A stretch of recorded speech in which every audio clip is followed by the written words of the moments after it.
never guess the places that I've been. You never guess the places that I've been. 'Cause everything is like a dream, yeah, but only in that dream that I live in. I'm never gonna let the day begin. Never gonna let the day begin.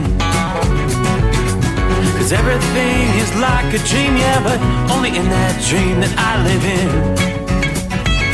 Oh, don't wake me up before you go, and I'll just make this bed my home.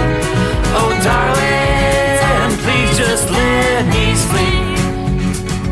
Give me my dreams.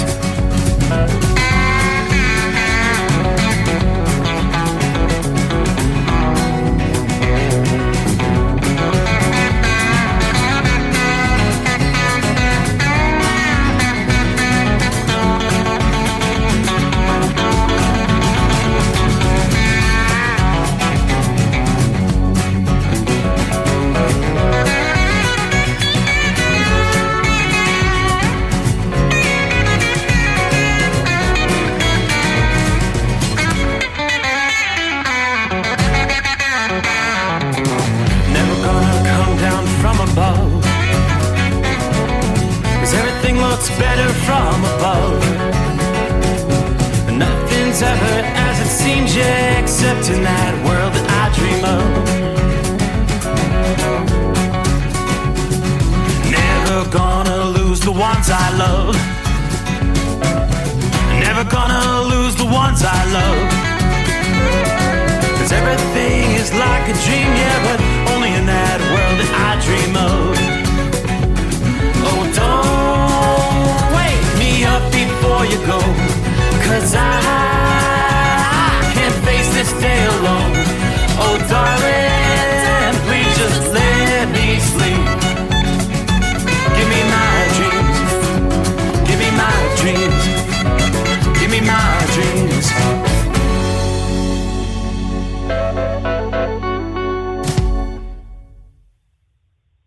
From Feature Story News in Washington, I'm Kate Fisher. US Vice President Kamala Harris and former President Donald Trump are campaigning in the same battleground states, with less than a week to go until polls close in the presidential election. The candidates are again hitting the states that'll swing this election, following Kamala Harris's finely toned address to 75,000 people. The vice president drew a stark contrast between herself and Donald Trump, someone she labelled a petty tyrant. Sitting just metres behind her in the White House, President Joe Biden was undoing some of that hard work, calling his predecessor's supporters, or as he later clarified, their language, garbage. The very word used by a speaker at a Trump rally to describe a US territory. This morning, Harris was on clean-up duty, separating herself from President Biden's comments. I will be a president for all Americans, whether you vote for me or not. Cue outrage and offence from Team Trump. At least 2 pregnant women in Texas have died after doctors delayed treating miscarriages. That's according to the non-profit investigative news site ProPublica. Texas has one of the strictest abortion bans in the country, with no exceptions for rape or incest and harsh penalties for doctors who break the law. Tony Waterman reports from Texas. In the first of a 2-part series, ProPublica tells the story of Jocelyn Barnica, a 28-year-old mother who was 17 weeks pregnant when she started to miscarry. According to the report, she was told it would be a crime to give her an abortion. Barnica died 3 days later from an infection. More than a dozen doctors told ProPublica her death was preventable. Doctors in Texas face up to life in prison if convicted of performing an illegal abortion. Flying by private jet, buying a second home, and the cost of employing people will all become more expensive in the UK as the Chancellor announced the first budget by the Labour government elected earlier in the year. But the opposition Conservative Party says that Wednesday's announcement is full of broken promises. Stuart Smith has more from London. The new budget for the country, which sets out government spending for the next year, means taxes will rise by $50 billion. More than half of that increase will come from employers' national insurance contributions, which is what businesses pay to the government for every employee they hire. The National Health Service received the biggest chunk of extra cash, as well as the Ministry of Defence, and there was money for new homes. The minimum wage will rise too. While it's the largest tax rise in a single budget for 3 decades, the extra spending will also largely be fuelled by borrowing. The opposition Conservative Party has called it the biggest heist in modern history, claiming Labour broke its promise not to raise taxes on working people. Stuart Smith, London. From bureaus worldwide, this is FSN. With FSN Spotlight, I'm Simon Marks, looking in more detail today at the latest pronouncements by the Taliban on the rights of women in Afghanistan. You may remember that several weeks ago, women were banned from speaking in public. Now, even when they are at home, they're being banned from speaking to anyone outside their family.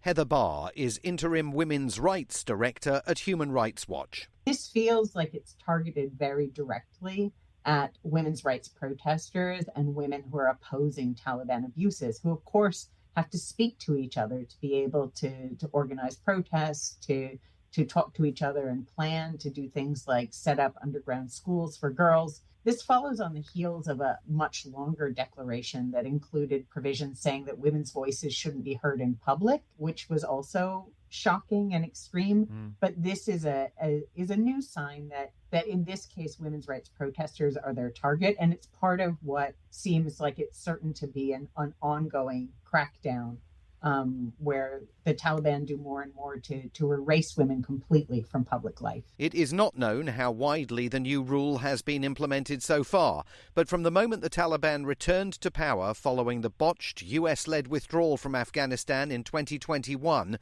hard-won rights for women have been completely eroded. With FSN Spotlight, I'm Simon Marks.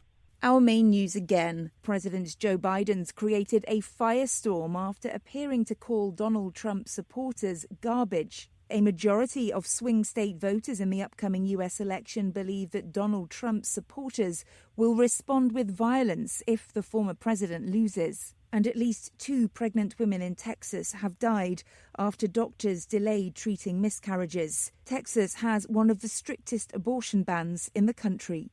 And that's the latest feature story news. Kate Fisher reporting. It's coming. Crisp fall mornings turn bitter cold. As you fire up your diesel, you can see your breath on the inside of a cab.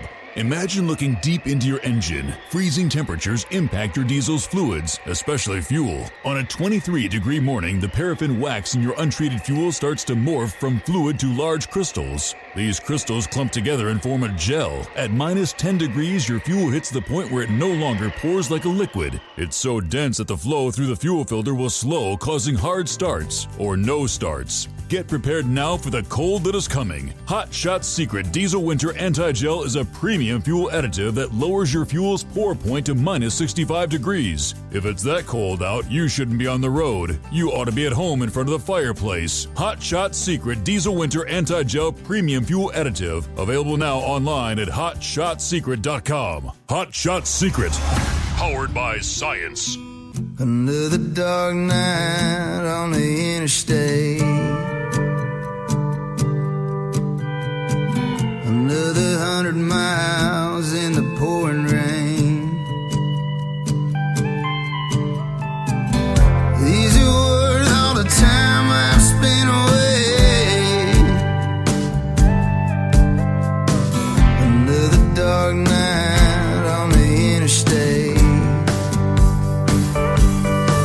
I'm driving through the years, trying to make it right. My baby's at home, hope she's doing alright.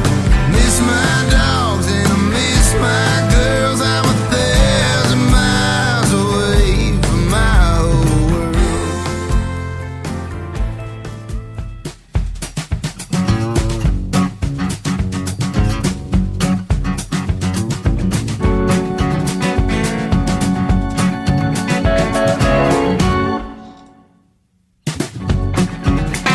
All right, according to the clock on the wall, it is showtime.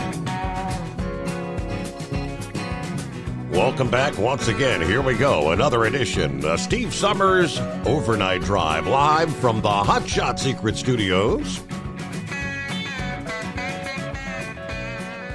Kind of like the calm before the storm kind of night outside the secret bunker. 64 degrees with clear skies.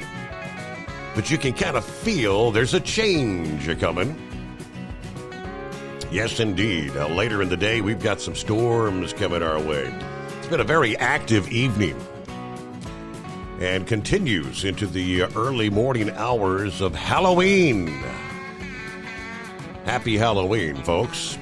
We will work our way into the 31st day of October of 2024 from time zone to time zone. Closing out the month of October.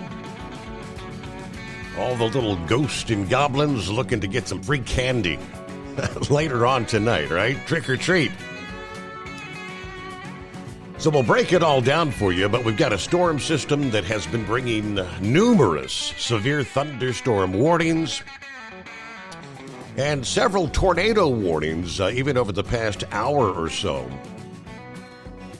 I'll pull up the latest advisories. Looks like we don't have any current active tornado warnings. Had one cell coming out of northeast Oklahoma moving into southwest Missouri that had prompted tornado warnings here, again, within the past hour. But most of what we're seeing are severe thunderstorm warnings, a.k.a. straight line winds, 60-mile-an-hour winds, and small hail. Reports coming in all along this line. Stretching from about Oklahoma City, maybe just to the east side of Oklahoma City, all the way up into eastern portions of Iowa. So a lot of storms. Northeastern Missouri, strong storms rolling through your area. Let's pull up the latest from the central Illinois, all right, from the Weather Service office in the Quad Cities. West central Illinois, southeastern Iowa. Numerous counties, pretty much the same, 60-mile-an-hour winds, so straight line wind damage in the mix. And it's a very lengthy line that will continue to progress through the east throughout the upcoming day. Let's start with that, with the severe outbreak of severe weather, with the potential for multiple tornadoes. Again, we haven't seen that many tornado warnings here in the last several hours. Looks like we had 3 within the past 3 hours, and not really a lot of tornadic activity, which is good news, but we are still dealing with torrential rain, strong straight-line winds. This is a powerful cold front colliding with the moisture surging northward out of the Gulf of Mexico. And, of course, we've seen the last several days the summer-like warmth, the clash of the air masses igniting dangerous thunderstorms. According to AccuWeather Chief Meteorologist Bernie Rayno, we haven't had a front like this come through the central U.S. in quite some time. Of course, the region could use the rain, but it will come at the price of severe weather. Yes, some of these storms most active along the Interstate 35, 40, and on up into the I-80 corridors. Thunderstorms capable of producing hail, downpours, wind gusts strong enough to bring down trees and power lines. And, of course, still the threat for some tornadic activity continues, even under the cover of darkness tonight. With any severe weather that occurs during the overnight hours, the risk obviously is increased. The reduction in visibility, especially when it comes to tornadoes. Yeah, tornadoes typically have the lowest death toll from natural disasters, but at night, tornadoes are far more deadly than they are by day. This line of storms is going to expand in size as we move into early Thursday morning here. By this point in time, the primary hazards will include damaging winds and sudden downpours. Isolated tornadoes may still develop within that line, even here in the early morning hours. Residents in St. Louis, Dallas, Little Rock, Arkansas could get a rude awakening from Mother Nature with rumbles of thunder and lightning early here on Halloween. Thunderstorms may remain locally severe and damaging as they move eastward, with that cold front moving across the Ohio, Tennessee, and lower Mississippi valleys as Halloween progresses. Behind the front, more opportunities for rain and thunderstorms are expected across the Plain States, which can go a long way helping to ease the drought conditions. But believe it or not, behind the front, rain changing to a burst of heavy snow can occur from central Minnesota to northern Wisconsin on into the UP of Michigan, to give you an idea of how strong this cold front is. So that's going to be later today into Thursday evening. We could actually be talking some slippery travel to the north of Minneapolis. Maybe a slushy accumulation can't be ruled out there should the snow fall heavily for a brief period actually in the city of Minneapolis. Elsewhere, further to the east, of course, the weather will be just fine and dandy for the trick-or-treaters, although temperatures are going to be falling from the 70s through the 60s and 50s during the evening hours during the trick-or-treat period. In the southeast, temperatures falling from the 70s and lower 80s during the afternoon, down into the 60s in most cases, so the little ghosts and goblins can probably leave the jackets at home this evening. Now, obviously, further to the west, as we just described, the weather's going to be a little more dramatic for parts of the Midwest, the Mississippi Valley, as those winds will be kicking, tossing around those outdoor decorations, of course, sending the falling leaves racing through neighborhoods. Along with the gusty winds will be that swath of showers extending from the Great Lakes all the way down to the western and central Gulf Coast, literally cutting the country in half. And heavy rain at times, enough to thoroughly soak even the most confident little trick-or-treaters. But, of course, concerns during the afternoon and evening hours as trick-or-treat time approaches. There will be the threat of thunder and lightning. Not good to be out there walking the streets. At the first sound of thunder, get the little ones inside. Obviously, this is the approach of a strong cold front. We've seen temperatures warming well above average through the first half of the week here. Looks like another problem here for Halloween will be in the Pacific Northwest, where another storm will also bring areas of rain, mountain snow from Washington and Oregon to parts of northern California, northern Idaho, and western Montana. Several areas of concern, but all right, so we'll keep an eye on things through the overnight hours here into Halloween for 2024. Philly Dan is on board. Good morning from the city of brotherly love. He says, Donald Trump. Did you catch Donald? What a genius trolling move. Obviously, it was a ploy. Definitely got a laugh out of me. He was riding in a garbage truck. But the garbage truck was a Make America Great Again design on the side of the truck. You know, because we're all garbage. All of those followers of Trump. That was funny, you got to admit. And he says, congratulations to the Dodgers. Yes, Pappy just mentioned that. Saddle up, nocturnal listeners. It's the midnight hour. Dodgers just won the World Series. My daughter, Amanda, who lives in L.A., just texted. She said it sounds like the 4th of July in L.A. right now. 62 degrees, Harrison, Ohio. 59 in Los Angeles. It is time to get the overnight drive started. 844-844-3388, the number to call. Don't be a scarecrow. Hit those digits. Snuggle up to whomever, whatever. Turn the volume up. Let's roll. Are you with me? Yes, indeed. All right, there's Larry. Good afternoon. Hammer down. 64 degrees in Coxsackie, New York. Kicking off round number 3 to Schenectady this Thursday morning. Country Bumpkin checking in. Good morning to the Overnight Drive Nation. There's Jeffrey in Florida. Good morning, Steve. The overnight family Gilligan driving under the stars at the Speedway Martinsville, Virginia, a pleasant 62 degrees. Drivers, keep it shiny side up. All right, Jerry says, hello, Steve, Sarah, Spencer, and I are listening to another informative show by some true heroes. We couldn't survive without the truck drivers rolling up and down the big roads. Thank you all, and thank you, Steve. On a side note, what a ball game. Wow. Way to go, Los Angeles.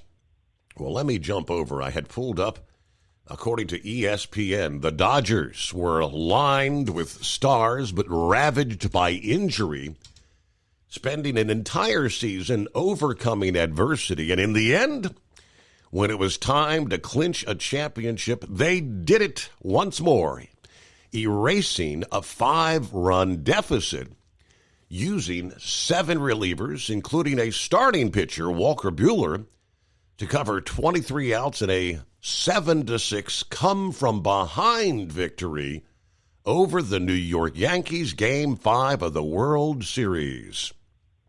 With that, the Dodgers have clinched their 8th title in franchise history. They're the first since the COVID-19 shortened 2020 season, and their first in a full season since 1988. Dodgers became the first team to use more than 7 pitchers to clinch a championship. This comeback was a product of the multitude of opportunities presented to them in the 5th inning. Aaron Judge had a flare hit directly at him, ricocheted off his glove. Anthony Volpe threw wide of third base on an attempted force out. Anthony Rizzo fielded a slow roller but had nobody to flip to at first base. With 2 outs, bases loaded, Freddie Freeman followed with a 2-run single, and Teoscar Hernandez added a 2-run double, tying the score at 5-5. Yankees ace Garrett Cole had been cruising through the first 4 innings, keeping the Dodgers hitless while throwing only 49 pitches. He then threw 38 pitches in a 5th inning that required 6 outs, essentially. Yankees took a go-ahead lead on a sacrifice fly in the bottom of the 6th and preserved it with Clay Holmes came in relief of Cole to strike out Max Muncy. With 2 on and 2 out, top of the 7th, Dodgers broke through again in the 8th. So 7-6 final score, come from behind. How impressive is that to be down 5 runs and get the victory? The celebration is on in L.A. As an independent trucker, you work hard to meet your goals. The Owner-Operator Independent Drivers Association has been helping small business truckers for over 50 years with benefits, services, information, and discounts. You work hard, but OOIDA works even harder to give you advantages that large fleets enjoy. And all of our programs support our representation on your behalf in Washington, D.C. Become a member at OOIDA.com, making a difference in the lives of truckers. Fuel filtration is a big deal. Poorly filtered diesel fuel can damage injection systems, reduce efficiency, and rob horsepower, among other things.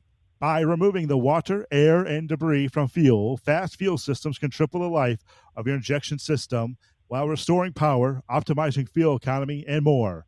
Not sure what your truck needs? Give us a call at 636-433-5410 or learn more at fastride.com. At Hot Shot Secret, we share the science behind common diesel problems and their solutions. For example, diesel fuel cetane levels. In many states, the cetane rating in diesel fuel is 42 to 45. Most diesel engines operate more efficiently with a cetane rating of 48 to 50. One treatment of Hot Shot Secret Diesel Extreme will raise your cetane 7 points, increase fuel economy, and improve cold starts. Due to a cleaner burn, there are less hydrocarbons and particulate matter in your exhaust. This reduces the blockage of your diesel particulate filter. Using Diesel Extreme generates 83% less DPF regeneration reasons. The 6-in-1 Diesel Extreme formula also includes the most concentrated detergent on the market, lubricity enhancer, water demulsifier, rust and corrosion inhibitors, and a fuel stabilizer. Hot Shot Secret Diesel Extreme is available nationwide at truck stops, fine farm and auto stores, and online at hotshotsecret.com. Hot Shot Secret. Powered by science. Doc's Diesel is your one-stop online shop for diesel filter maintenance. Genuine quality, third-party tested filters for Cummins, Powerstroke, Duramax, and EcoDiesel trucks. Doc's cuts out the middleman and those pesky markups you often find from OMEs, dealerships, and parts stores. We make ordering easy with filter kits, subscriptions, and even dealer sign-ups if you have a fleet. Purchase your filters at www.docsdiesel.com and receive 10% off when you use code SUMMERS10. Doc's Diesel, your one-stop shop for diesel maintenance. And now, back to the Steve Summers Overnight Drive, live from the Hot Shot Secret Studios.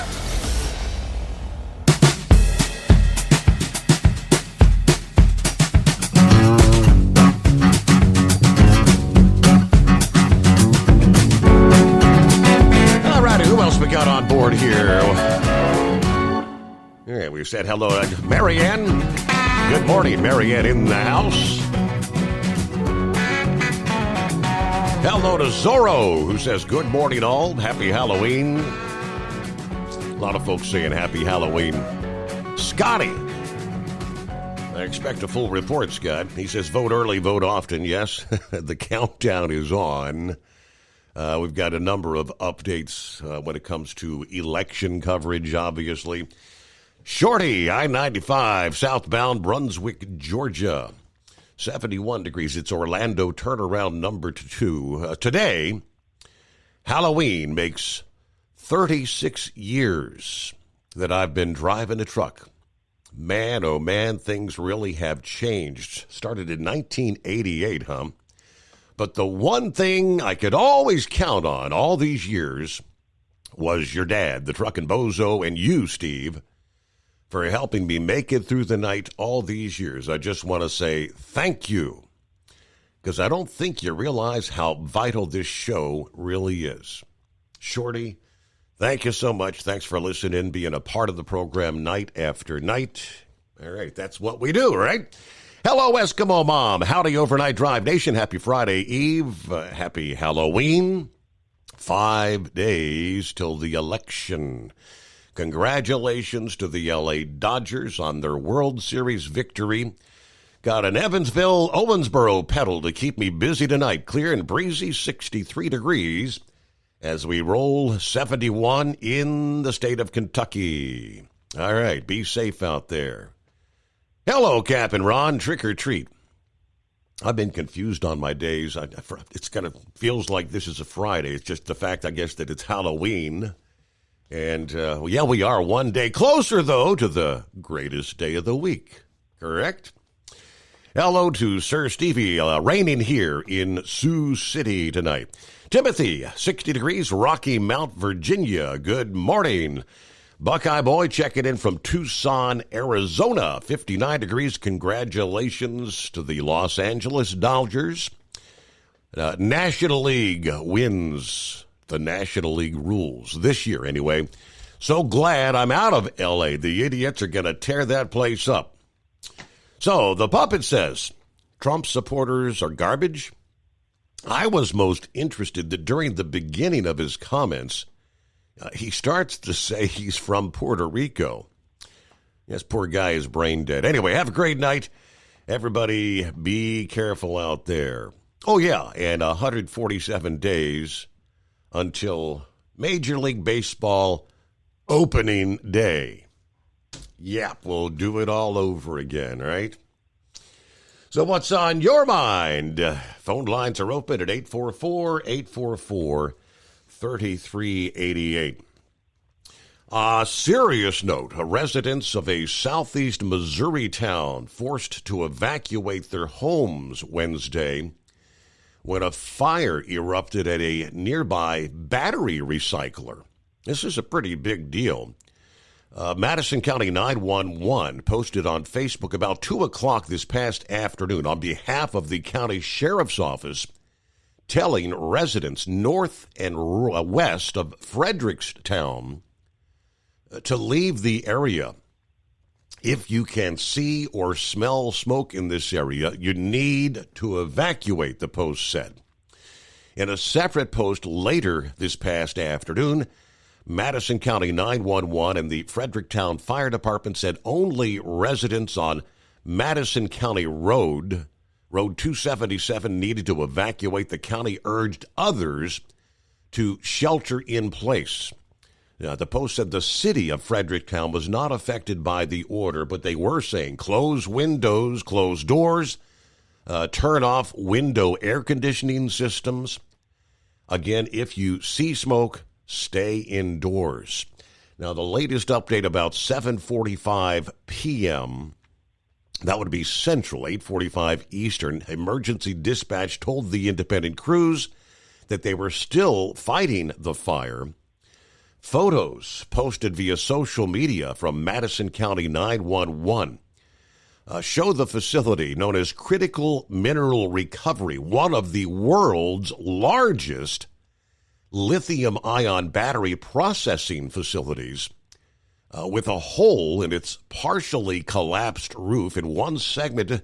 This is nearly 250,000 square foot building, big facility. Smoke billowing from the charred building, a slight glow of remnant fire still could be seen inside.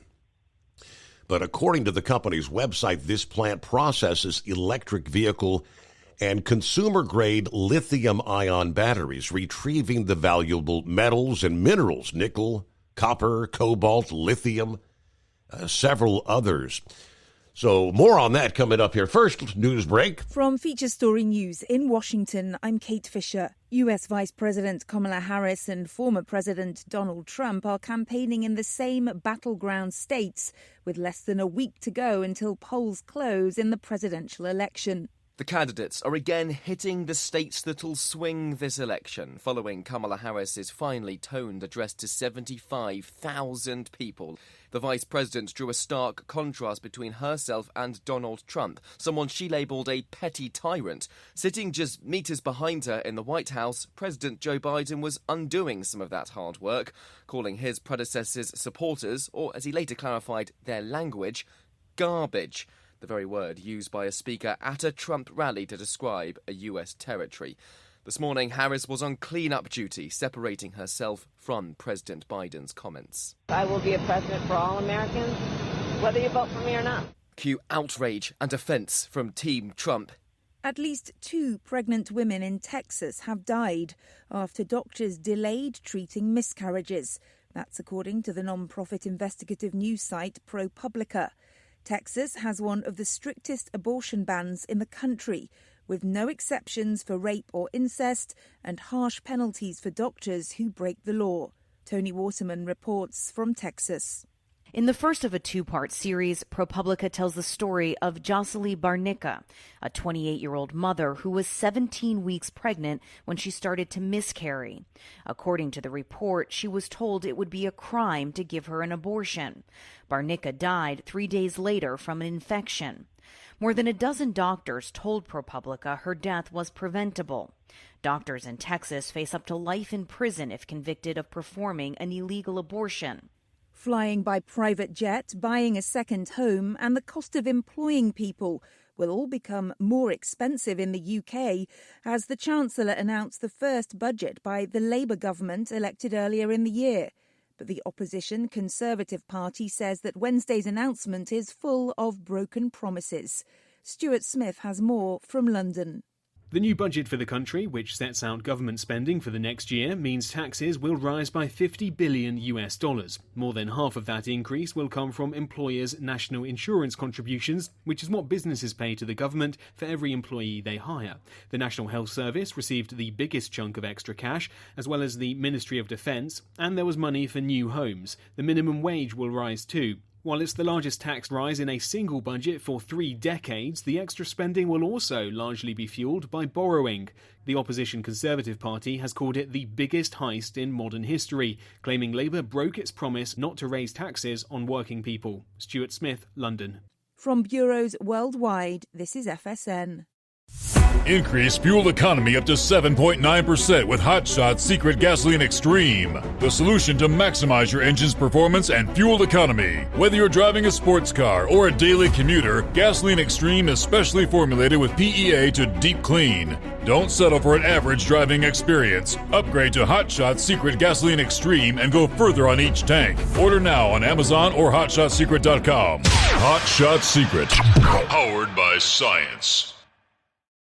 At Hot Shot Secret, we share the science behind common diesel problems. For example, Ultra-low sulfur fuels. Fuel has two purposes, combustion and lubrication. Ultra-low sulfur fuels have diminished the fuel's ability to lubricate. Hot Shot Secret Everyday Diesel Treatment with LX4 restores lubricity, protects your engine, and optimizes performance. Everyday diesel treatment is available at truck stops, Tractor Supply, O'Reilly's Auto Parts, and online at HotShotSecret.com. Hot Shot Secret. Powered by science. Building relationships with their team drivers and customers still matter at IBI Security Transport. Since 1966, IBI and its team of drivers have been leaders and innovators in providing white glove service to its exclusive client base for transporting high-value freight safely and securely. Much of the IBI staff have driven trucks, so they understand both the customers' and drivers' needs. If you're seeking a career that values you as a person, not just a number, and offers great benefits and good home time, then IBI is the place for you. Call 800-582-5912 to discover why we are the leaders in team freight and start building a relationship with you. Attention all truckers, are you ready to own your own truck? Lone Mountain Truck Leasing makes it easy. Our lease-to-own program puts you in the driver's seat. Our inventory is always changing, and we have a variety of rigs, including Kenworths, Freightliners, automatics, and manuals. Once you make your last payment, the truck is yours. No interest, no balloons, and no buyouts. Take the first steps towards independence and financial freedom. Visit LoneMountainTruck.com or call 866-944-0383.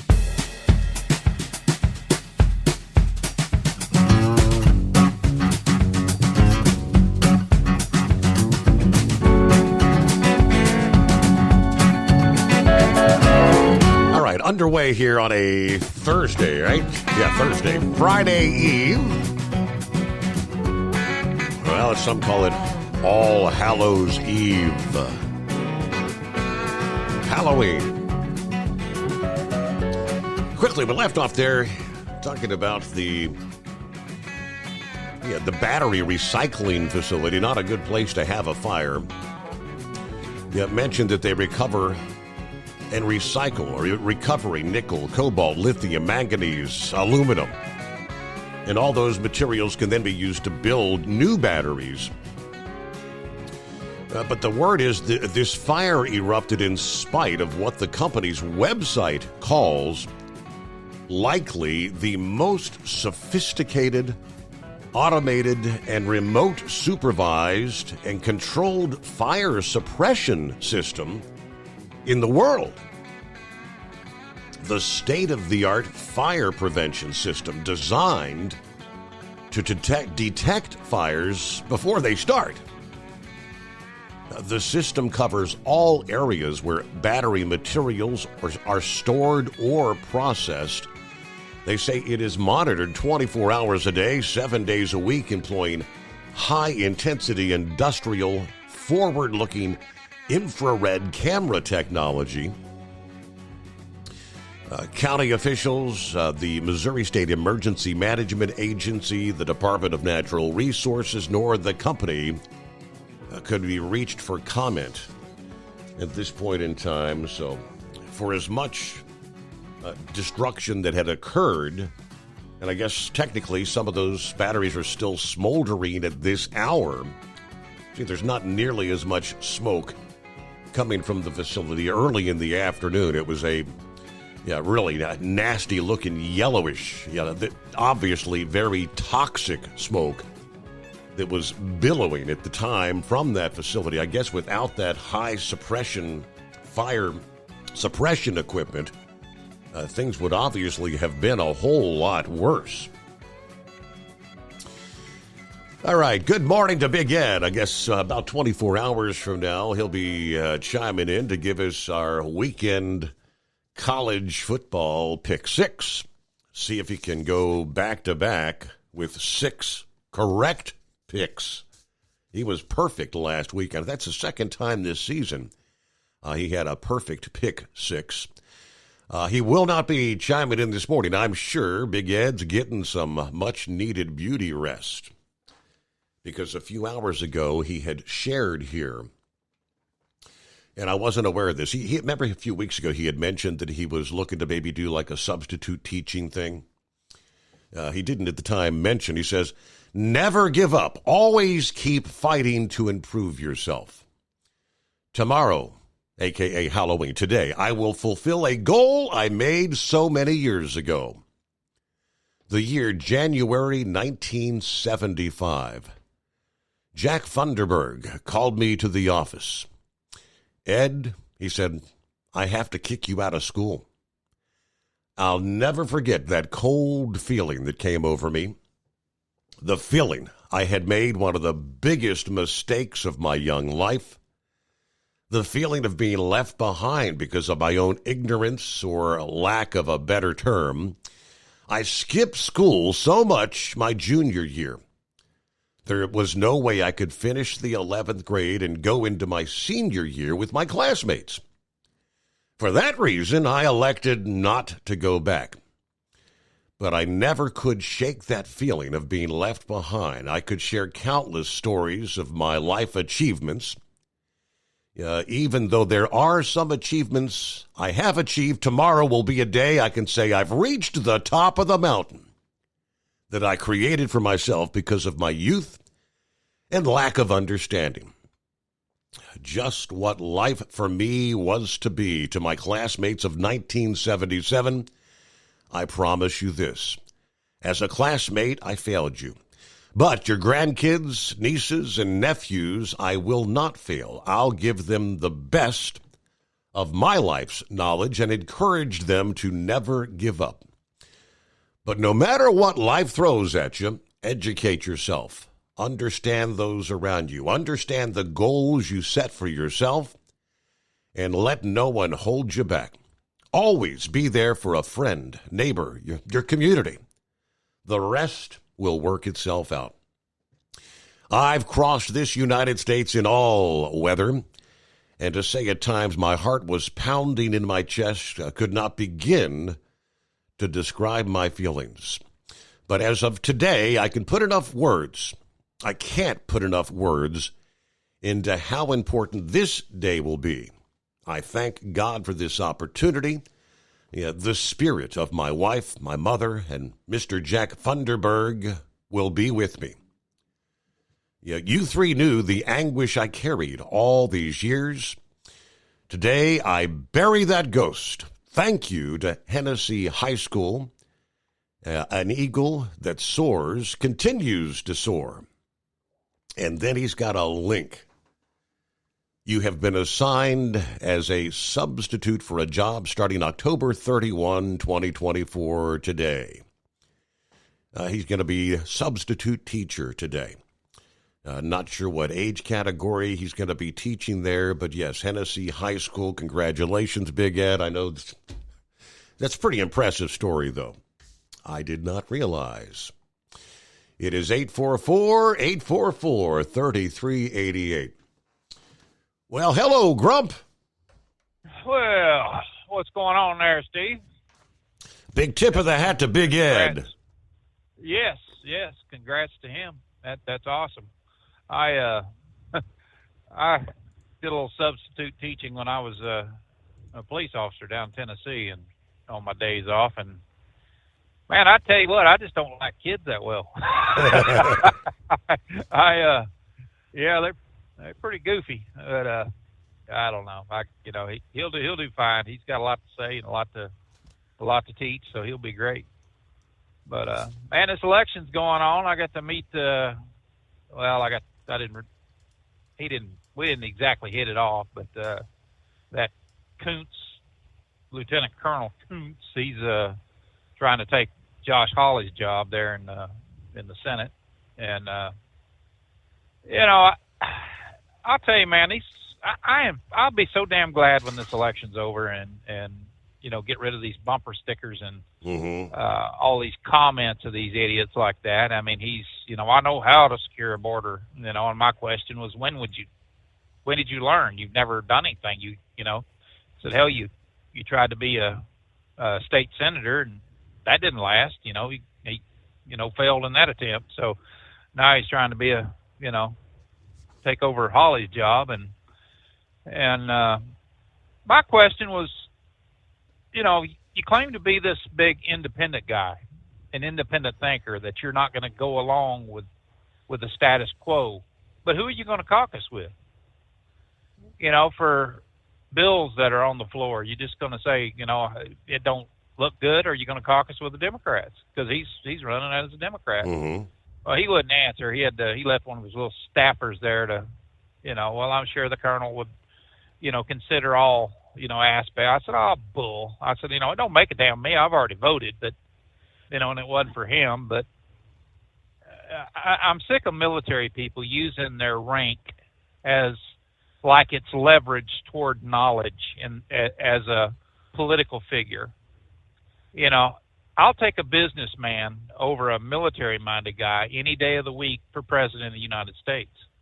And the reason I say that is because so many of the upper echelon in the military, they've lived that life for so damn long. You know, they've lived that status as being top dog for so damn long. They get to the point where they can't be talked to by anybody. You know, they get this idea in their head that you know, that everybody's life depends basically on their decisions and stuff.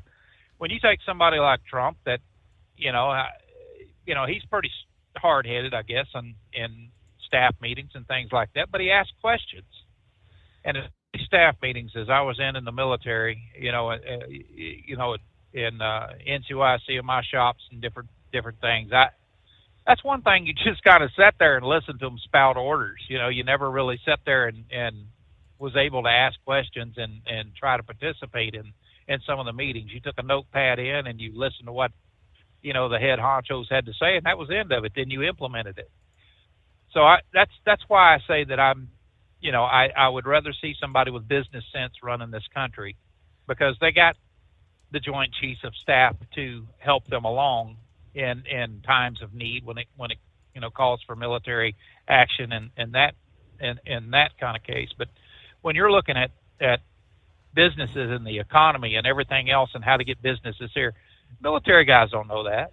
They have no clue what the hell they're doing. And Kuntz is another one. You know, he's, you know, I'll secure the border, I'll bring businesses back to this country, you know, but he don't know a damn thing about it. He's like Kamala Harris as far as I'm concerned, you know, and no disrespect to the man on his military service. He's been there, done that. I mean, he was a lawyer in his days, as you know, in the military, but you know, he served his time overseas, so I'm not disrespecting him for that. I appreciate that greatly, but I don't want him as my senator. I want somebody that you know, that has basically played the role. And Hawley, I don't think you can get any better than Josh Hawley. I think he's been a hell of a senator for us and you know, for everybody. You know, he's fought on everything on the border. He's fought for the economy. He's tried to, you know, bring the common sense to people about, you know, that's wanting 13 and 15 and 30 different justices now in the Supreme Court, you know, because they want to keep adding them until they finally get it to where they got enough justices that are going to legislate behind the bench instead of just ruling on a constitutionality of something. And I think that's one thing that Kamala Harris, that idiot, is talking, that they need to add more justices. Why? You just keep adding enough until you get your way? Is that what they want? I mean, that's what the status quo there seems to be. When hell, you know, most of your courts of appeals and things, you know, when something's going up in front of the Court of Appeals, it normally just has a 3-judge panel that looks at that. And if it's something that needs to go up in front of more judges or whatever, then they move it forward like that. But for the most part, it's just a 3-judge panel, and they seem to get things right when they stick, when they're constantly sticking with the Constitution. So that's a plus, and people like that's running right now, like this guy that's trying to take Hawley's job. He's all about disparaging Hawley, and everything, and he doesn't really step forward and say exactly what he was going to do. And if you look at the Democrats, that's their main MO, is they try to paint the opponent as someone to run from, not run to. Right. And that's exactly what Harris has done. I mean, they can't separate themselves from Saul Alinsky's book, the rules for rules for radicals. They just can't seem to do it. It seems to be the gold standard for all of their campaigns, and that is to, just always paint your opponent as somebody to run from. And I don't think it's going to work this time. Just looking at something, some of the stuff right now, I think, it's going to be a tough race. That's for sure. I mean, this country's still divided and stuff, but I think Trump has a strong, there's a strong possibility he's going to break on the Electoral College. Just from what I'm seeing and hearing, and that if you look at it, look at how Hillary Clinton was. Hell, Trump was 8 points under her. Everybody, well, let's say hello to Hillary. She's going to be the first female president in the United States. What happened? People finally thought, well, I don't know if I really want that old skank or not. So let's don't do that. I think Kamala Harris is another one. They see how stupid that damn woman is and that doofus that she, chose as a running mate. My God. Yeah, I mean, Walz is he's another one that's just a mess of word salad. You can't understand a damn thing he says. He doesn't present himself in any way, shape, or form as presidential. And I don't know who in the hell would look at this guy. I know he's been governor up in Minnesota twice, but it's been the far left liberals up there that's elected this fool, because he's done absolutely nothing for that state. Mm-hmm. And when this election's over and the smoke clears, and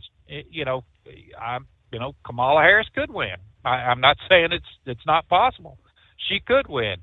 But if she does, I hope like hell that we take the House and the Senate. And right now we're looking at 50 in the Senate.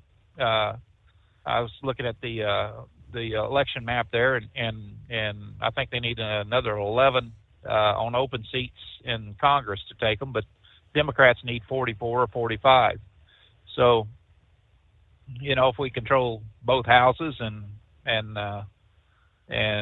somehow they do win the presidency, I won't feel so bad, because I think they got a strong chance of blocking pretty much every kind of stupid stuff that, if she ever wants to make a name for herself or actually do things the right way, she's going to have to fall in line and say, look, we got to move a little bit more toward the center than this crazy crap that we've been talking.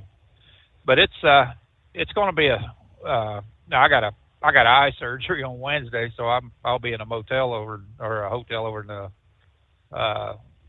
Columbia, Missouri there for Tuesday night. So I think I'll go downstairs and sit in the bar and kind of watch and see what happens. It's that's a good place as any to watch an election. But right.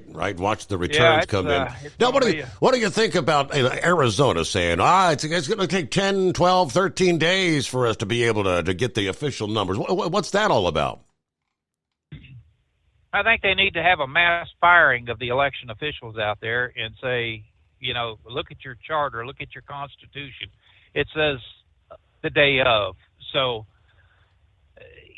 when you have to take 2 weeks past the election to count all the damn votes, then maybe, just maybe, you're sending out way too many ballots. We have in-person absentee voting in Missouri, and I always do that. I always go in there and then scan my stuff in, and that's where 90% of the people do. They try to limit that so that, all those votes are counted, on that day or right then. I think Arizona and there was another state that said that also. Was it Georgia? I think it was Georgia that said it would take them 6 or 8 days past the election. Michigan said that it's going to take probably till Wednesday night. Now, I'm not sure about Georgia. And I think if the Republicans are smart right now, they would be forcing them to vacate those ballots. I mean, because if it's going to take that long, you know damn well that the Democrats are going to find 2/3 of those ballots are going to be votes for them. Right. It's always turned out like that. You know, oh hell, look at this stack of stuff here under this table. We didn't see it. Let's count it now. You know, and here it's 2 weeks past the election. You know, look at what they did in Philadelphia. You know, booted out any kind of Republican,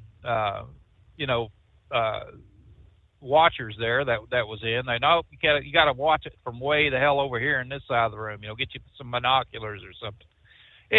And that's crazy. It ought to be, you know, a free and fair election ought to mean that you remove all obstacles to make it a free and fair election, which means that, you know, hell, I had to show my ID. Mm-hmm. You know, I mean, you got a driver's license? Yep, boom. And had to have a driver's license. Had to have my voter registration card and everything to vote. And I think that was a pretty damn good thing. When you start passing out ballots to just any Tom, Dick, and Harry, yep, or mailing them to addresses and stuff without having them to be notarized or anything else when they bring them in or mail them in, and that ballot, you know, that ballot stuffing or whatever in the hell they call it, where they're just going around gathering up mass ballots and bringing them in. That's wrong, man. I mean, it should be that individual's responsibility that if they want their vote counted, then they should step up and make sure that vote gets to where it needs to be in the time that's allotted for it. And it's something else. I think Arizona's going to fall on their butt on this one. I think the Republican Party's really going to be out there, and they're moving people in everywhere, from what I'm understanding, what I'm reading. Everywhere that there was a problem at, or a perceived problem in the last election, that they're moving people in. And I don't think we're going to see this governors, because of the Emergency Powers Act, saying, well, I can change this and I can do this, or the election officials. You know, they've already got a taste of what's going on from Colorado, when Colorado tried to take Donald Trump's name off the ballot and saying, well, you know, we're charging him with insurrection. Well, where in the hell did that come from? You know, I mean, other than the idiot Democrats that tried that crap. You know, not one time was he ever charged with insurrection. Not once. But yet a state wants to take it on themselves and say, I think he's guilty, so I can remove him. Mm-hmm. You know, that just took every ounce of the Constitution away from that man. I mean, you know, we do have something, you know, that we have to rely on, and that is the Constitution. And they just, you know, I couldn't believe that they did it, but it went in front of the Supreme Court, and you had everybody said, nah, that's just wrong. Except who was it? That idiot out of Hawaii, I think, was the one that you know, she's a little bit of an idiot anyway. So that Justice, what the hell's her name? I can't remember it now. But she, I think she kind of was the only holdout on that. But look, it's this is all we got. You know, we got a Constitution, and we've got the right to choose our elected officials. And when you start seeing stuff like what's going on with Kamala Harris right now, I mean, she's never been through a primary in her life, not one. She didn't go through this one. You know, she didn't have to stand up and sell herself to the people as the primary for them to vote for. And I think that was wrong. It just it made it look like the press and some pretty powerful people in the Democrat Party just said, this is who we're going to pick. You people have to like it. You know, we the people just have to suck it up and right. like it. You know, and they should have been enough petitions and things to guide her, you know, to that someone else could have challenged her. But the thing with the Democrat Party, and you've seen this, just as long as I have, is that, you know, they'll vote for a matchstick. They don't give a damn as long as they can all get on board about who they're going to vote for. And that's the powers to be. It's not we the people. They don't give a damn about we the people. They haven't cared about we the people in many, many, many years. What they care about is the power. And so they allow, you know, themselves to kind of oversee the elections and the primaries and things. And you know, when Nancy Pelosi went to Joe Biden and said, look, I think you need to drop out. And Barack Obama went in there and kind of run his mouth and, and said, gave his 2 cents on it and things like that. And I think Hillary Clinton was another one that stepped up and stuff. Well, he dropped out. Well, the whole ticket should have dropped out. It should not have been, I'm going to endorse her, and let her move up. She wasn't the primary on that ticket. Her name was added to it. She was not the one that was running. She was the add-on. And that's something right there that, I don't know. I didn't think they were going to do it. To be honest with you, I thought, they would probably kick it back to the states or kick it back and let the delegates, go ahead and demand for another primary. They had time. They could have done that, but no. Just take it to the convention and let the delegates vote on it. Vote on the person at that time. But and she became, that's how corrupt. She became the quote anointed one. All right, Grump. Hey, we gotta move on because we're up to the top of the hour news break. Got a Thursday Happy Halloween coming on the Steve Summers Overnight Drive. Ultimate comfort on the road. That's the Bostrom difference. And why so many drivers are upgrading their seats to Bostrom seating.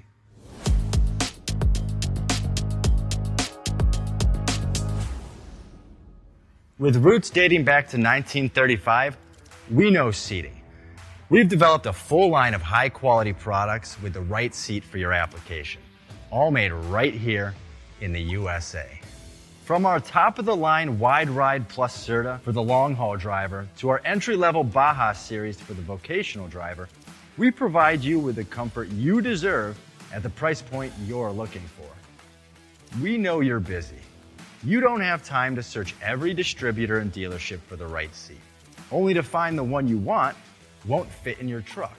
That's why we created BostromSeating.com. It's a complete seating solution. You can build the perfect seat with the features and options you desire, and we'll help you be certain it'll fit in your cab.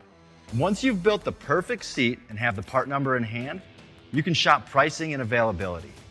Our Where to Buy feature allows you to pick up a seat right where you are or anywhere along the road you'll be traveling. When you install a Bostrom seat, you become part of the Bostrom family. A family that includes other drivers who recognize this is more than work. It's a ride, one that requires the next level comfort and support only Bostrom can provide. Go to BostromSeating.com to design your ride with ultimate comfort for the open road. Hands on the wheel, hands off invoicing. At Transcap, we're built for high speed and service, just like you. Our fast freight factoring helps you make more money, not chase it down, because we handle all the invoicing BS and back office work. Apply for fast funding at transcap.com/getcash. It takes just 60 seconds. Or call 888-250-TCAP. That's 888-250-TCAP and mention Steve Summers Overnight Drive. From Feature Story News in Hong Kong, I'm Laura Westbrook. US Vice President Kamala Harris and former President Donald Trump are hot on each other's heels, campaigning in the same battleground states with days to go until the election. The White House hopefuls will be in Wisconsin and North Carolina, laying out their closing arguments to the American people. Benji Heyer reports. The candidates are again hitting the states that'll swing this election, following Kamala Harris's finely toned address to 75,000 people last night, in which she promised a future of freedom and hope. Sitting just meters behind her in the White House, President Joe Biden was undoing some of that hard work, calling his predecessor's supporters, or as he later clarified, their language, garbage. The very word used by a speaker at a Trump rally to describe a US territory. This morning, Harris was on clean-up duty, separating herself from President Biden's comments. As President of the United States, I will be a president for all Americans, whether you vote for me or not. Still, cue outrage and offence from Team Trump, even though he's repeatedly made several disparaging remarks about Americans, recently framing his political opponents as, quote, enemies within. At least 95 people have been killed and dozens more missing in flash floods in the southeast of Spain. One town near Valencia was hit by more than a year's worth of rain in 24 hours. Giles Gibson has more. Search and rescue teams are battling their way through flooded streets looking for potential missing persons. Meanwhile, more than 100,000 people in the area surrounding Valencia are also still waiting for their electricity to be restored. Spanish Prime Minister Pedro Sanchez has told residents that his government will not abandon them. Forecasters say the most intense weather conditions have now moved through the area, but they're still warning that 80 to 100 millimetres of rain could fall over the next 12 hours. Flying by private jet, buying a second home, and the cost of employing people will all become more expensive as the UK Chancellor announced the first budget by the Labour government elected earlier in the year. But the opposition Conservative Party says Wednesday's announcement is full of broken promises. Stuart Smith has more. The new budget for the country, which sets out government spending for the next year, means taxes will rise by $50 billion. More than half of that increase will come from employers' national insurance contributions, which is what businesses pay to the government for every employee they hire. The National Health Service received the biggest chunk of extra cash, as well as the Ministry of Defence, and there was money for new homes. The minimum wage will rise too. While it's the largest tax rise in a single budget for 3 decades, the extra spending will also largely be fuelled by borrowing. The opposition Conservative Party has called it the biggest heist in modern history. From bureaus worldwide, this is FSN. With FSN Spotlight, I'm Simon Marks, looking in more detail today at Israel's proposed ban on UNRWA, the United Nations Relief Works Agency. It has been playing a critical role distributing humanitarian aid in Gaza and the West Bank. But contact between all its employees and Israeli officials will be banned in 90 days' time, a move that humanitarian organisations say will cripple efforts to get food, medical supplies and other assistance to Palestinians. Ricardo Perez is with UNICEF. In a situation where UNRWA is unable to operate in the Gaza Strip, the humanitarian system would collapse even further. We are already operating, let's say, with one hand. If they tie that hand behind our backs, we will try and deliver with our teeth, but that's going to become increasingly difficult. UNRWA has facilities, staff, equipment, even food assistance, primary health care services, informal education. All these services would cease to exist for over 1 million children across the Strip. So we're very concerned about this bill, and indeed it would be a huge blow to the entire humanitarian operation on the ground. Israel is defending the move, saying UNRWA needs to face consequences over allegations that 450 of its staffers were involved in the Hamas attacks on Israel last October.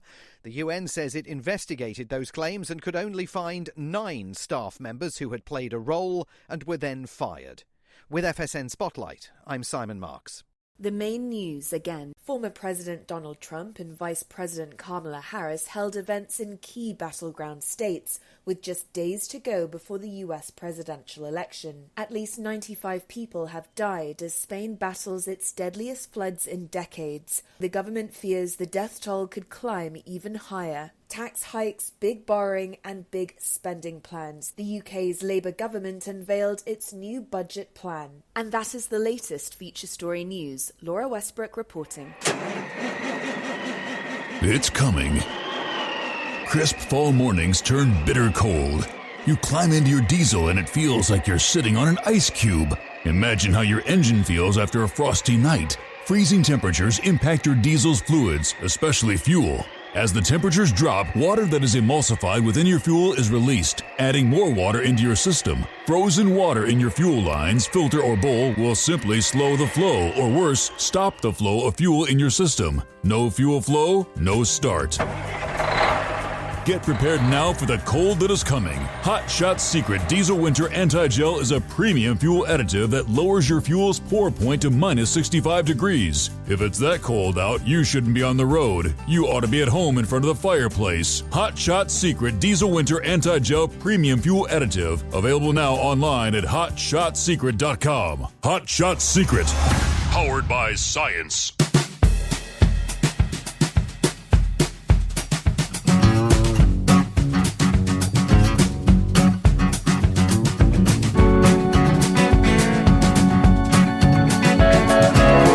We kick off a stormy Halloween morn. Central portions of the country actually have tornado watches that continue till 3 a.m. Central Time, 4 o'clock Eastern this morning for portions of eastern Oklahoma, into the northwestern portions of Arkansas. Matter of fact, here about 5 minutes ago, we have a tornado warning right there along the border, northwest Arkansas, northeast Oklahoma. Radar indicated, but they're seeing the rotation on the radar there. So you got Washington County and Adair County. Washington County, northwest Arkansas, Adair County, northeast Oklahoma. And a lot of severe thunderstorm warnings. Some of these moving into west central Illinois. Right now, a cluster of strong storms kind of right smack in between Quincy and Springfield, Illinois. 70-mile-an-hour winds. 70-mile-an-hour straight-line winds. Expect considerable tree damage to mobile homes, roofs, and outbuildings.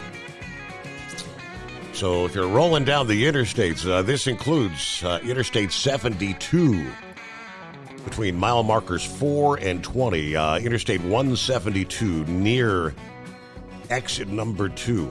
Again, 70-mile-an-hour winds. That'll be rocking and rolling.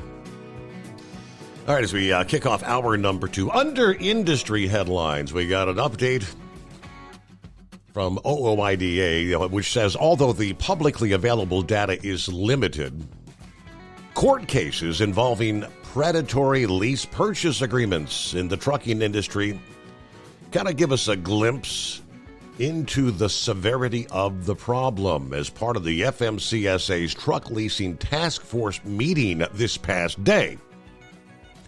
The Public Court Data Subcommittee actually presented a report on what the accessible cases reveal about agreements where a motor carrier leases a truck to a driver but still largely holds control over the operation.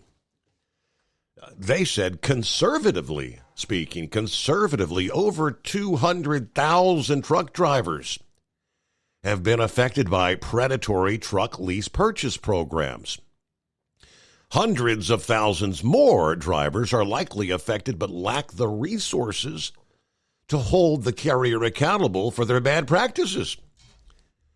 Steve Viselli, a task force member and economic sociologist at the University of Pennsylvania, reiterated that 200,000 drivers is likely just the tip of the iceberg.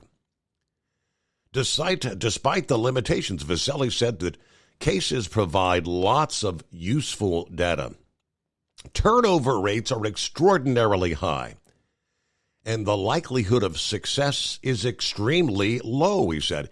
Even when drivers completed these agreements successfully, they actually were working for less than they would have made as an employee. There are many weeks where drivers earn very little or no pay at all. Now, that puts stress on drivers in terms of whether they stay in the industry, but also for the choices they make out there on the road when it comes to safety.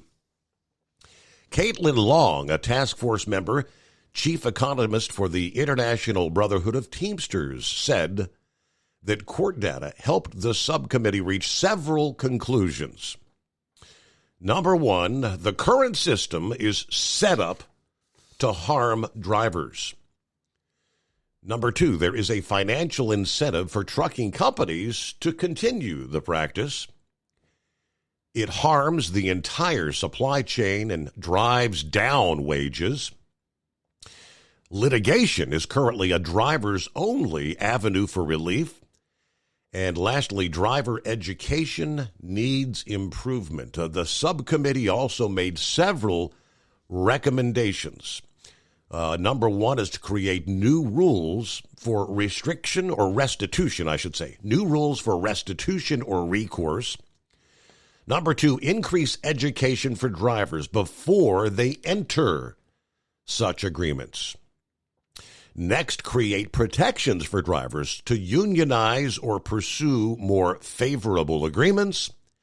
And lastly, ban agreements where the entity that holds the debt over someone also controls whether the person is able to pay off said debt. They're not done yet. The Truck Leasing Task Force is expected to have their next meeting on November the 20th. So 20 days from now. Yeah, trying to see what we can do about these. How many decades have we been talking about predatory lease purchase agreements and predatory programs that obviously, there's a reason these companies do this, no doubt. It favors the company financially. It is 844-844-3388. We'll give it a shot. Sundance. Hey, Mr. Summers. I appreciate it.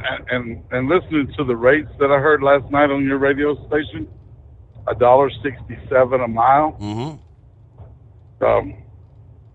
If you average 60 miles an hour, you're only looking at $100 an hour. That's terrible. You can't run a truck for that, especially when you're burning 10 gallons of fuel an hour at $3 a gallon. That's $36 right there. That's over your 25% mark. So, and then your maintenance. But, if you try to run more miles, you're just messing yourself up too. So, but if we just go to the mileage pay needs to go away. That's the Jedi mind trick they've come up in this industry. I mean, it worked when, back in the 70s when rates were $2 a mile or 10 cent a hundredweight. A 40,000 pound load paid $4,000. If you went from the East Coast to the West Coast, you made about $2 a mile. But they this was all put in. All right, so here's what happened. Smokey and the Bandit came out, right? 76, 77. And then we had DJ McKay and his best friend Bear. We had Sonny Pruitt and Moving On. Put truck drivers in a good light, back in the 70s. Glamorized. And glamorized. No, you don't see them guys out here today. I can guarantee you. Making money. We got Trans Ams and pretty trucks and, chasing women. Well, and so they glamorized it. And then there's a group of people that got mad at the truck drivers because they considered us hayseed hicks, and they were lawyers and doctors. Okay? Back then, we were making as much as lawyers were. But they were all pissed because they went to school for 8 years and had to pay for that education, and we were making just as much as them. Even though, we put in a lot of hours. That's why we got paid what we got paid. So, and they ended up starting a company called Landstar and a brokerage company. And I said, well, hell, we'll just steal their money from them and we'll make money off of their dumb asses. So they went down there and started Landstar and taking 33% off the top. Now I think it's 35%. But, so the industry is totally out of whack. And we got to stick together. I'm going to the Alabama Supreme Court with my case, waiting on that date, because the judge, he said, oh, there's no case here. But they messed up when they countersued me, saying they overpaid me. Well, we both can't be right. If you're going to say you overpaid me, I want you to show that you overpaid me. But anyway, the number is $200 an hour for every hour on duty, or $100 an hour for every hour on a 24-hour clock. Those numbers right there will work. It'll work out to where the driver gets $25 on the one. The reason I called though. Yeah. Do you know what inflation rate is over the last 111 years in this country since the beginning of the Central Reserve Bank? I would have no clue. I will tell you right now, if you give me a number within 200 percentage points, I will give you $500. I will cash app it to you. if you can give it to me in the next 5 seconds. I can't do it in 5 seconds. I can't Google that fast. Okay. I know. That's why I said 5 seconds. All right. Well, the interest rate from the last 111, or not interest rate, the inflation rate is 3,078%. Now, up until our lifetime, Steve, when we were still in school, the interest rate from 1913 to 1970 only went up 291%. So since they came off the gold standard, which was put in by Richard Nixon, and that would be 2,800% inflation over the last 50 years. Now, here's the other thing. If you take a house back in 1913 from Sears catalog, a Craftsman house, I'm sure you got them up there in Ohio, a 4-bedroom, 1-bath house, 1,400 square feet, delivered to your property was $985. Okay? If you take that and adjust it for inflation of 3,078%, that house today would only be $27,000. But we don't understand money in this country. We don't get it. The banks told you that you could buy a house and you should pay 25% of your pay should go toward a house. They roped you in because back when Henry Ford put those people to work, they could work 1 day a month and pay their house payment. That house I'm just talking about for $935, they could pay that house in 1 day's worth of work at $5 a day. And that person at $5 a day, adjusted for 3,078% inflation rate, would only be making $160 an hour today. Or no, $160 a day, which is $20 an hour on an 8-hour day. We're getting paid way more. We're just spending money like we're drunken sailors. Well, yeah, I don't get it. I think the average person's probably working maybe 2 weeks out of the month to make their mortgage and more interest payments. Yes. And then you're working, in some cases, damn near a week. If you've got one of those expensive cars, there ain't much left over at the end of the month. All right.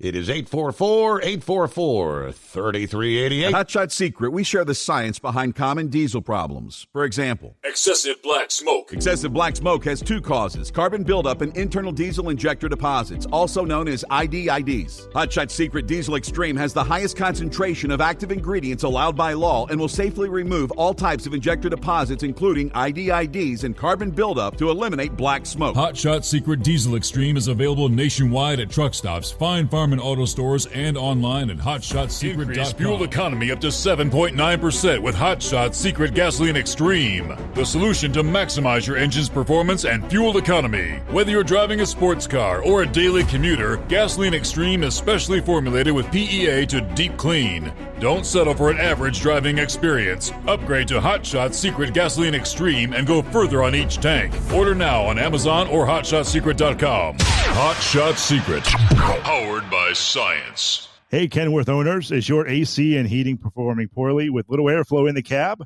Soaring Eagle HD Truck Parts is here to solve your worries.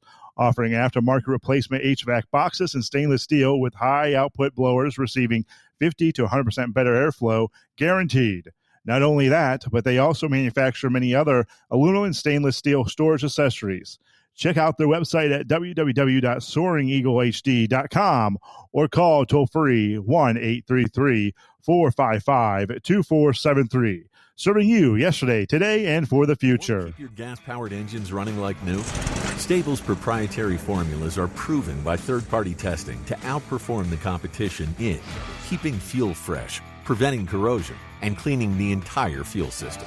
With Stable, you can have confidence you are doing the right thing for your engine's long-term health. Just pour into your gas can or fuel tank, then top off with fresh fuel. At every fill-up or when you store, start with Stable. Available where fuel additives are sold. Hey truckers, this is Steve Darnell from the hit TV show Vegas Rat Rods. Check it out. Industrial Injection has been a leader in the diesel heavy-duty industry since 1985. Whether you are looking to keep your truck on the road, you are a hardworking farmer feeding America, an over-the-seas mariner, a miner, or a construction craftsman, Industrial Injection can help keep your heavy-duty rigs and equipment running so you can keep America thriving. Get all your turbochargers, injection pumps, injectors, and engine parts at industrialinjection.com. Industrial Injection, the place to go for all your diesel parts needs. The Overnight Drive with Steve Summers. Live from the Hot Shot Secret Studios. Call Steve now. 844-844-3388. That's 844-844-3388. All right, I got several other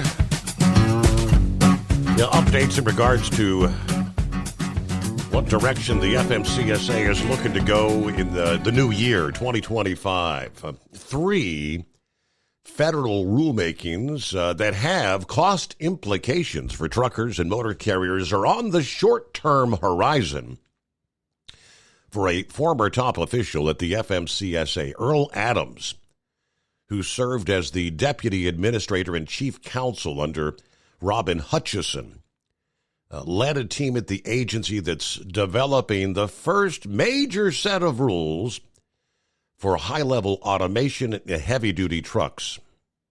The result of that effort, a proposed rule on autonomous driving systems, is on the DOT's calendar for rollout in December, combined with the final rule on automatic emergency braking and a proposed rule to set up federal top speeds for trucks, a.k.a. speed limiters.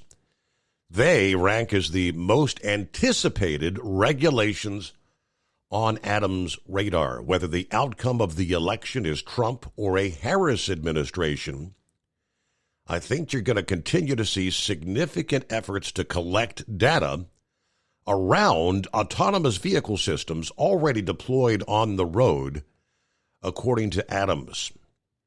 He gave an interview with FreightWaves this week, so we'll give you more on what he broke down. ADS guardrails, automatic braking rules to set new standards, speed limiter anxiety. Yes, indeed.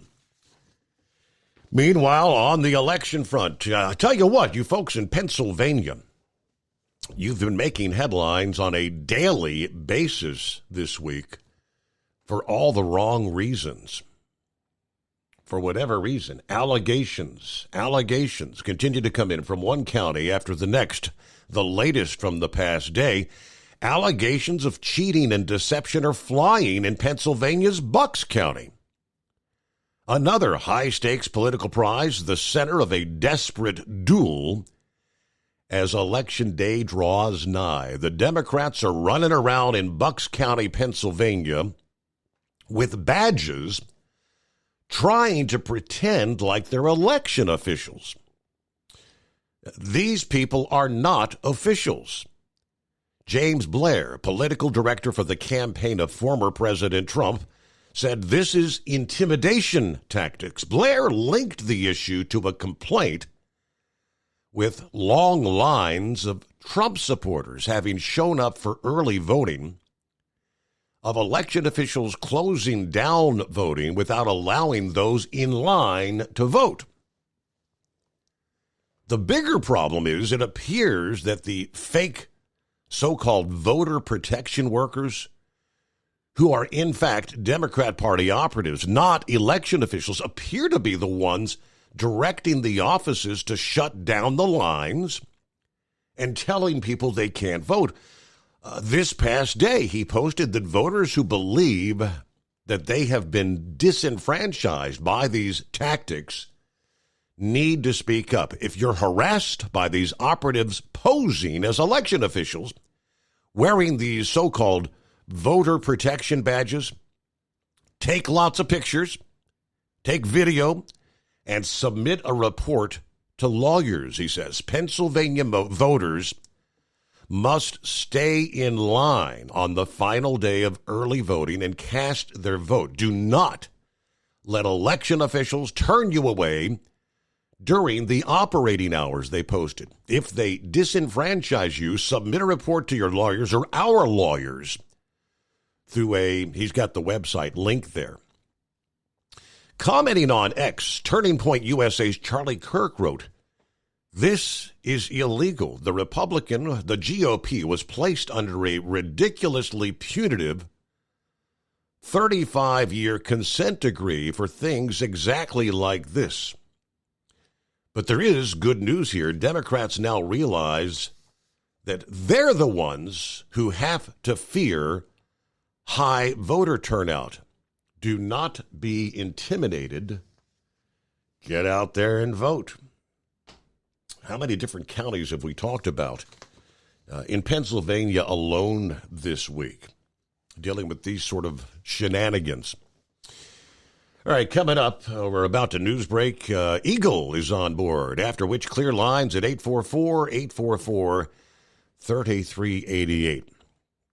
Got a bit more information, kind of an update on the suspect, the individual they're looking for that set fire to ballot drop boxes in Oregon and Washington state. And they say he is likely planning additional attacks, according to authorities this past day. The man suspected of setting the fires, according to Washington state, is an experienced metal worker.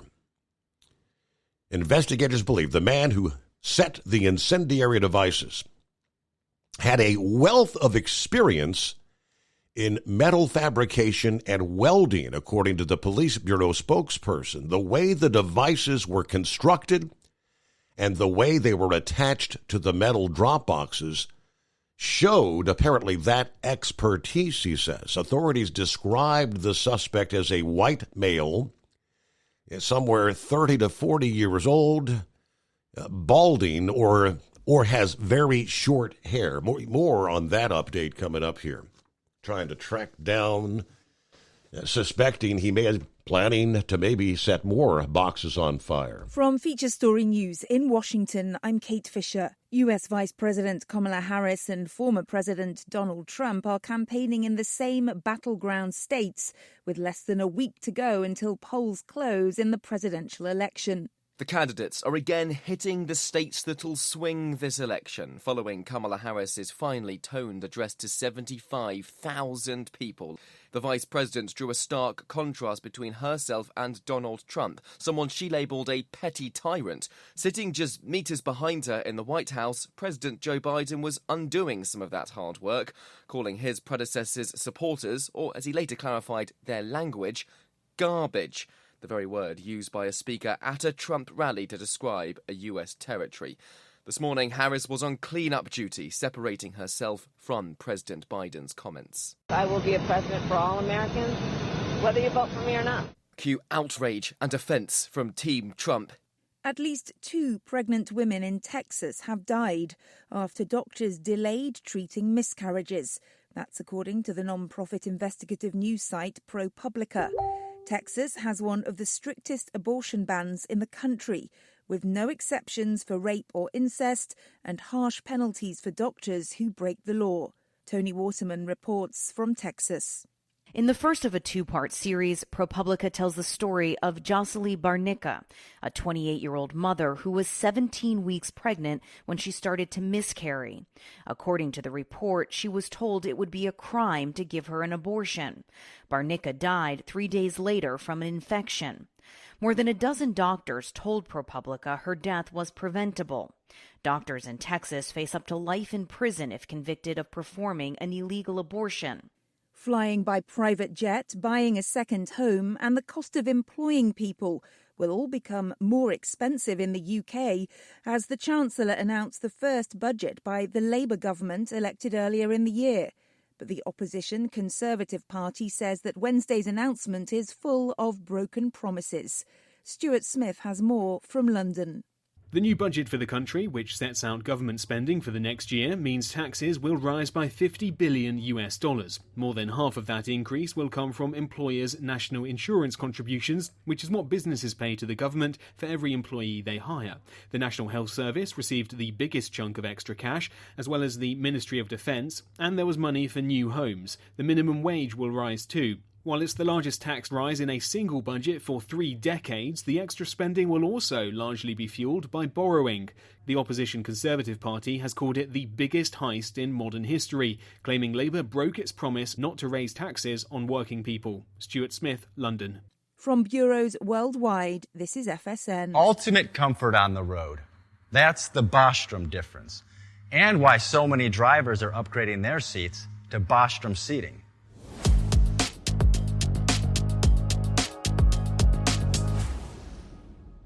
With roots dating back to 1935, we know seating. We've developed a full line of high-quality products with the right seat for your application, all made right here in the USA. From our top-of-the-line Wide Ride Plus Certa for the long-haul driver to our entry-level Baja series for the vocational driver, we provide you with the comfort you deserve at the price point you're looking for. We know you're busy. You don't have time to search every distributor and dealership for the right seat, only to find the one you want won't fit in your truck. That's why we created BostromSeating.com. It's a complete seating solution. You can build the perfect seat with the features and options you desire, and we'll help you be certain it'll fit in your cab. Once you've built the perfect seat and have the part number in hand, you can shop pricing and availability. Our Where to Buy feature allows you to pick up a seat right where you are or anywhere along the road you'll be traveling. When you install a Bostrom seat, you become part of the Bostrom family. A family that includes other drivers who recognize this is more than work. It's a ride, one that requires the next level comfort and support only Bostrom can provide. Go to BostromSeating.com to design your ride with ultimate comfort for the open road. Hands on the wheel, hands off invoicing. At Transcap, we're built for high speed and service, just like you. Our fast freight factoring helps you make more money, not chase it down, because we handle all the invoicing BS and back office work. Apply for fast funding at transcap.com/getcash. It takes just 60 seconds. Or call 888-250-TCAP. That's 888-250-TCAP. And mention Steve Summers Overnight Drive.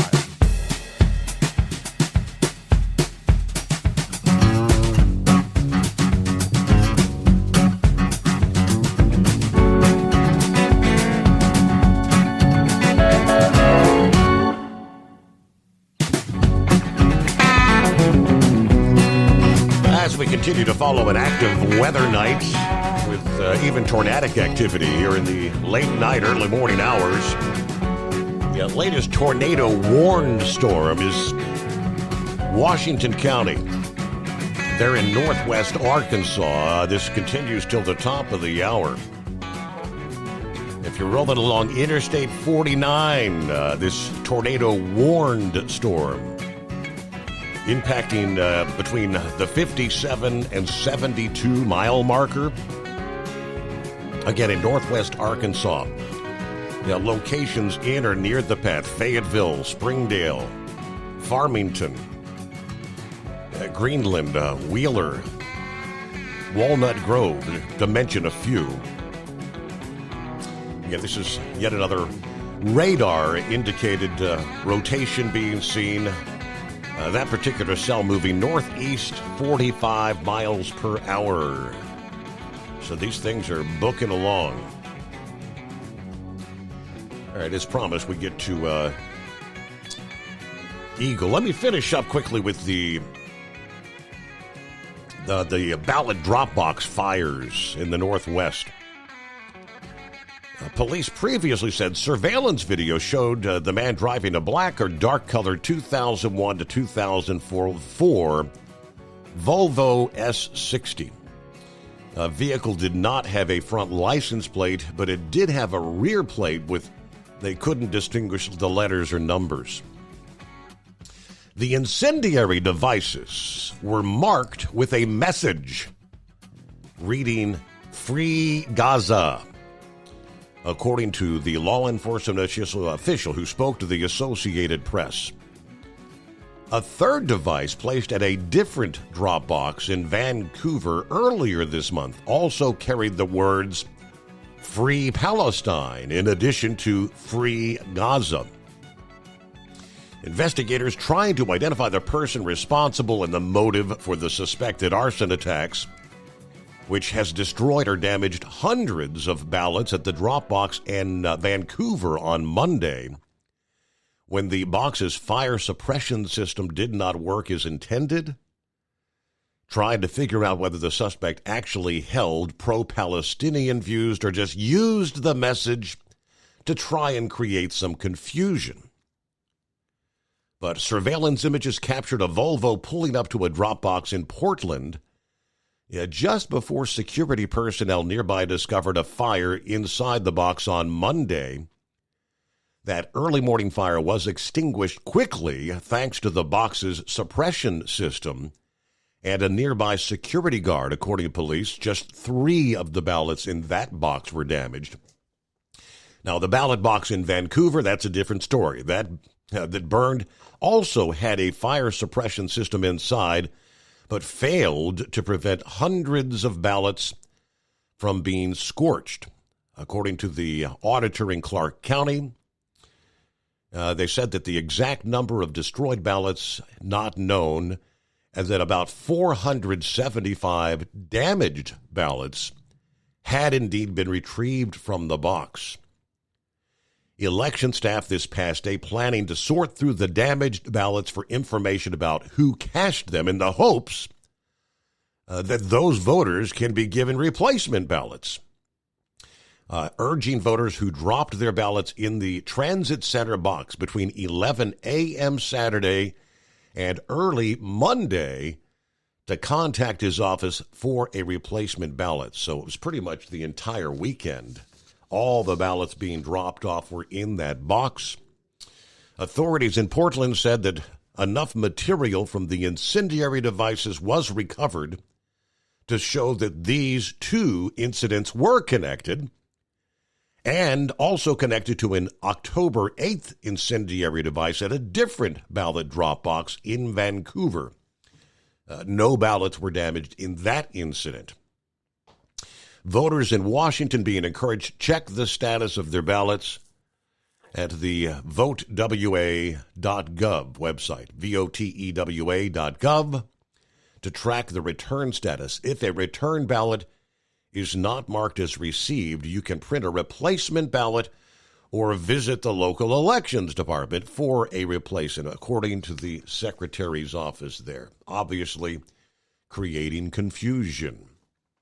All right, good morning, Eagle. What's happening?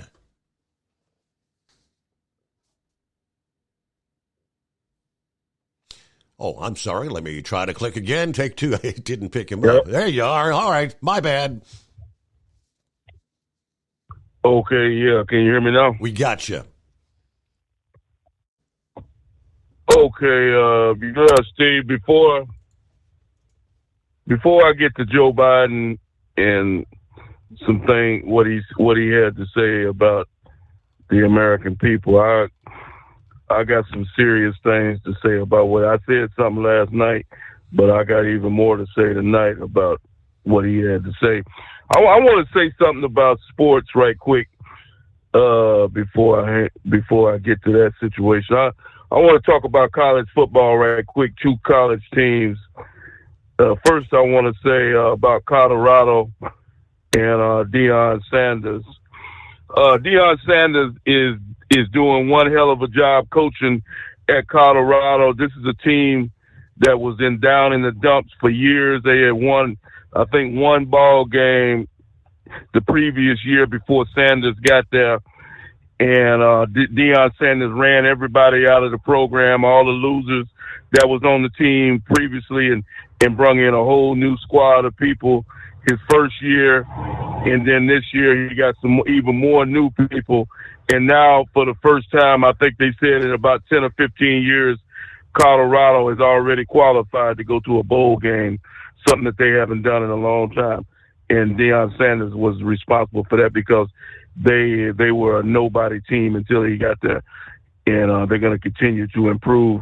And teams that turned him down for his services, such as Florida State, a team that he played for in college, they refused to bring him in. And guess what? Now they're 1-7 right now the Florida State Seminoles. They can't buy a football game. I bet you, guarantee you, Florida State wish they would have offered him a contract. Now, let's talk about where you live at, and that's Ohio State. You know, I watched the Ohio State game last week, Steve, when they played Nebraska in Ohio State in Columbus. You know, I know you live there. I don't know if you're a big Ohio State fan or not, but the Ohio State fans need to start appreciating their coach, Ryan Day. They gave a list of how many games this guy has won since he's been in Ohio. Yeah, he has a problem beating Michigan, but everybody else had a problem beating Michigan too last year. Last time I checked, they went undefeated. So he wasn't the only team that lost to Michigan. Now, Ryan Day has done things. Only thing he hasn't done is bring a national championship to Ohio State. But yet they still got people in Columbus that want to run him out of town. This guy here is in the top 2 or 3 best coaches in college football. If all those fans in Columbus that want to run him out of town, who you gonna bring in when you run him out of town? I guarantee you won't find nobody as good as him. Just ask Alabama.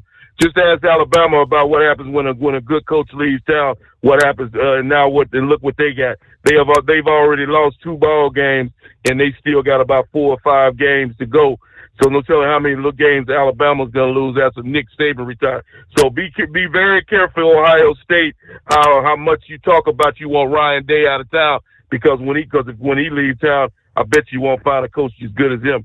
Now, let's get to Joe Biden's situation, Steve. Let's get to Joe Biden. You know something? I talked to a lot of people today. You know, truck drivers at the truck stop. And I'm not talking about for police. I'm not speaking for police officers. I'm not speaking for firemen. I'm speaking for truck drivers, one of the most important professions in the U.S. because we transport these goods from city to city, state to state. And for Joe Biden to come. Oh yeah, by the way, before I get to that, what I was gonna say about him, I want to congratulate Donald Trump, Steve. I don't know if you've seen the video. I don't know if anybody else has seen it. Donald Trump threw it right back in good old Joe Biden's face, since he seems to think that Donald Trump supporters are garbage or trash. Yes. Donald Trump went out and bought a trash truck. Yeah, he went out and bought a trash truck in Wisconsin, and Donald Trump put on a trash uniform, and he sat in the passenger seat of a garbage truck today and shoved it right with Donald Trump on the side of that truck. Donald Trump shoved it right back in Joe Biden's face when he went out and bought that garbage truck, since Joe Biden seems to feel like Trump and his supporters are garbage. Now, let me say this about good old Joe Biden, because I said it last night. You know something, Steve? That's I checked on this before I made this call, and I've talked to other people. As far as I know of, besides that low-life scumbag Hillary Clinton, that is the only person out in politics that I've ever heard come out and say something about the American people. Just see, Joe Biden, he represents America, Steve. People voted that loser into the White House, and for him to come on television and call the people of his country garbage and trash, that's an insult to anybody who calls himself an American. It's definitely an insult to me, because I know I'm not garbage, brother, because I drive this truck mile after mile, day after day, to put money in my pocket and to feed my family. And it's something that Joe Biden doesn't do while he's laid up on the beach at the taxpayers' expense. That's what garbage is, Steve. Somebody that lays up on the beach when he's supposed to be at the White House doing his job, and he's got the nerve to call the American people trash and garbage. It's an insult to me and a lot of other hard-working truck drivers out here, and it pisses me off. And here's what really makes me mad is the guy didn't even offer. He didn't even have enough guts to come out today and offer an apology. He came up with some bogus excuse about he was talking about the comedian. He wasn't talking about that comedian that called Puerto Rico a floating island of garbage. He's talking about the American support. The words came right out of his mouth. Right. He said the supporters of Donald Trump. is garbage. So don't even try to backtrack, Joe Biden. Be a man for once in your life and admit to the American people that taxpayers that you call them trash and garbage, brother. You like I said, see, he's supposed to represent America. Let me ask you a couple of questions. Have you ever heard Vladimir Putin come on TV and call the people of Russia garbage? Have you ever heard the president of North Korea come on his television and call his people trash and garbage? Have you ever heard the Chinese president come on his television over there in China and call his people trash? No, you haven't, and you never will. What Joe Biden did, Steve, is the ultimate disgrace. No other president that I can think of has ever insulted the people of his country. But what he did, though, Joe Biden, and I want to congratulate you, my man. You probably just handed the election to Donald Trump. So thank you for your stupidity, because when it's all said and done and the Democrats wonder why they came up short, they can point right directly to you, my friend, because all you did was motivate more and more Republicans, and you might even turned off a few Democrats to make them want to do the right thing and go and vote for Donald Trump, because Donald Trump stands for America, Steve. He went to a McDonald's restaurant and put on a uniform and worked in that restaurant, something that Kamala didn't do and she lied about, and then he went today and sat right in the passenger seat of a trash truck. This is a man with billions of dollars in his pocket, and he's riding around in a garbage truck. That shows you what this man is all about and how much he cares about America and the people that live here. And like I say, I'm speaking for myself and some other truck drivers. It really pisses me off, and I get offended when somebody like that loser comes on television and has the nerve to call people like me and people that support Trump garbage. Joe Biden, my friend, we're not garbage. You're the one that's garbage, and I thank you for taking my call tonight, Steve. All right, and the question in regards to, what was it, Vladimir Putin, Kim Jong-un, Xi Jinping, I don't think they talk negatively about their populists, but if anyone in those populists, any of those three, says something derogatory or negative about the president, the leadership, they'll pretty much find themselves before the firing squad, right? They just knock them off, take them out. Meanwhile, it's 844-844-3388. The Steve Summers Overnight Drive. At Hot Shot Secret, we share the science behind common diesel problems. For example, excessive black smoke. Excessive black smoke has two causes: carbon buildup and internal diesel injector deposits, also known as IDIDs. Hot Shot Secret Diesel Extreme has the highest concentration of active ingredients allowed by law and will safely remove all types of injector deposits, including IDIDs and carbon buildup, to eliminate black smoke. Hot Shot Secret Diesel Extreme is available nationwide at truck stops, fine farm and auto stores, and online at hotshotsecret.com. Increase fuel economy up to 7.9% with Hot Shot Secret Gasoline Extreme, the solution to maximize your engine's performance and fuel economy. Whether you're driving a sports car or a daily commuter, Gasoline Extreme is specially formulated with PEA to deep clean. Don't settle for an average driving experience. Upgrade to Hot Shot Secret Gasoline Extreme and go further on each tank. Order now on Amazon or hotshotsecret.com. Hot Shot Secret, powered by science. As an independent trucker, you work hard to meet your goals. The Owner-Operator Independent Drivers Association has been helping small business truckers for over 50 years with benefits, services, information, and discounts. You work hard, but OOIDA works even harder to give you advantages that large fleets enjoy. And all of our programs support our representation on your behalf in Washington, D.C. Become a member at OOIDA.com, making a difference in the lives of truckers. Fuel filtration is a big deal. Poorly filtered diesel fuel can damage injection systems, reduce efficiency, and rob horsepower, among other things. By removing the water, air, and debris from fuel, fast fuel systems can triple the life of your injection system while restoring power, optimizing fuel economy, and more. Not sure what your truck needs? Give us a call at 636-433-5410 or learn more at fastride.com.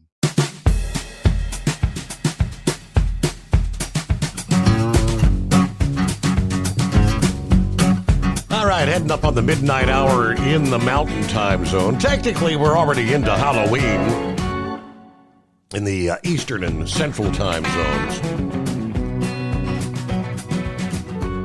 but it's kind of technically still the night before Halloween. I mentioned, who was it? I think I asked Dingbat. Did you ever get out and toilet paper anybody's place or throw eggs the night before Halloween? What do you call the night before Halloween? If you simply say October 30th, this guy put it together. He said, well, you're not from Detroit. If you're from Detroit, it's known as Devil's Night. You're not from Cincinnati. In Cincinnati, it's known as Cabbage Night. You're not from the urban areas of New Jersey, where it's known as Mischief Night. Now, I grew up in Cincinnati. I honestly never heard it referred to as Cabbage Night. I don't know when that started. It was always referred to as Damage Night when I was growing up. Anyway, this guy says, I grew up in New Jersey, more precisely adjacent to Newark, where Mischief Night was part of our community folklore. No one knew how Mischief Night got started, which is typically for all types of folk traditions, but everyone knew it was for preteen or teenage guys, which back in the late 50s and early 60s meant only men or males, to go out at night looking to make or find some minor mischief. Time magazine gave some historical perspectives, noting that Mischief Night may have first appeared in the U.S. in the 1930s and 40s, maybe connected to the turmoil of the Great Depression and the threat of World War II. In subsequent years, particularly in the 1980s, it became much more violent, especially in the decaying industrial cities of Detroit and Camden, where arsonists used the occasion to start hundreds of fires, largely but not exclusively in abandoned buildings. In 1954, the folklorist William Bascom authored an influential article on the 4 functions of folklore, which apply fully to the traditions of Mischief Night. A first function, he said, is simply amusement. We experienced the thrill of going out at night with your friends, performing minor mischief. The second function is education. Not the education that occurs in a classroom, but rather the learning that occurs informally among members of a distinct folk group. If we were fortunate, we might learn something on Mischief Night about ourselves as we underwent the transition from childhood to adulthood. Third function is validation and reinforcement of beliefs and conduct. By sharing in the activities of Mischief Night, we helped maintain the traditions of our folk group, which are passed from one cohort to the next. The final, fourth function, is to provide socially sanctioned and approved outlets for expressing minor aggressions, tensions, cultural taboos, or fantasies. My group of friends generally came from good homes, and we used the occasion of Mischief Night to test the boundaries of what we might or might not want to do, if only for a single night. All right. Of course, I understood none of this while participating in Mischief Night nearly 60 years ago. The mischievous deeds perpetrated were never elaborate pranks, carefully planned, but almost always spontaneous, depending on chance encounters as we roamed the neighborhood streets. A different type of detonation could result from the pumpkins that some of us might steal. The apartment buildings in the neighborhood of Newark were as tall as 15 stories, and if you stole a pumpkin from outside someone's apartment door, then dropped it from the roof, those were the best explosions ever. So that was pretty much it. People, you'll come out Halloween morning and find a lot of pumpkins that were on porches the night before, busted out in the street. in some neighborhoods. Toilet paper, always a big thing. Toilet paper dangling from trees. And, of course, eggs. Good morning, Double R. How you doing, Steve? Are you looking for a mischievousness? I ain't got time. No, but that sure brought back memories. So. Yeah. How you been? I'm doing okay, doing good. Hey, I never got sick, thank the good Lord. Yeah, well, we left, and I had to go back down to Miami, and we went to Opryland, and we loaded up with, they had a Rolls-Royce event, and we loaded up some Rolls-Royces and took them down to Miami, dropped them off, and then I had to go to Homestead to the racetrack, and I'm loaded up now. I've got the official pace car. There's two of them, and then there's two from the Busch Series. Okay. Yeah. Anyhow, I've got four pace cars on here from down there, and I'm gonna deliver them today up here in Michigan. I'm roughly, I don't know, 100 miles from going through Cincinnati, so I'm on my way up now. But we left the house, and you'll be rolling through in short order. Hey, I'm looking at the clock. I got to pause. I'm sorry. We'll be right back. Ultimate comfort on the road. That's the Bostrom difference, and why so many drivers are upgrading their seats to Bostrom seating.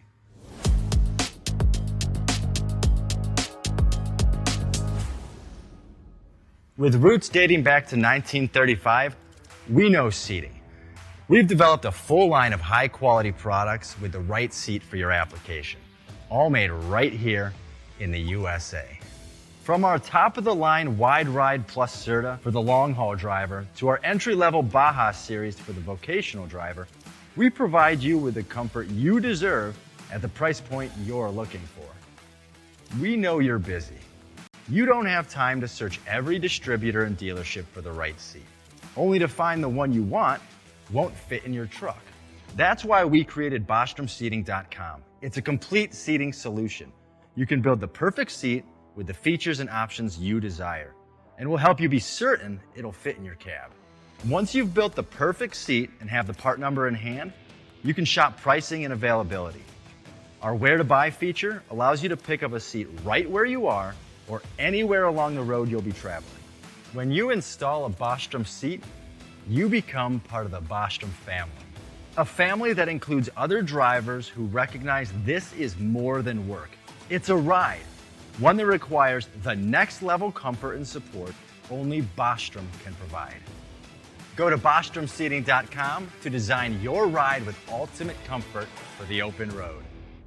Hands on the wheel, hands off invoicing. At Transcap, we're built for high speed and service, just like you. Our fast freight factoring helps you make more money, not chase it down, because we handle all the invoicing BS and back office work. Apply for fast funding at transcap.com/getcash. It takes just 60 seconds. Or call 888-250-TCAP. That's 888-250-TCAP and mention Steve Summers' Overnight Drive. From Feature Story News in Hong Kong, I'm Laura Westbrook. US Vice President Kamala Harris and former President Donald Trump are hot on each other's heels, campaigning in the same battleground states with days to go until the election. The White House hopefuls will be in Wisconsin and North Carolina, laying out their closing arguments to the American people. Benji Heyer reports. The candidates are again hitting the states that'll swing this election, following Kamala Harris's finely toned address to 75,000 people last night, in which she promised a future of freedom and hope. Sitting just meters behind her in the White House, President Joe Biden was undoing some of that hard work, calling his predecessor's supporters, or as he later clarified, their language, garbage. The very word used by a speaker at a Trump rally to describe a US territory. This morning, Harris was on clean-up duty, separating herself from President Biden's comments. As President of the United States, I will be a president for all Americans, whether you vote for me or not. Still, cue outrage and offence from Team Trump, even though he's repeatedly made several disparaging remarks about Americans, recently framing his political opponents as, quote, enemies within. At least 95 people have been killed and dozens more missing in flash floods in the southeast of Spain. One town near Valencia was hit by more than a year's worth of rain in 24 hours. Giles Gibson has more. Search and rescue teams are battling their way through flooded streets looking for potential missing persons. Meanwhile, more than 100,000 people in the area surrounding Valencia are also still waiting for their electricity to be restored. Spanish Prime Minister Pedro Sanchez has told residents that his government will not abandon them. Forecasters say the most intense weather conditions have now moved through the area, but they're still warning that 80 to 100 millimetres of rain could fall over the next 12 hours. Flying by private jet, buying a second home, and the cost of employing people will all become more expensive as the UK Chancellor announced the first budget by the Labour government elected earlier in the year. But the opposition Conservative Party says Wednesday's announcement is full of broken promises. Stuart Smith has more. The new budget for the country, which sets out government spending for the next year, means taxes will rise by $50 billion. More than half of that increase will come from employers' national insurance contributions, which is what businesses pay to the government for every employee they hire. The National Health Service received the biggest chunk of extra cash, as well as the Ministry of Defence, and there was money for new homes. The minimum wage will rise too. While it's the largest tax rise in a single budget for 3 decades, the extra spending will also largely be fuelled by borrowing. The opposition Conservative Party has called it the biggest heist in modern history. From bureaus worldwide, this is FSN. With FSN Spotlight, I'm Simon Marks, looking in more detail today at Israel's proposed ban on UNRWA, the United Nations Relief Works Agency. It has been playing a critical role distributing humanitarian aid in Gaza and the West Bank. But contact between all its employees and Israeli officials will be banned in 90 days' time, a move that humanitarian organisations say will cripple efforts to get food, medical supplies and other assistance to Palestinians. Ricardo Perez is with UNICEF. In a situation where UNRWA is unable to operate in the Gaza Strip, the humanitarian system would collapse even further. We are already operating, let's say, with one hand. If they tie that hand behind our backs, we will try and deliver with our teeth, but that's going to become increasingly difficult. UNRWA has facilities, staff, equipment, even food assistance, primary health care services, informal education. All these services would cease to exist for over 1 million children across the Strip. So we're very concerned about this bill, and indeed it would be a huge blow to the entire humanitarian operation on the ground. Israel is defending the move, saying UNRWA needs to face consequences over allegations that 450 of its staffers were involved in the Hamas attacks on Israel last October. The UN says it investigated those claims and could only find 9 staff members who had played a role and were then fired. With FSN Spotlight, I'm Simon Marks. The main news again. Former President Donald Trump and Vice President Kamala Harris held events in key battleground states with just days to go before the US presidential election. At least 95 people have died as Spain battles its deadliest floods in decades. The government fears the death toll could climb even higher. Tax hikes, big borrowing and big spending plans. The UK's Labour government unveiled its new budget plan. And that is the latest Feature Story news. Laura Westbrook reporting. It's coming. Crisp fall mornings turn bitter cold. You climb into your diesel and it feels like you're sitting on an ice cube. Imagine how your engine feels after a frosty night. Freezing temperatures impact your diesel's fluids, especially fuel. As the temperatures drop, water that is emulsified within your fuel is released, adding more water into your system. Frozen water in your fuel lines, filter, or bowl will simply slow the flow, or worse, stop the flow of fuel in your system. No fuel flow, no start. Get prepared now for the cold that is coming. Hot Shot Secret Diesel Winter Anti-Gel is a premium fuel additive that lowers your fuel's pour point to minus 65 degrees. If it's that cold out, you shouldn't be on the road. You ought to be at home in front of the fireplace. Hot Shot Secret Diesel Winter Anti-Gel Premium Fuel Additive. Available now online at hotshotsecret.com. Hot Shot Secret. Powered by science.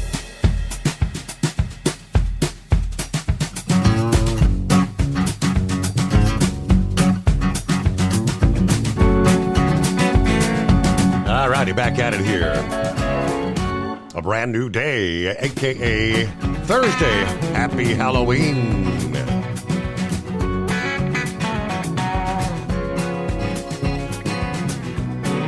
All right, our number, 844-844-3388. All right, back with Double R. So you picked up those pace cars. Was that were they down at Homestead, Miami, or was it somewhere else? A car show or something? Yeah.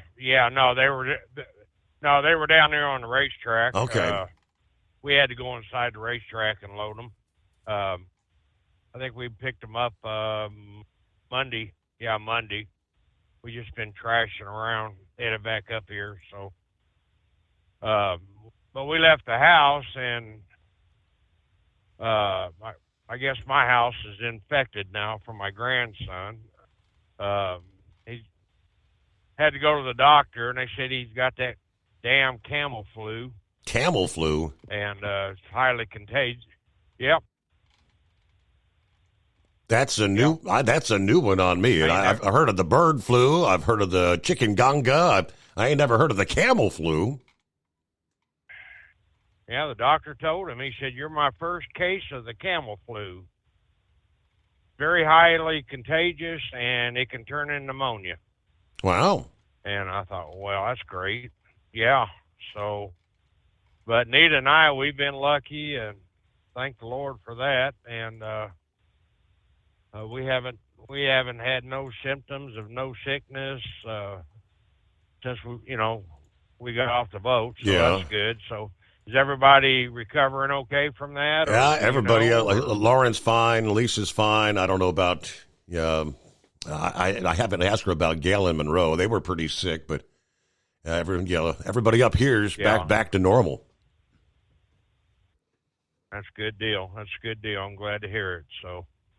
I just wanted to call in, chime in, say hi to you, Steve. I'd let you know we're back on a normal schedule. So I do want to say hi to Chad out there. Where does he live? North Dakota or where was South Dakota. South Dakota. I told him to call. I called him that all week. Every time I'd see him, I'd say, "Hey, South Dakota." It's always nice to make new friends. Really nice people. So, anyhow, I just wanted to chime in and say hello. And, boy, IU's on a roll, ain't they? Yes. So how you believe they're how you feeling about your Volunteers? They're having a good season. Oh, yes, sir. Yeah, they play Kentucky Saturday. That'll be a good game in Knoxville. And then, that'll be. It's going to be crazy. I don't think SEC is going to. I don't know. I might be wrong. I think Big Ten's going to be in your championship this year. In my opinion, but we'll see what happens. But anyhow. But anyhow, Steve, I just wanted to say hello to you and let you know we're back out here hitting the grindstone again, ready to go on another vacation. 2 weeks of this crap, and I'm ready to go. Right. So, yeah. But anyhow, I'll let somebody else get in. But I do agree with Eagle. I think that mouth of Biden is going to end up costing Kamala her election. It's going to cost some votes, I would think. I don't know. I mean, just 3 days before that, it's going to cost a lot of votes. Trump's at Madison Square Gardens, and the comedian makes the joke about Puerto Rico. Yeah. And of course, for 2 or 3 days, all the headlines were, Trump's going to lose votes. He's going to lose votes for that statement. He didn't say it, and then Biden comes right out and just kind of he doubles down and makes it worse. Yeah. Well, didn't Trump pack Madison Square Garden? Yes, yeah. Well, it was capacity inside and something like 75,000 supposedly outside the arena. Lord have mercy. Yep. Wow. So I was listening today to Vice President Lance, or Vice President-elect Vance, with what's that girl's name? Tootie. I can't even pronounce her name. Garbutt, Garrett, over in Pennsylvania. They were having a rally. I was listening to that. So Gabbard, or I can't even think of her name. Tulsi Gabbard. Anyhow, Tulsi. Tulsi. That's it. That's the one. Yeah, they were sitting down talking about veterans, and pretty interesting. It was pretty interesting. I thought it was pretty good. So, but other than that, Steve, I'm going to back out of here. All right. Well, it was good to hang out with you guys. It was a good time while it lasted. That was 8 days that went by way too fast, as they always do. But, yeah, back to reality, back on the road. Got to make money. Got to pay the bills. Start saving up for the next vacation, right? Very interesting. In the state of Maine, thousands of students across 138 schools in Maine voting in a mock election Tuesday. Former President Donald Trump beating Kamala Harris by a large margin. Now, in the state of Maine, I found that rather surprising. Trump handsomely won with 52% of the vote, compared to just 40% going to Harris, according to the Portland Press Herald. Independent candidate Cornel West received 2%. Green Party candidate Jill Stein, 1.9%. Libertarian Chase Oliver, 1.8%. While not necessarily an indicator of how their parents are voting, but obviously, in most cases, that would be. I mean, kids typically follow the lead of their parents, right? They do tell us Maine students have had a remarkable track record with their mock elections, correctly choosing the winning presidential candidate in every election since 2008. Notably, many of the students who voted for Trump split the ticket when voting in the mock election for Senate and House seats, with the incumbent Senator Angus King, independent, earning 43.3% of the vote compared to the Republican challenger, Demi Kouzanos, at 23.9%. Independent Jason Kerry also received 16.3%, and Democrat Dave Costello got the lowest share of the mock votes cast for Senate with just 14.9%. Meanwhile, the incumbent representative Chellie Pingree, Democrat, of Maine's 1st Congressional District, won the students' favor with 40.9% of the vote. The Republican challenger Ron Russell, 38.6%. Independent Ethan Alcorn, 19.4%. Students also voted to re-elect Representative Jared Golden, the Democrat, over the Republican Austin Thierolt. A very tight outcome, 49.3 to 48.8 there. It's not immediately clear how many students participated, but the outlet reported 19,530 students cast mock votes during the 2022 midterm elections. According to the Secretary of State in Maine, hands-on learning through a mock election is a great way to teach youngsters about our electoral process, our government, and the importance of making their voices heard at the ballot box. Now, speaking the day before the mock election was held there in the state of Maine, but I don't know. 52 Trump, 40 Harris. That's big numbers. See what's going on. Vic, I believe, joins us this. Happy Halloween, Vic. Yeah, happy Halloween. Steve, I was thinking you were talking about all the mischief there at Halloween. I know way back when I was about a young teenage boy, bunch of us get together. It was a long season, not just a night. And the big thing back in the rural area was to tip over the outhouse. And I'll tell you, WPA and PWA back in the Depression days, they built some that you'd have to work awful hard to turn them over there. They had concrete bottoms on them and everything else. But that was quite another day and another time. And if we did too much mischief, our parents would send us back to correct the mischief. Yeah. Because everybody knew who we were. I can vouch for the fact if you've ever, as a youngster, had to have the pleasure of scrubbing eggs off of a brick wall, painted brick, that dried up eggs are very difficult to get off, and I got the privilege of doing that. Yeah. Well, eggs are actually very corrosive, even like paint. Brick walls aren't as bad, but they will leave a mark on paint and stuff of that nature. But right. On to the less pleasant subjects of the day. When I heard Double R talking about the camel flu, I don't know if that's the Mideast respiratory symptoms that they traced back to camels, the MERS, MERS. Right. And then we had the SARS-1, the SARS-2. So, but kind of keeping with that, whenever you're talking about calling people garbage or trash or whatever it was, whenever the Democrats defy a subpoena or refuse to investigate a serious problem, like we need to find out where all these viruses are coming from.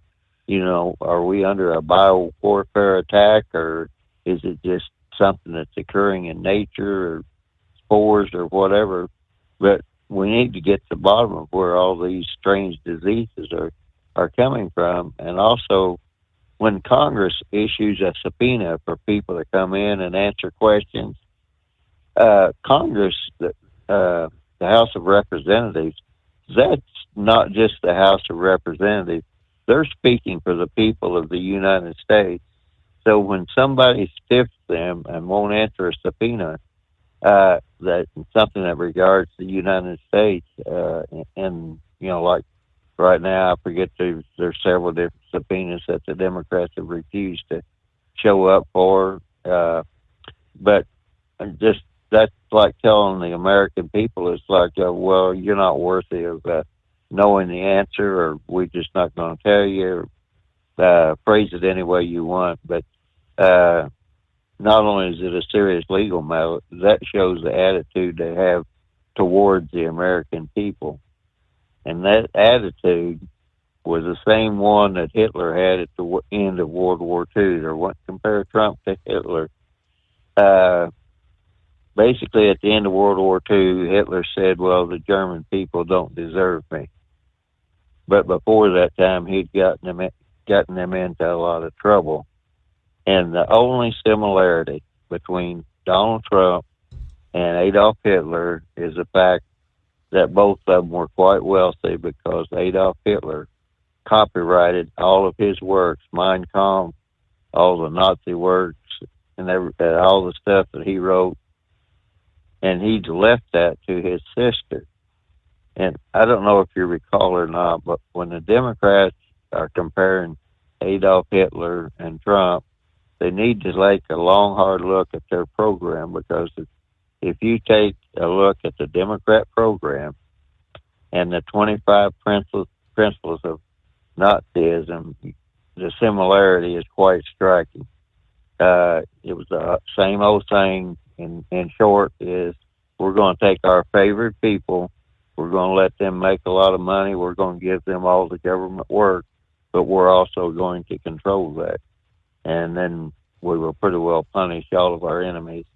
And that's the only similarity that I can see that's coming up there. So, but today I heard an individual on TV talking, well, I shouldn't say today, it's already next day, but yesterday, I heard an individual on TV saying that the Nazi Party was not a socialist party and it was a far right-wing party. And I thought, well, Guy, you really don't know very much about the Nazi Party because I was trying to think. I think it was National Democratic Socialist Arbeiters Party, and Arbeiter means work, so it was a lot of people just called it the Workers' Party. But it was a big long name, and that's why they just called it Nazi, because it was simpler just to say Nazi. But this individual, and he was supposed to be a very democratic strategist, and I'm thinking, I don't believe you really done a whole lot of research there, guys, because most people will tell you that the only thing was that the Nazi Party did oppose the Communist Party, and they wanted to get rid of the Communist Party. And other than that, they really had, the Communist Party and the Nazi Party had pretty similar views, except they just phrased it a little different. But in both of them, the state controlled all the assets and resources, and would pick and choose winners, and that's pretty much the thing of both of them.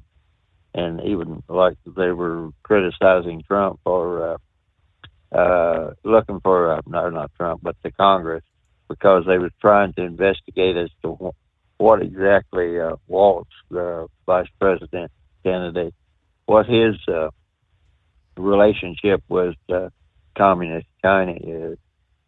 And that was, they were saying that was nobody's business, I guess, or something.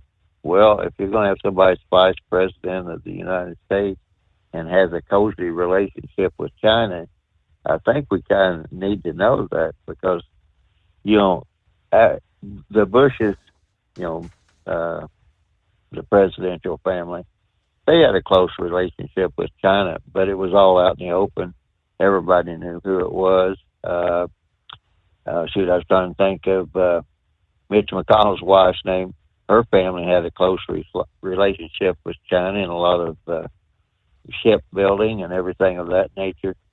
So Waltz's relationship, I still have a little bit of a hard time figuring out exactly what it was, because that relationship went on at the time of the Tiananmen Square, and I don't, and he was praising the Chinese political system. And I think he's the only one that ever really praised the Chinese political system that was in power that I know of. Mm-hmm. I mean, I know that, Obama and Valerie Jarrett. Valerie Jarrett thought Ho Chi Minh, not Ho Chi Minh, but Mao Zedong thought he was the greatest world leader ever. So the gist of it is that people come out, they're trying to do anything to undercut Trump. Right here's wording it. They don't want him gaining any more momentum.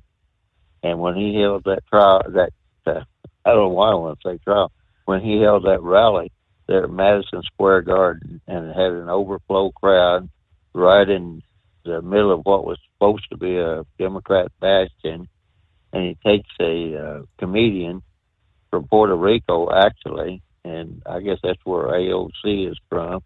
He was one of the few people that knew who he was. They had to try to knock him down some way. So first they come out with the comparison of the Nazi rally way back when, and then they come up with this joke about Puerto Rico. And the only Puerto Rican that I really remember that I ever became acquainted with, he was a Pinkerton security guard in a warehouse. And he said, and this was back in the 90s, he said the worst of the places in America, because were better crime-wise than the best of Puerto Rican places. And he'd been a Puerto Rican policeman. And the other time that I met a guy, whenever Teamsters was trying to organize overnight drivers, and there was a guy in New Jersey that came from Puerto Rico, and I asked him why he didn't vote for the Teamsters. And he said, because the Hoppers owned, I think it was 3 different estates or something like that. in Puerto Rico, and he wasn't going to contribute to their wealth or something along that line.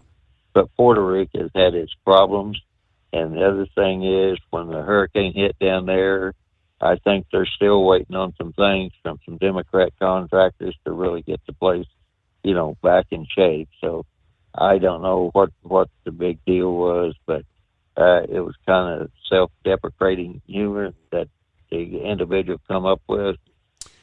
Supposedly, this comedian who I'd never heard of the guy, but he's well known as what are they? The kind of comedian that roasts people. Yeah, where you sit down and all they do is they make fun of people.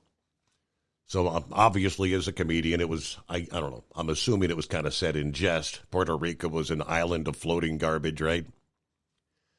But obviously, Trump capitalized, and so many people are saying, what a genius stunt. I laughed my ass off when I saw that picture of Trump in a garbage truck yesterday. He rides in a garbage truck to his rally in Wisconsin after Biden trashing millions of Americans, calling them garbage. Video shows the garbage truck approaching Trump's plane in Green Bay, Wisconsin. American flags waving in the air. He's got on the orange vest, but he sent a very pointed message. He said, "Hello, everybody. This is Donald Trump, and 250 million people are not garbage." Trump then hopped in the garbage truck, headed off to his next rally in the crucial Battleground Strait. Speaking from the passenger window of the garbage truck, which, by the way, had Trump and Make America Great Again on the side, asked the press, "How do you like my garbage truck? This truck is in honor of Kamala and Joe Biden," reiterating that 250 million people are going to be very happy because we're going to bring the country back. We are a nation in decline, serious decline, and we're going to bring our country back. And, of course, people on social media loved it. Let's take out the trash, Big Daddy. Well done, as many said. It's 844-844-3388. A very comical stint there. The Steve Summers Overnight Drive. For Feature Story News in Hong Kong, I'm Laura Westbrook. US Vice President Kamala Harris and former President Donald Trump are hot on each other's heels, campaigning in the same battleground states with days to go until the election. The White House hopefuls will be in Wisconsin and North Carolina, laying out their closing arguments to the American people. Benji Heyer reports. The candidates are again hitting the states that'll swing this election, following Kamala Harris's finely toned address to 75,000 people last night, in which she promised a future of freedom and hope. Sitting just meters behind her in the White House, President Joe Biden was undoing some of that hard work, calling his predecessor's supporters, or as he later clarified, their language, garbage, the very word used by a speaker at a Trump rally to describe a US territory. This morning, Harris was on clean-up duty, separating herself from President Biden's comments. As President of the United States, I will be a president for all Americans, whether you vote for me or not. Still, cue outrage and offence from Team Trump, even though he's repeatedly made several disparaging remarks about Americans, recently framing his political opponents as, quote, enemies within. At least 95 people have been killed and dozens more missing in flash floods in the southeast of Spain. One town near Valencia was hit by more than a year's worth of rain in 24 hours. Giles Gibson has more. Search and rescue teams are battling their way through flooded streets looking for potential missing persons. Meanwhile, more than 100,000 people in the area surrounding Valencia are also still waiting for their electricity to be restored. Spanish Prime Minister Pedro Sanchez has told residents that his government will not abandon them. Forecasters say the most intense weather conditions have now moved through the area, but they're still warning that 80 to 100 millimetres of rain could fall over the next 12 hours. Flying by private jet, buying a second home, and the cost of employing people will all become more expensive as the UK Chancellor announced the first budget by the Labour government elected earlier in the year.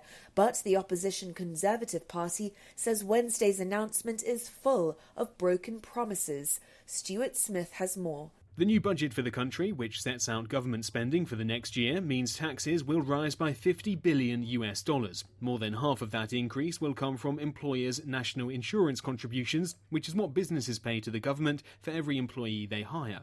The National Health Service received the biggest chunk of extra cash, as well as the Ministry of Defence, and there was money for new homes. The minimum wage will rise too. While it's the largest tax rise in a single budget for 3 decades, the extra spending will also largely be fuelled by borrowing. The opposition Conservative Party has called it the biggest heist in modern history. From bureaus worldwide, this is FSN. Increase fuel economy up to 7.9% with Hot Shots Secret Gasoline Extreme, the solution to maximize your engine's performance and fuel economy. Whether you're driving a sports car or a daily commuter, Gasoline Extreme is specially formulated with PEA to deep clean. Don't settle for an average driving experience. Upgrade to Hot Shots Secret Gasoline Extreme and go further on each tank. Order now on Amazon or HotShotSecret.com. Hot Shots Secret, powered by science. At Hot Shot Secret, we share the science behind common diesel problems. For example, ultra-low sulfur fuels. Fuel has 2 purposes, combustion and lubrication. Ultra-low sulfur fuels have diminished the fuel's ability to lubricate. Hot Shot Secret Everyday Diesel Treatment with LX4 restores lubricity, protects your engine, and optimizes performance. Everyday diesel treatment is available at truck stops, Tractor Supply, O'Reilly's Auto Parts, and online at HotShotSecret.com. Hot Shot Secret, powered by science. Building relationships with their team drivers and customers still matter at IBI Security Transport. Since 1966, IBI and its team of drivers have been leaders and innovators in providing white glove service to its exclusive client base for transporting high-value freight safely and securely. Much of the IBI staff have driven trucks, so they understand both the customers' and drivers' needs. If you're seeking a career that values you as a person, not just a number, and offers great benefits and good home time, then IBI is the place for you. Call 800-582-5912 to discover why we are the leaders in team freight and start building a relationship with you. Attention all truckers, are you ready to own your own truck? Lone Mountain Truck Leasing makes it easy. Our lease-to-own program puts you in the driver's seat. Our inventory is always changing, and we have a variety of rigs, including Kenworths, Freightliners, automatics, and manuals. Once you make your last payment, the truck is yours. No interest, no balloons, and no buyouts. Take the first steps towards independence and financial freedom. Visit LoneMountainTruck.com or call 866-944-0383.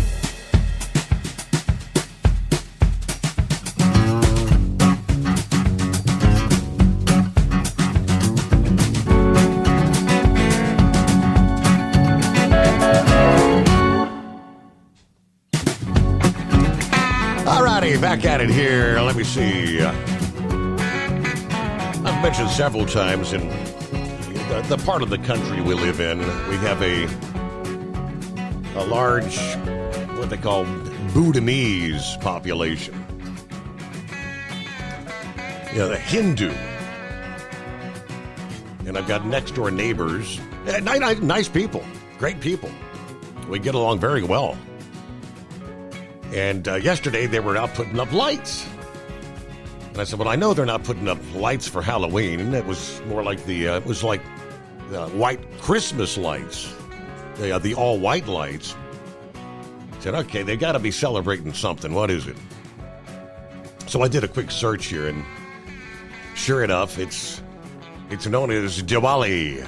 Diwali this week. About 1 billion people worldwide and across the U.S. will celebrate Diwali, known as the Hindu Festival of Lights, one of India's most widely celebrated holidays.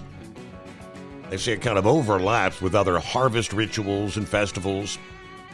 The dates vary from year to year as they follow the lunar calendar. Diwali originated in India more than 2,500 years ago. Usually observed for 5 days, or could be as short as 1 day, depending on where a person lives or how they celebrate. But this year's celebration also coincides with the U.S. presidential election. Let's see. Who else?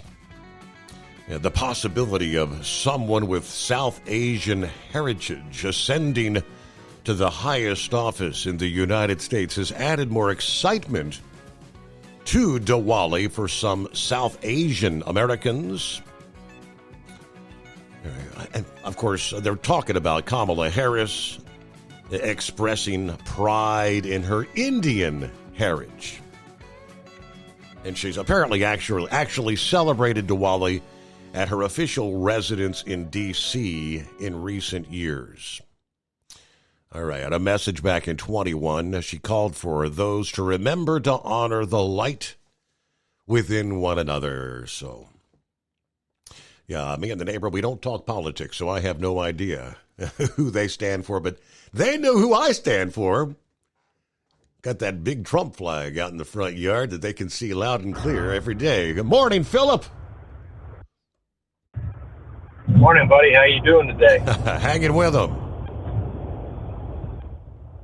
I'm about the same here. Riding up I-4 here. It's good to hear Double R out there. I didn't know he went on the ship with you. He went out on the cruise with you there, huh? Yeah. Yes, indeed. Cool.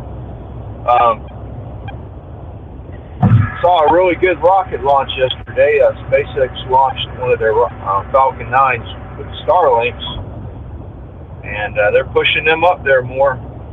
So they're going to change a lot of deals with this Wi-Fi before it's over with the Starlinks. I think it's going to change how cell phones work. It's going to change how we have Wi-Fi in these cars more. I think they've already adapted. They're starting to adapt it to their Teslas, but let's see how it works with the other manufacturers out there.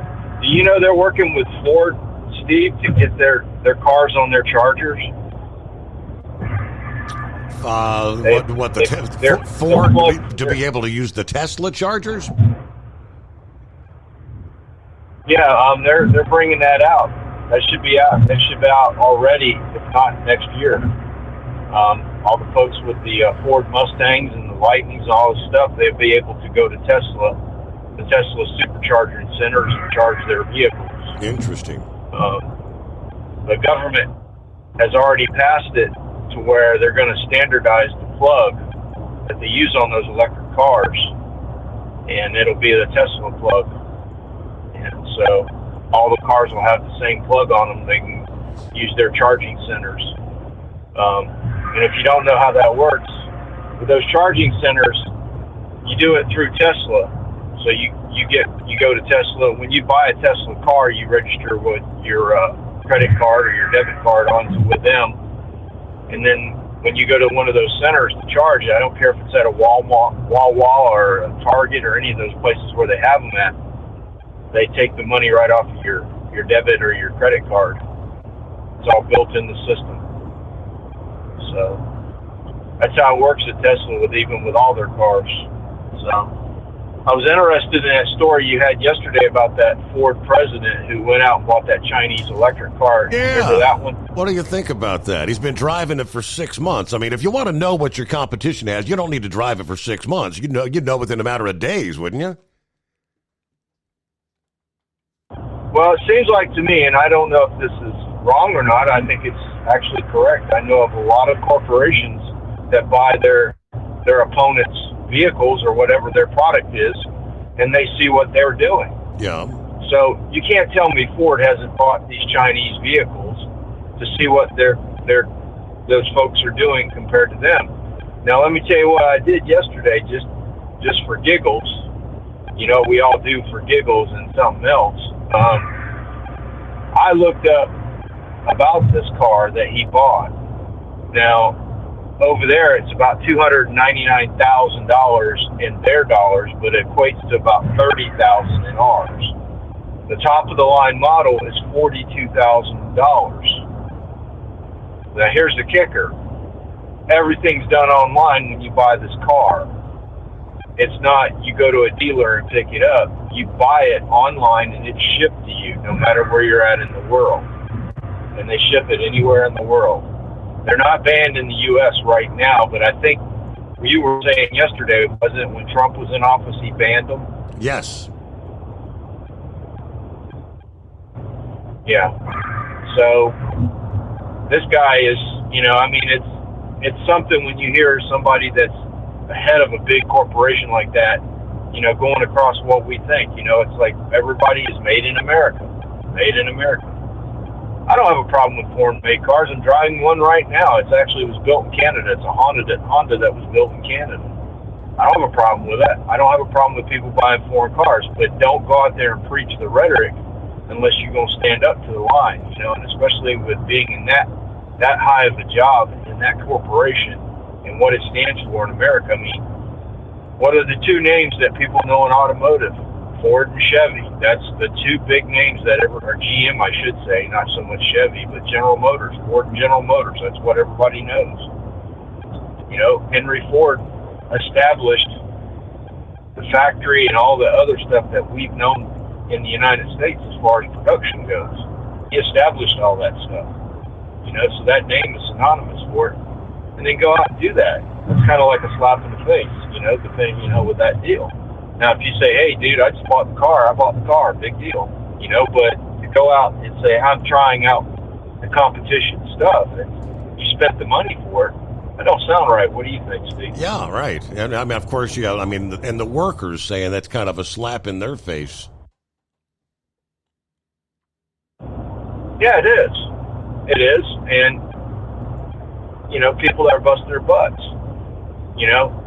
Now, one thing I won't do is I won't get down into the other countries that buy a lot, that sell their cars over here right now. And a lot of people buy them just because they're cheap,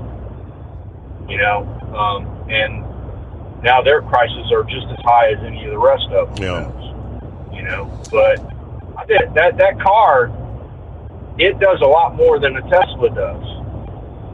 China, they copied it. I mean, this car, you look at it, the body obviously is different and stuff, but you look at the amount of what they put into it, put a lot of thought into that car. It actually gets better mileage than the Tesla does. A lot better mileage, like 100 more miles, on a charge.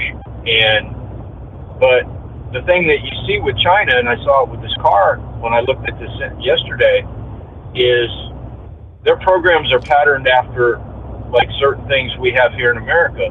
When you buy an iPhone, Steve, how they have the iPhone, and then they have the iPhone Pro, and they have these different models. Mm-hmm. How when you buy an iPhone, it's like that? Sure. Well, that's the same way this car is.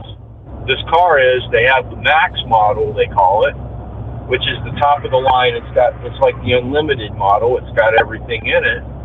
And then they have the standard model, and then they have a Pro model, they call it. Well, the Pro model's, middle line type of thing. It's kind of like how they do with, Ford has the XL, they have the XLT, they have the Eddie Bauer edition, they have all these different deals. It's kind of the same way, and it seems like to me the Chinese are promoting it just like we do over here to entice people the same way. But everything is online with this car. So if you want to buy a charger for it, it's online. You want any accessories, it's online. You can't go and just to a dealer and look at it, see how it works, and how everything functions. Everything is done online. You order it, it comes to you, bingo, there it is. I'm still working on that story I heard yesterday. One of your guys said that they're bringing back the Scouts, the International Scout. Remember one of the callers said that yesterday? Right. If they bring back that brand, that'll be amazing. That was a good truck, believe it or not. I mean, they were a pain in the butt because they crossed a lot of boundaries with it here and there in some areas, but pretty much it gave the Bronco and the Jeep some pretty good competition for a few years, and I know it's probably one of the most sought-after vehicles now that you can find. I actually seen one yesterday down here, and I was really surprised when I seen it. But if they could bring back that'd be kind of cool. I mean, it's that nostalgic stuff, you know, like when Jeep brought back the Wagoneer and all that kind of stuff. You know, people will buy them up hand over fist. How many Broncos do you see out there now, Steve? There's tons of them now. Mm-hmm. Ford's making a lot of money off that Bronco. And I'm surprised they haven't made an electric version of that Bronco yet, seeing how Hummer wants to become an electric thing and carrying its trucks back. You know, so it's one of those deals. So that's all I got pretty much for today. And I appreciate you having me. And y'all have a good one. Philip, safe travels. Off to work we go. There you go. Have a great day. It was Halloween Eve, actually several days ago, leading up to Halloween. But the Quachita Parish in Louisiana, Monroe, Louisiana. Yeah, law enforcement working to make Halloween a little safer this year. Various law enforcement agencies conducted what they called Operation Safer Streets for trick-or-treats, according to the parish sheriff's office. 91 arrests made during the operation. 14 firearms seized. 86 warrants cleared. Marijuana, 413 grams, ecstasy, 2.5 dosage units, 30 grams of methamphetamine, 10.5 grams of crack, PCP, 1 cigarette, and Xanax. In a social media post, the sheriff said the operation came at a great time. Public safety is priority for all of us, and the timing of this operation ensures a more secure, enjoyable environment for families and children participating in Halloween festivities. This highlights the importance of being proactive in creating a supportive and secure parish, as he put it. All right, Pappy on board coming up right after this. At Hot Shot Secret, we share the science behind common diesel problems. For example, excessive black smoke. Excessive black smoke has 2 causes: carbon buildup and internal diesel injector deposits, also known as IDIDs. Hot Shot Secret Diesel Extreme has the highest concentration of active ingredients allowed by law and will safely remove all types of injector deposits, including IDIDs and carbon buildup, to eliminate black smoke. Hot Shot Secret Diesel Extreme is available nationwide at truck stops, fine farm and auto stores, and online at hotshotsecret.com. Increase fuel economy up to 7.9% with Hot Shot Secret Gasoline Extreme, the solution to maximize your engine's performance and fuel economy. Whether you're driving a sports car or a daily commuter, Gasoline Extreme is specially formulated with PEA to deep clean. Don't settle for an average driving experience. Upgrade to Hot Shot Secret Gasoline Extreme and go further on each tank. Order now on Amazon or hotshotsecret.com. Hot Shot Secret, powered by science.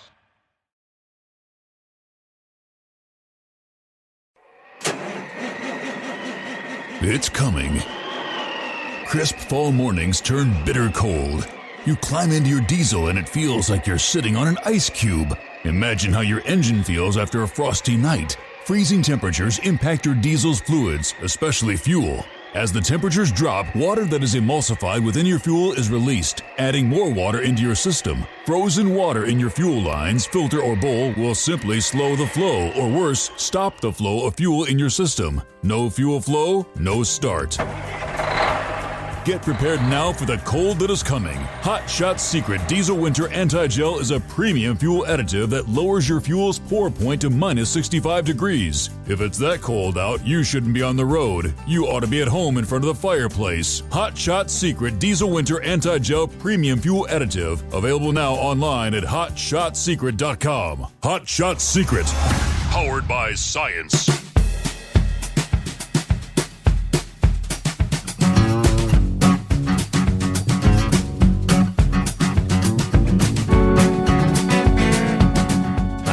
What do we got?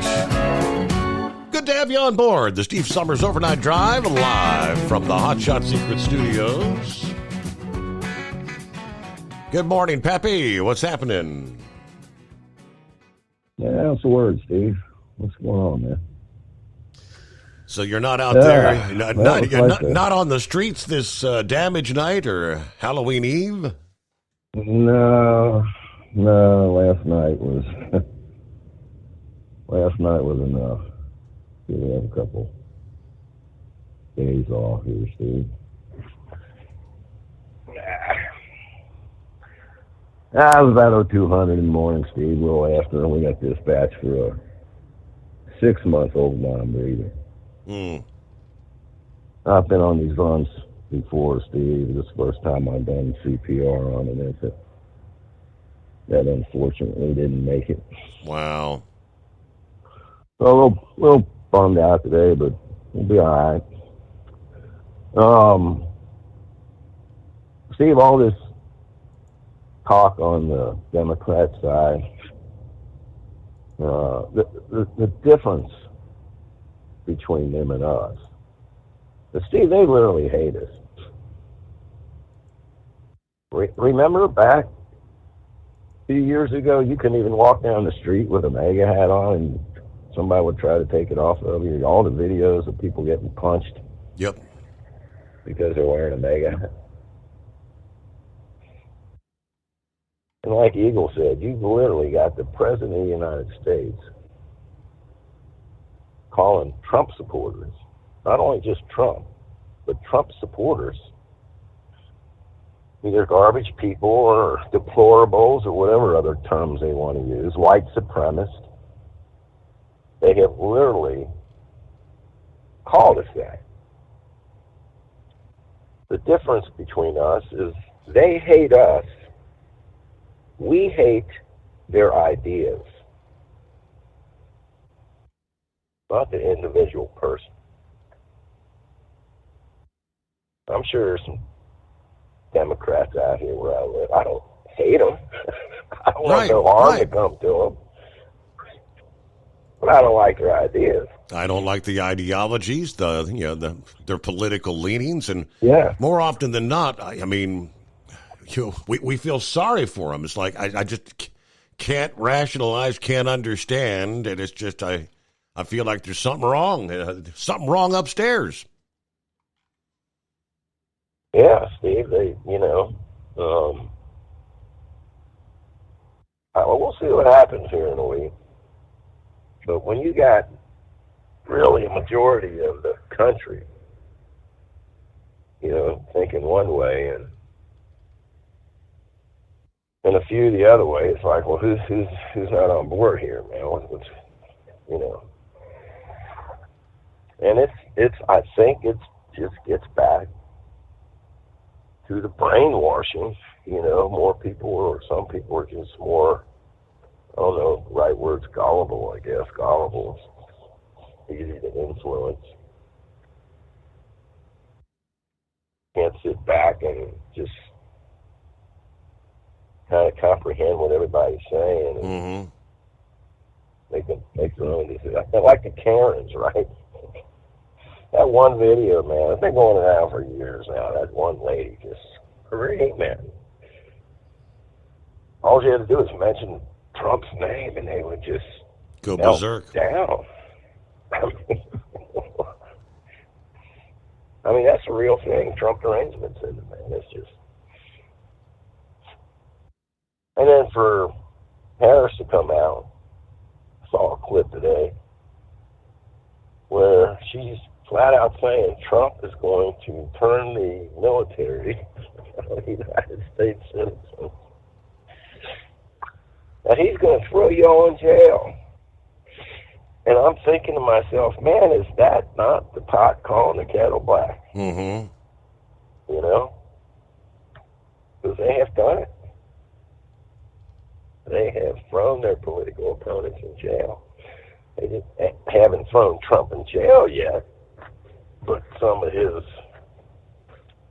attorneys, some of the people that were in his sphere, so to speak, advisors. I think, Steve, if I'm not mistaken, Stephen K. Bannon just got out yesterday. I think he just got out. So, I don't know, man. So, but this whole thing with Trump, man, with the garbage truck. What was the other one a couple of days ago? the heck were they saying? The McDonald's. McDonald's, yeah, cooking up some fries. Look at the contrast between Harris's campaign and Trump. No contrast, man. I mean, Trump is just, and I think all them years of doing The Apprentice, you know, you're not going to beat this man. All right. Really all I got, brother. Well, that was a nice-looking garbage truck he was in, by the way. Nice and clean. It looks like it was right off the assembly line. It probably was. Yep. Probably was. But I'll leave it to Trump, you know, to come up with a good way to counteract, you know. But they really do, Steve. I believe it. I think they hate us there. Where we don't hate them, we just hate their ideology. So that's the big difference here. People need to wake up and see it, man. I mean, if they can't wake up and see it, just listen to what they say. What was it, Barack Obama? They claim that our Bibles and their guns. Michelle Obama, for the first time in my life, I'm proud of the country. What?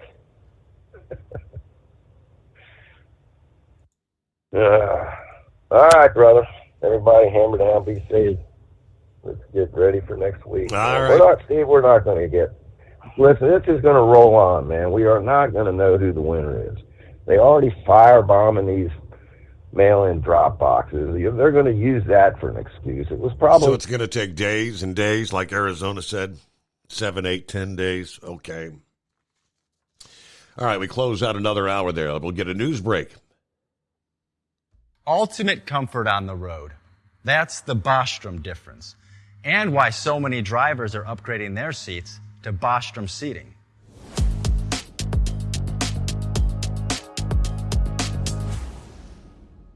With roots dating back to 1935, we know seating. We've developed a full line of high-quality products with the right seat for your application, all made right here in the USA. From our top-of-the-line Wide Ride Plus Certa for the long-haul driver to our entry-level Baja series for the vocational driver, we provide you with the comfort you deserve at the price point you're looking for. We know you're busy. You don't have time to search every distributor and dealership for the right seat, only to find the one you want won't fit in your truck. That's why we created BostromSeating.com. It's a complete seating solution.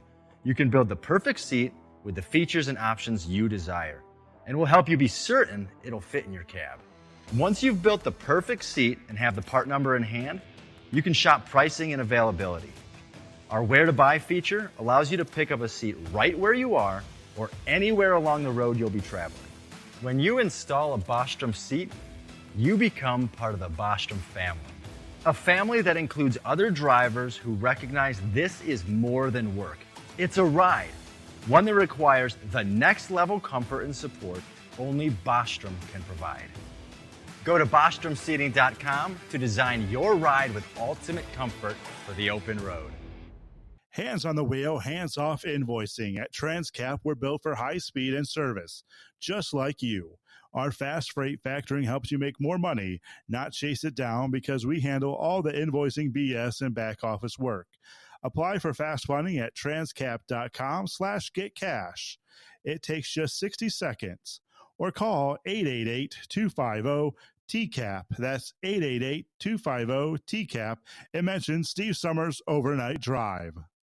From Feature Story News in Hong Kong, I'm Laura Westbrook. US Vice President Kamala Harris and former President Donald Trump are hot on each other's heels, campaigning in the same battleground states with days to go until the election. The White House hopefuls will be in Wisconsin and North Carolina, laying out their closing arguments to the American people. Benji Heyer reports. The candidates are again hitting the states that'll swing this election, following Kamala Harris's finely toned address to 75,000 people last night, in which she promised a future of freedom and hope. Sitting just meters behind her in the White House, President Joe Biden was undoing some of that hard work, calling his predecessor's supporters, or as he later clarified, their language, garbage. the very word used by a speaker at a Trump rally to describe a US territory. This morning, Harris was on clean-up duty, separating herself from President Biden's comments. As President of the United States, I will be a president for all Americans, whether you vote for me or not. Still, cue outrage and offence from Team Trump, even though he's repeatedly made several disparaging remarks about Americans, recently framing his political opponents as, quote, enemies within. At least 95 people have been killed and dozens more missing in flash floods in the southeast of Spain. One town near Valencia was hit by more than a year's worth of rain in 24 hours. Giles Gibson has more. Search and rescue teams are battling their way through flooded streets looking for potential missing persons. Meanwhile, more than 100,000 people in the area surrounding Valencia are also still waiting for their electricity to be restored.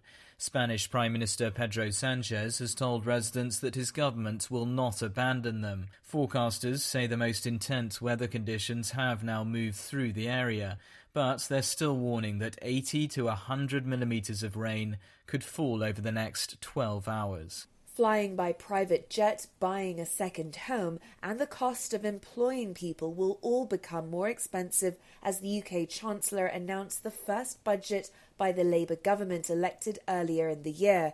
But the opposition Conservative Party says Wednesday's announcement is full of broken promises. Stuart Smith has more. The new budget for the country, which sets out government spending for the next year, means taxes will rise by $50 billion. More than half of that increase will come from employers' national insurance contributions, which is what businesses pay to the government for every employee they hire. The National Health Service received the biggest chunk of extra cash, as well as the Ministry of Defence, and there was money for new homes. The minimum wage will rise too. While it's the largest tax rise in a single budget for 3 decades, the extra spending will also largely be fuelled by borrowing. The opposition Conservative Party has called it the biggest heist in modern history. From bureaus worldwide, this is FSN. With FSN Spotlight, I'm Simon Marks, looking in more detail today at Israel's proposed ban on UNRWA, the United Nations Relief Works Agency. It has been playing a critical role distributing humanitarian aid in Gaza and the West Bank. But contact between all its employees and Israeli officials will be banned in 90 days' time, a move that humanitarian organisations say will cripple efforts to get food, medical supplies and other assistance to Palestinians. Ricardo Perez is with UNICEF. In a situation where UNRWA is unable to operate in the Gaza Strip, the humanitarian system would collapse even further. We are already operating, let's say, with one hand. If they tie that hand behind our backs, we will try and deliver with our teeth, but that's going to become increasingly difficult. UNRWA has facilities, staff, equipment, even food assistance, primary health care services, informal education. All these services would cease to exist for over 1 million children across the Strip. So we're very concerned about this bill, and indeed it would be a huge blow to the entire humanitarian operation on the ground. Israel is defending the move, saying UNRWA needs to face consequences over allegations that 450 of its staffers were involved in the Hamas attacks on Israel last October. The UN says it investigated those claims and could only find 9 staff members who had played a role and were then fired. With FSN Spotlight, I'm Simon Marks. The main news again. Former President Donald Trump and Vice President Kamala Harris held events in key battleground states with just days to go before the US presidential election. At least 95 people have died as Spain battles its deadliest floods in decades. The government fears the death toll could climb even higher. Tax hikes, big borrowing and big spending plans. The UK's Labour government unveiled its new budget plan. And that is the latest Feature Story news. Laura Westbrook reporting. It's coming. Crisp fall mornings turn bitter cold. As you fire up your diesel, you can see your breath on the inside of a cab. Imagine looking deep into your engine. Freezing temperatures impact your diesel's fluids, especially fuel. On a 23-degree morning, the paraffin wax in your untreated fuel starts to morph from fluid to large crystals. These crystals clump together and form a gel. At minus 10 degrees, your fuel hits the point where it no longer pours like a liquid. It's so dense that the flow through the fuel filter will slow, causing hard starts or no starts. Get prepared now for the cold that is coming. Hot Shot Secret Diesel Winter Anti-Gel is a premium fuel additive that lowers your fuel's pour point to minus 65 degrees. If it's that cold out, you shouldn't be on the road. You ought to be at home in front of the fireplace. Hot Shot Secret Diesel Winter Anti-Gel Premium Fuel Additive. Available now online at hotshotsecret.com. Hot Shot Secret. Powered by science.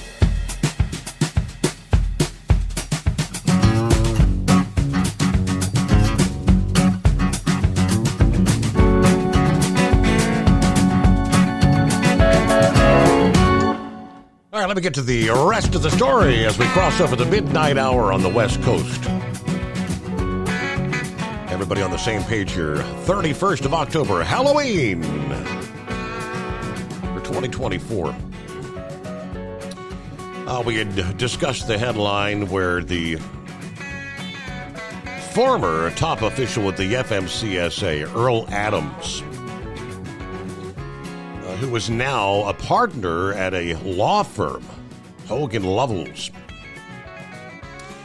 who says the Trump administration took an industry-driven approach toward the development of autonomous vehicle operations by encouraging feedback from the companies that could benefit from them the most. The Biden administration, on the other hand, was focused on leveraging technology to get safer outcomes. We were willing to establish guardrails, that is an actual rule, as opposed to letting the industry dictate what's going to happen.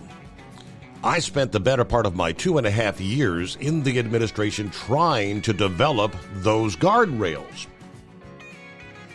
Higher cost for training, certifying individuals performing enhanced inspections for higher levels of automation are expected to be considered in the proposed rule, as well as the potential for sidelining trucks and their drivers with additional inspections that could reduce the amount of time available for revenue-generating service. He cautioned, given recent growing concerns from labor, getting an autonomous vehicle rule proposed next year may be very difficult, even in a Harris administration.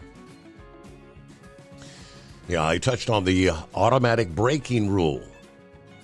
A final rule regulating a specific type of automation braking has been scheduled for publication in the Federal Register for January. Jointly by the FMCSA and the National Highway Traffic Safety Administration, the rulemaking is expected to establish performance standards and motor carrier maintenance requirements for automatic emergency braking systems on heavy trucks and the accompanying test procedures for measuring the performance of the AEB systems. Now, I'll be looking to see if they actually move forward on that.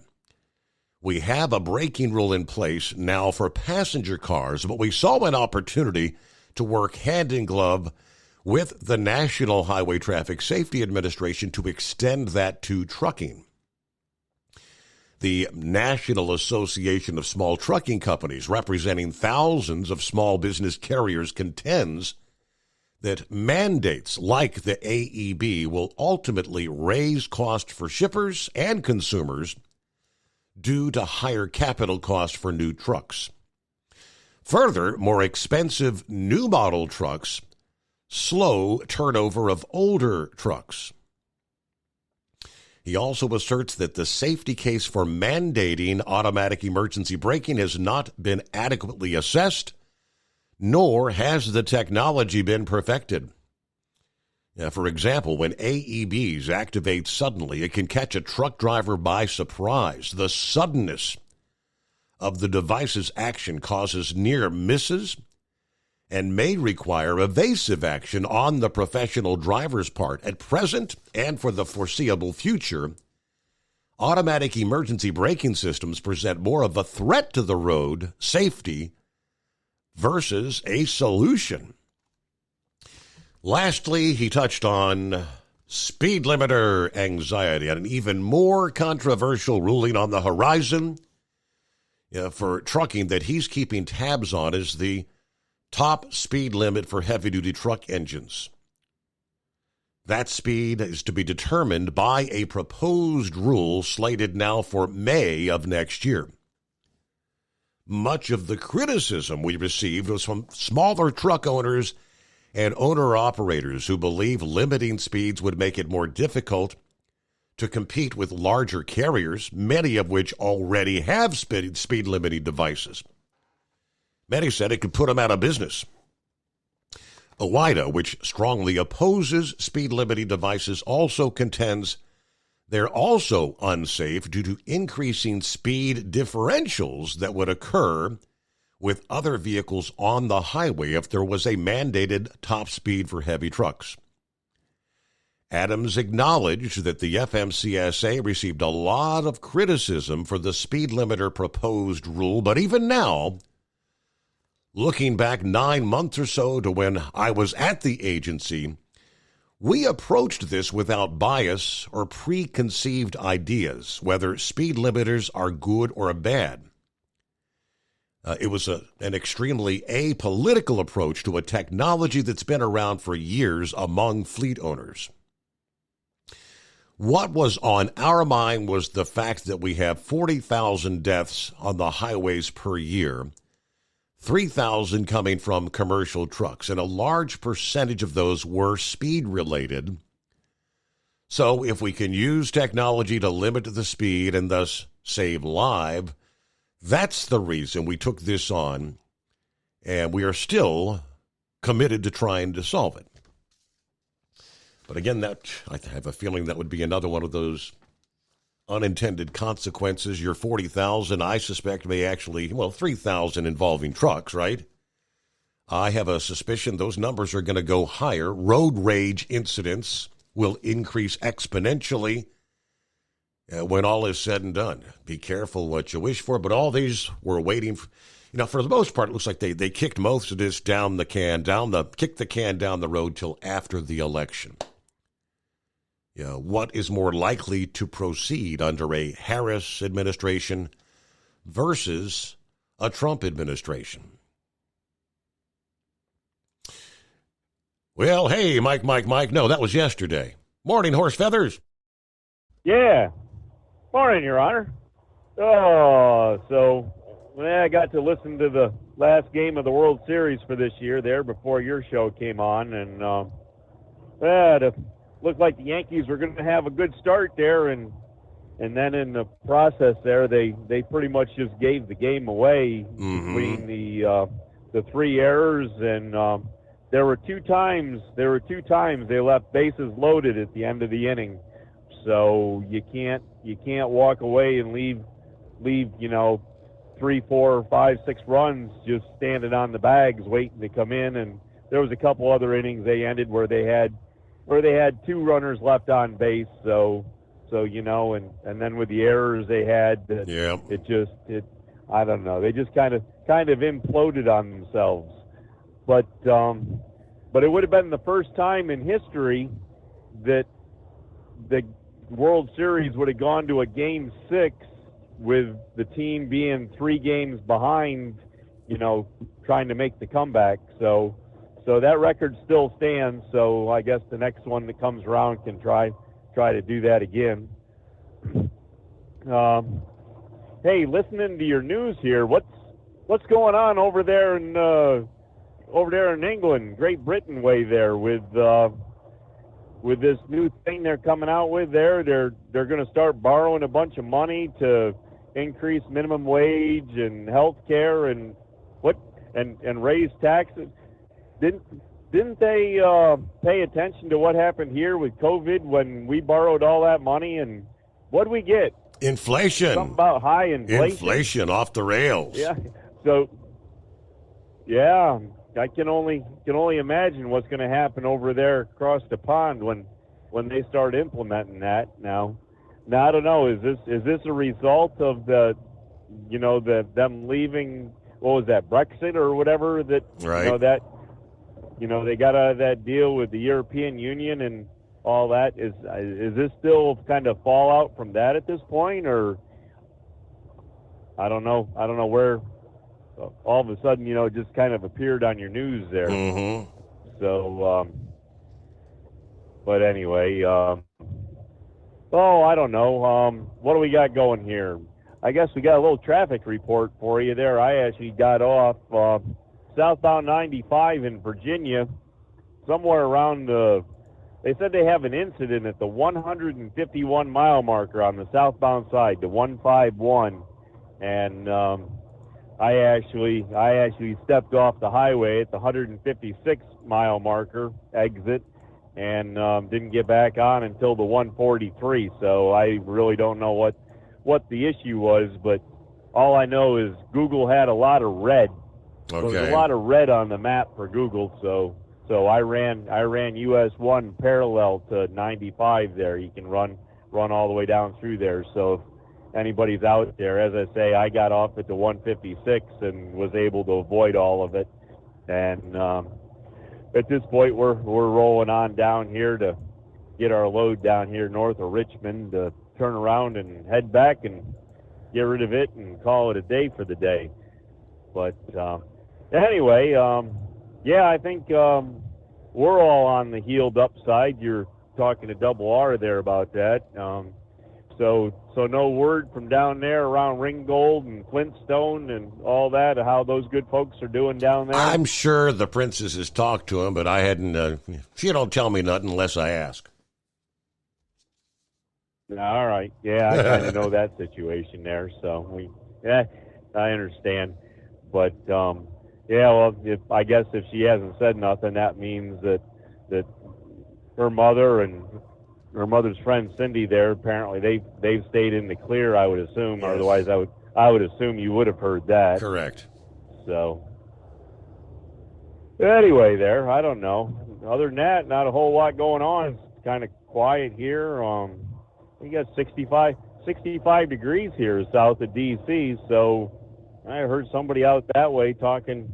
What was it? Was it Pappy that said his daughter was out in Los Angeles and it was in the 40s or something, 40s or 50s out there? I think it was 59, I believe. That was about the midnight hour Eastern, yeah. 59, yeah. Yep. Okay. Well, we're still in the 60s out here, so it's actually warmer in D.C. than it is out there in Los Angeles there at midnight. Ain't that crazy? But anyway, so is all that front and all that storm and that, is that going more north and east, or is that going to come due east from you guys and get us here in the mid-Atlantic? It's this hour, that line extends all the way down to, I guess in the next hour or so, it'll be approaching Dallas. It'll be approaching St. Louis, all the way up into the UP of Michigan. It's a long line. Yeah, later today, it's supposed to extend all the way down to the Gulf Coast. So from the Gulf Coast all the way up into Canada, it's a full crossing the country thing. Okay, so does that move to the east then, and yes, everybody's going to get it all the way to the Atlantic coast? We get it today. Later on this afternoon, our trick or treat time's supposed to be horrific with all the winds and the rain. I think you guys are good tonight, and then at some time, I guess on maybe Friday, it kind of comes your way. Okay. Well, I guess we'll see what we end up with then. That's just another wonderful thing. But as you say, it's time of year we get the unsettled weather there, the change of the seasons. So, all right. Well, I guess with that, we'll let you go on and do some due diligence, and I'm going to go on here and see if I can get the load put on a trailer. So very good. Anybody? All right, for your D.C. area there, like here today, Thursday, Halloween. Yeah, you're supposed to warm to like 83 this afternoon. Then Friday, that here comes your front. Yeah, rain in your forecast. Yeah, only about 78 for the high, but look at the bottom drops out. 47 for your low Friday night. Then Saturday, a high of 63, 20 degrees cooler than you're going to be today. Saturday night, you drop to 40 for the overnight low. Then things start to kind of moderate next week. You warm up a little bit. You may actually warm close to 80 once again by next Tuesday or Wednesday. So, yeah, kind of up and down we go, but that's what we're looking at. The Steve Summers Overnight Drive. Taxes for Truckers provides full-service accounting solutions for owner-operators. Taxes for Truckers is the driver's financial co-pilot. We help independent truckers keep their taxes, filings, and bookkeeping running smoothly so they can focus on the road ahead. Drivers who want their business to run as smooth as their truck choose to partner with Taxes for Truckers for their accounting and tax filing needs. Stop overpaying taxes. Call 888-TAX-4TRK to start paying less tax today. At Hot Shot Secret, we share the science behind common diesel problems. For example, ultra-low sulfur fuels. Fuel has two purposes, combustion and lubrication. Ultra-low sulfur fuels have diminished the fuel's ability to lubricate. Hot Shot Secret Everyday Diesel Treatment with LX4 restores lubricity, protects your engine, and optimizes performance. Everyday diesel treatment is available at truck stops, Tractor Supply, O'Reilly's Auto Parts, and online at HotShotSecret.com. Hot Shot Secret, powered by science. Building relationships with their team drivers and customers still matter at IBI Security Transport. Since 1966, IBI and its team of drivers have been leaders and innovators in providing white glove service to its exclusive client base for transporting high-value freight safely and securely. Much of the IBI staff have driven trucks, so they understand both the customers' and drivers' needs. If you're seeking a career that values you as a person, not just a number, and offers great benefits and good home time, then IBI is the place for you. Call 800-582-5912 to discover why we are the leaders in team freight and start building a relationship with you. At Hot Shot Secret, we share the science behind common diesel problems. For example, fuel additives. The purpose behind most fuel additives is to impact performance of your diesel or provide protection to your fuel system.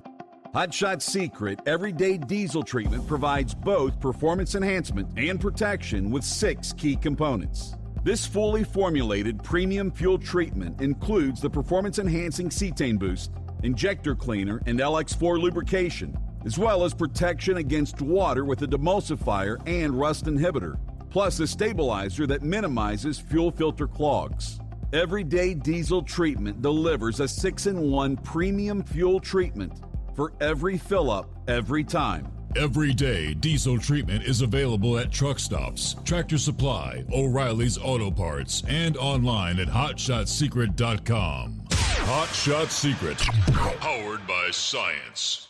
Fuel filtration is a big deal. Poorly filtered diesel fuel can damage injector systems, reduce efficiency, and rob horsepower, among other things. By removing the water, air, and debris from fuel, fast fuel systems can triple the life of your injector systems while restoring power, optimizing fuel economy, and more. Not sure what your truck needs? Give us a call at 636-433-5410 or learn more at fastride.com.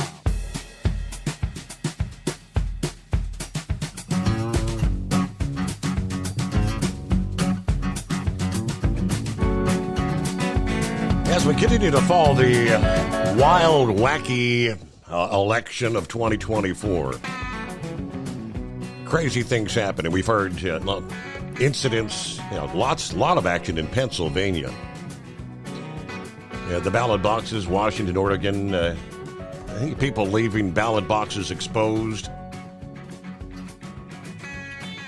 How about the state of Michigan, where word is Michigan's constitutional attorney, Matthew DePerno, claims to have reviewed the state's what they call QVF, Qualified Voter File, which is current as of Tuesday of this week. And he found one voter ID number attached to 18 different street addresses. That's, by my count, listed 29 times under vote recorded. All the addresses listed are in Detroit, surprising absolutely no one. It gets pretty damn strange after that, as the famed newsman Les Nessman once reported.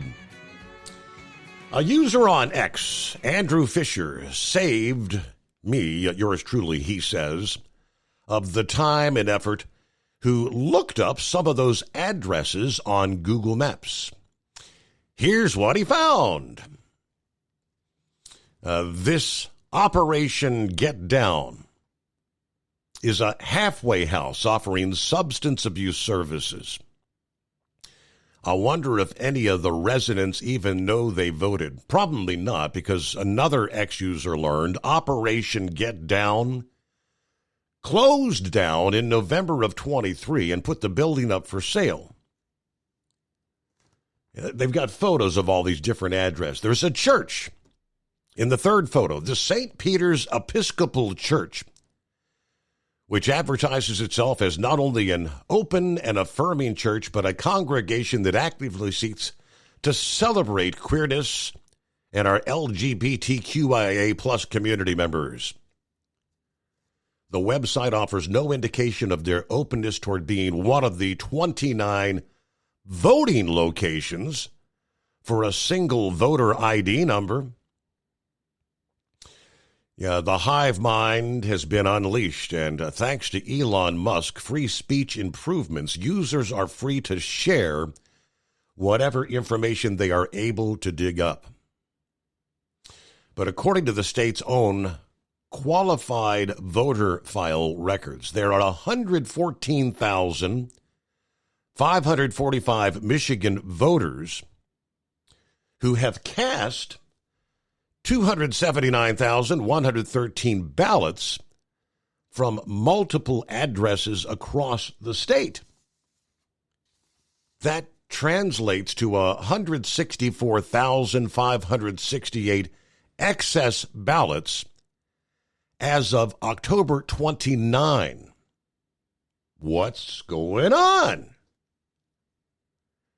Biden won Michigan in 2020 by 154,188 votes, found largely in Detroit. Trump's campaign political director, James Blair, said his team is in touch with DePerno and is reviewing his observations and will take any action necessary after thorough review. That's all well and good, but let's make it quick, Mr. Blair. Yeah, win or lose bigly on Election Day. We want your support for what we're going to be for 4 tumultuous years.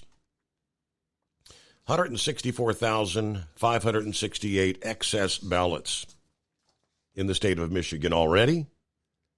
What are those numbers going to be come next Tuesday? Oh, and by the way, and not surprising, also in the state of Michigan, according to the Michigan Secretary of State, Jocelyn Benson, we've got a glitch.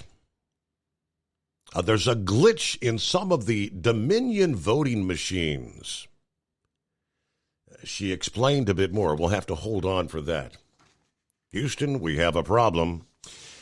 It's 844-844-3388, the Steve Summers Overnight Drive.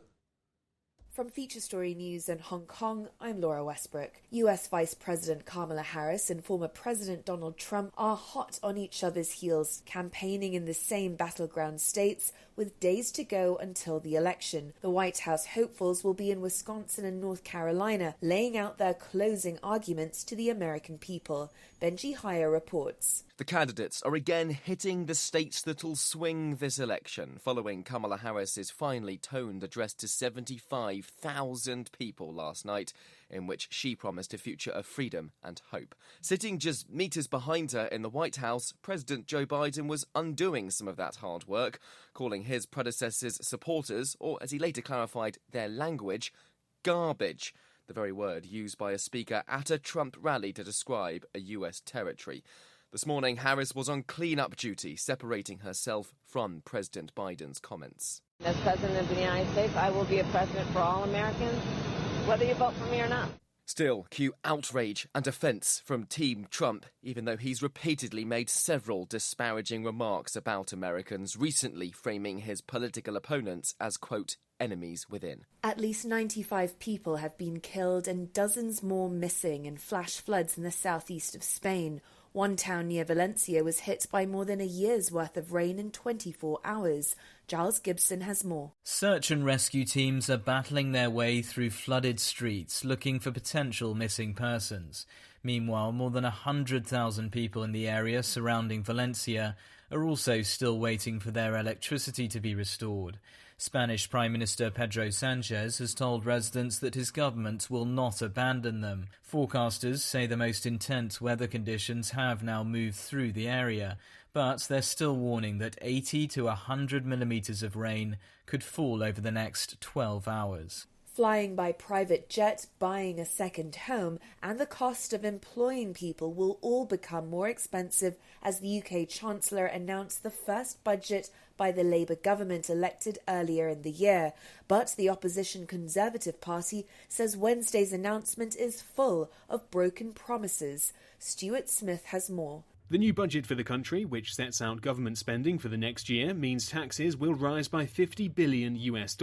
More than half of that increase will come from employers' national insurance contributions, which is what businesses pay to the government for every employee they hire.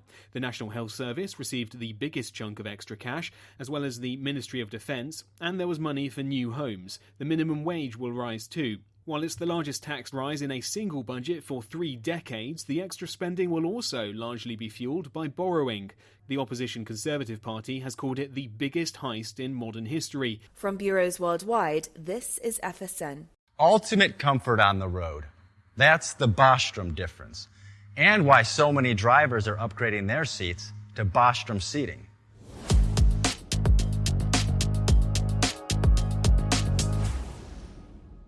With roots dating back to 1935, we know seating. We've developed a full line of high-quality products with the right seat for your application, all made right here in the USA.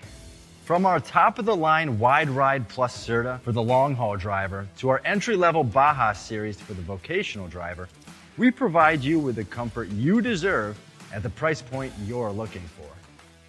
We know you're busy. You don't have time to search every distributor and dealership for the right seat, only to find the one you want won't fit in your truck. That's why we created BostromSeating.com. It's a complete seating solution. You can build the perfect seat with the features and options you desire, and we'll help you be certain it'll fit in your cab. Once you've built the perfect seat and have the part number in hand, you can shop pricing and availability. Our Where to Buy feature allows you to pick up a seat right where you are or anywhere along the road you'll be traveling. When you install a Bostrom seat, you become part of the Bostrom family. A family that includes other drivers who recognize this is more than work. It's a ride, one that requires the next level comfort and support only Bostrom can provide. Go to BostromSeating.com to design your ride with ultimate comfort for the open road. Hands on the wheel, hands off invoicing. At Transcap, we're built for high speed and service, just like you. Our fast freight factoring helps you make more money, not chase it down, because we handle all the invoicing BS and back office work. Apply for fast funding at transcap.com/getcash. It takes just 60 seconds. Or call 888-250-TCAP. That's 888-250-TCAP. And mention Steve Summers Overnight Drive.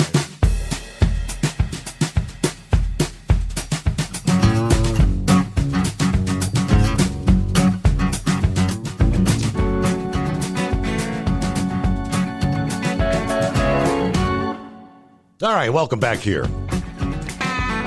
Lines available at 844-844-3388. Coming up, we got Eagle wanted to chime in regards to people calling Trump a Nazi.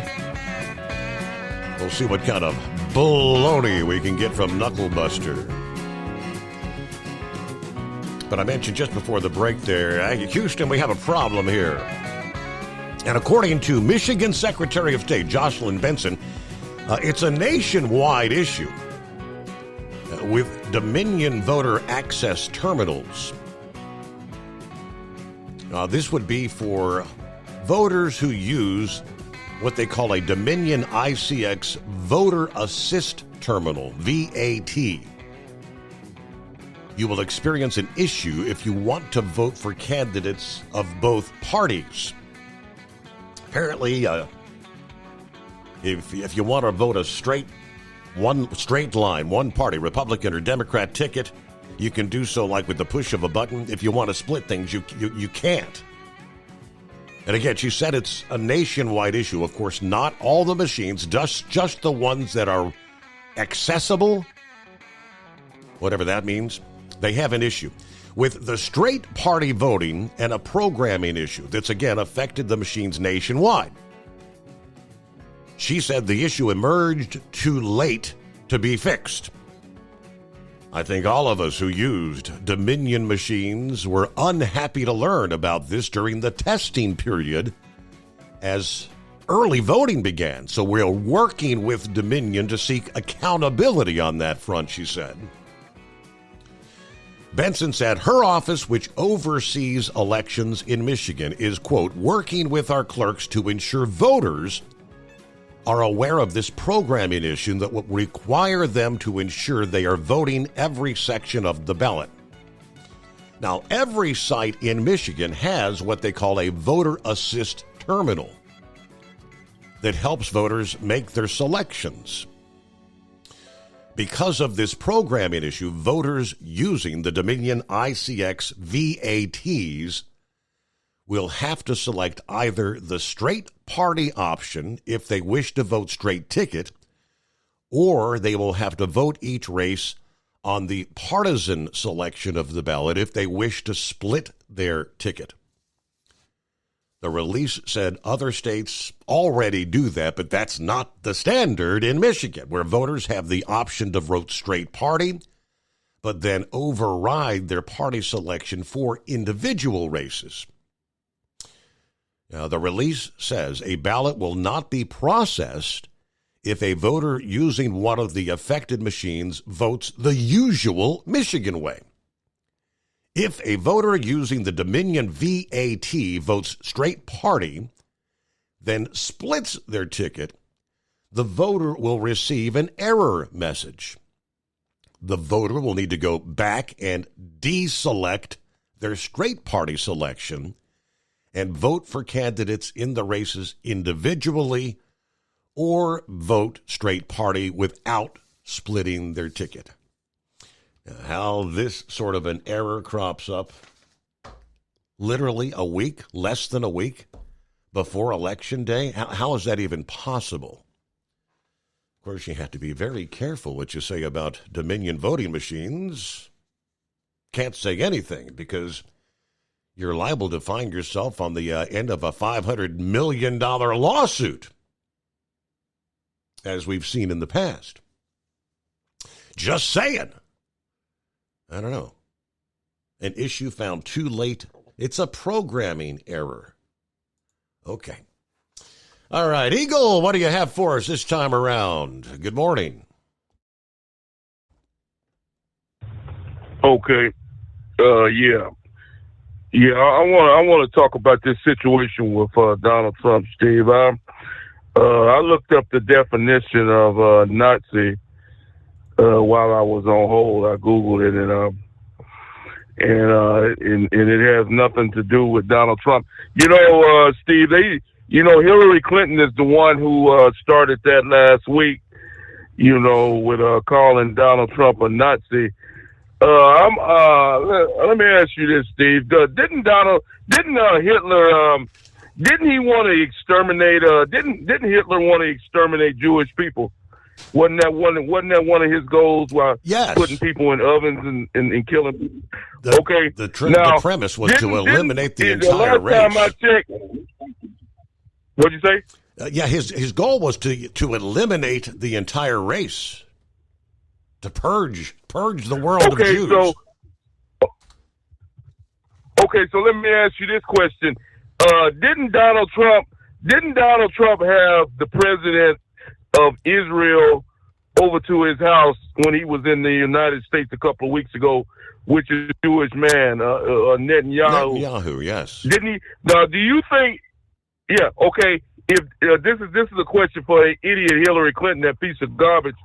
If Donald Trump if he's a Nazi, I doubt if he would have a Jewish man come to his home and sit down and talk with him and sit down and eat with him. If he hated Jews like this idiot says, Hillary Clinton says, he wouldn't have a Jewish individual to his home. He wouldn't be trying to defend Israel at all costs, Steve, unlike Joe Biden and Kamala, who are not even giving the man the proper, giving up top secret information to the enemy.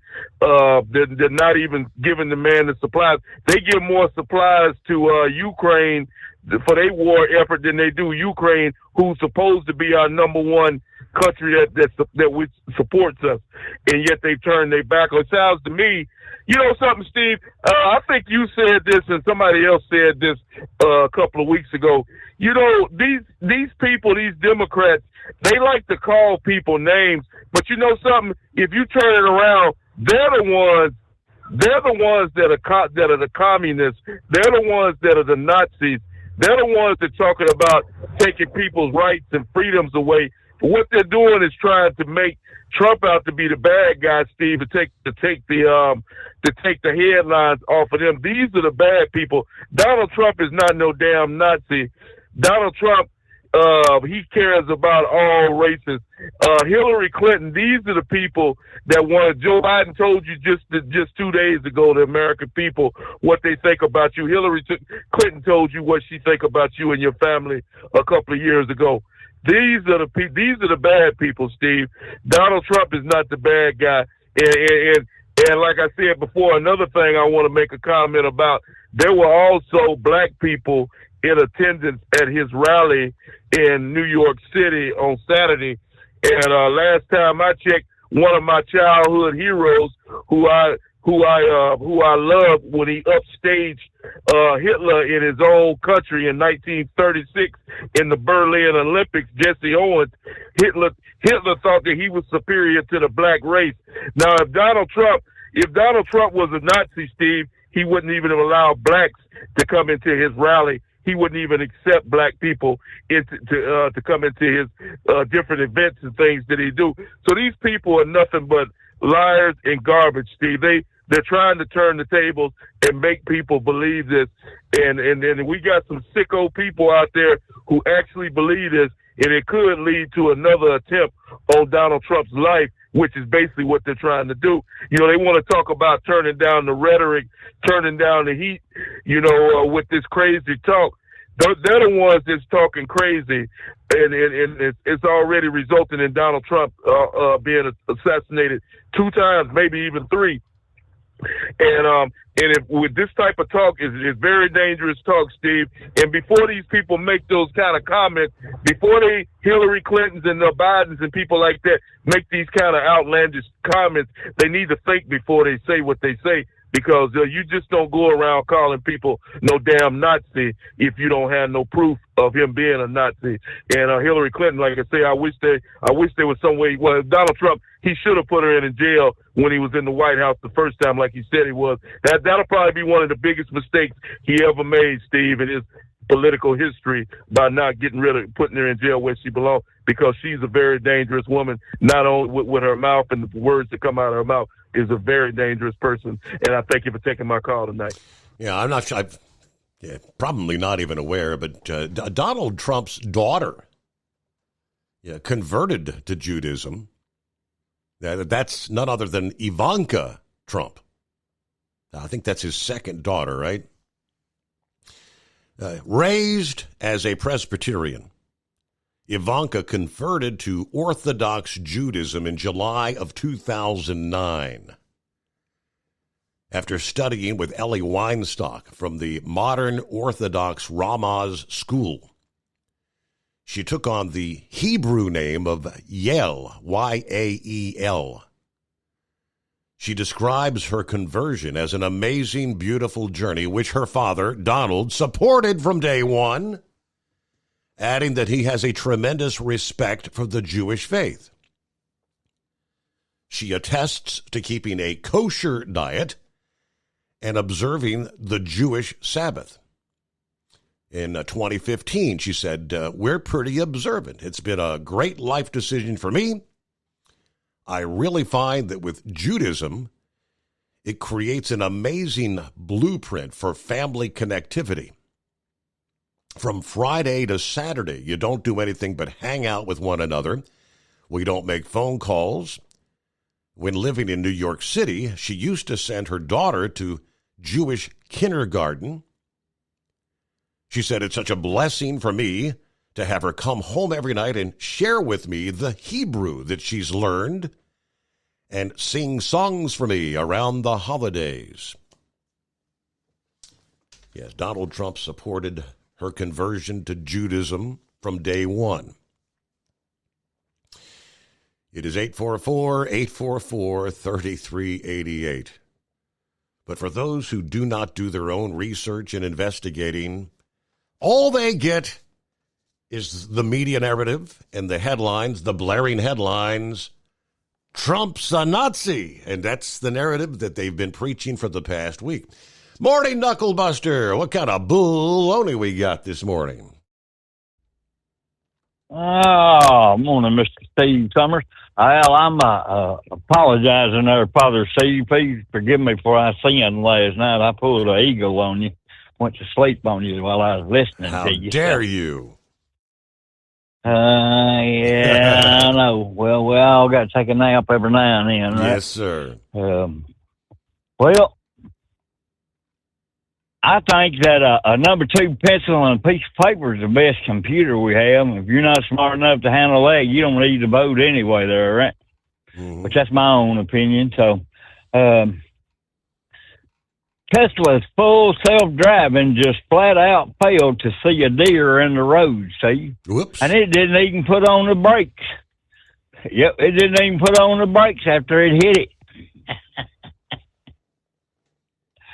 Well, I think they need to work on that thing. You know, I've got one of these basically self-driving trucks. It'll you set the cruise, and once you come up on something, it'll start slowing down to the speed of the vehicle in front of you. And if you get too close, it'll put on the brakes. So it's a good thing, but it's a bad thing too there. You got $150,000 laying around you don't need? I wish I did, but sadly, no. Well, you probably won't get it for $150,000 there anyway. You'd probably have to bid more than that there. Marilyn Monroe and Hugh Hefner's, the crypts next to them are going up for auction, Steve. I don't know, did they have a dead person in them and somebody took them out or something? I don't know. But anyway, they're up for auction starting November 22nd and 23rd. The starting bid is $150,000, so good luck to whoever gets it there, right? Right. I'm down here in Muscle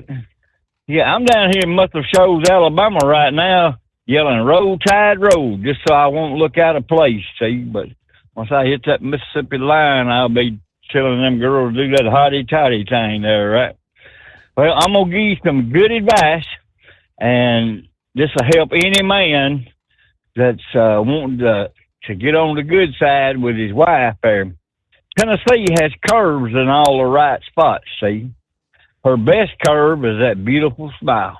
And that's all my bull on it for today. Have a great day. I'm going to hit the bed here because I got to deliver at 7 in the morning. Sounds like you've been reading out a Cosmopolitan magazine or something. All the right things to say. Yeah, we know better than that. You ain't fooling nobody, Knucklebuster. Hey, Kenworth owners, is your AC and heating performing poorly with little airflow in the cab? Soaring Eagle HD Truck Parts is here to solve your worries.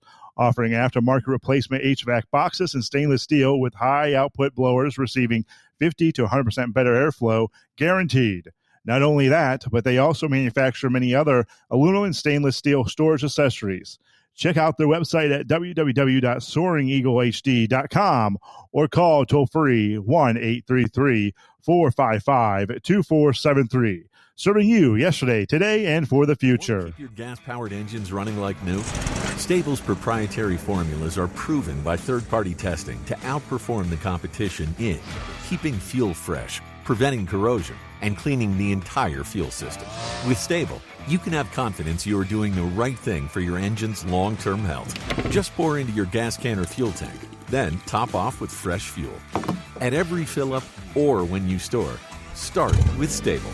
Available where fuel additives are sold. At Hot Shot Secret, we share the science behind common diesel problems. For example, Excessive black smoke. excessive black smoke has two causes: carbon buildup and internal diesel injector deposits, also known as IDIDs. Hot Shot Secret Diesel Extreme has the highest concentration of active ingredients allowed by law and will safely remove all types of injector deposits, including IDIDs and carbon buildup, to eliminate black smoke. Hot Shot Secret Diesel Extreme is available nationwide at truck stops, Fine Farm and auto stores, and online at hotshotsecret.com. Increase fuel economy up to 7.9% with Hot Shot Secret Gasoline Extreme, the solution to maximize your engine's performance and fuel economy. Whether you're driving a sports car or a daily commuter, Gasoline Extreme is specially formulated with PEA to deep clean. Don't settle for an average driving experience. Upgrade to Hot Shot Secret Gasoline Extreme and go further on each tank. Order now on Amazon or hotshotsecret.com. Hot Shot Secret, powered by science.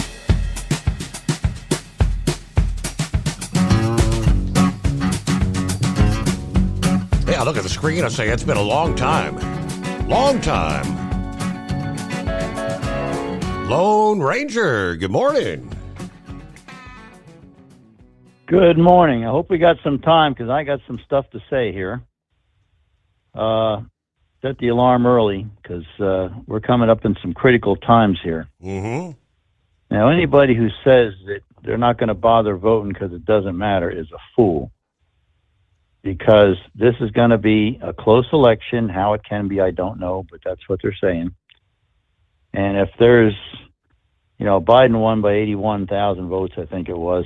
So if there's 100,000 people that say, I'm not going to bother voting, it don't matter, and Comrade Kamala wins by 100,000 votes, then they just helped her get in.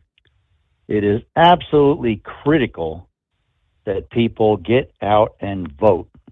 Like Trump says, you got to make it so it can't be fixed, which that's the biggest threat. We've been talking about this for years. They're already finding illegals in a lot of different states on the voter rolls.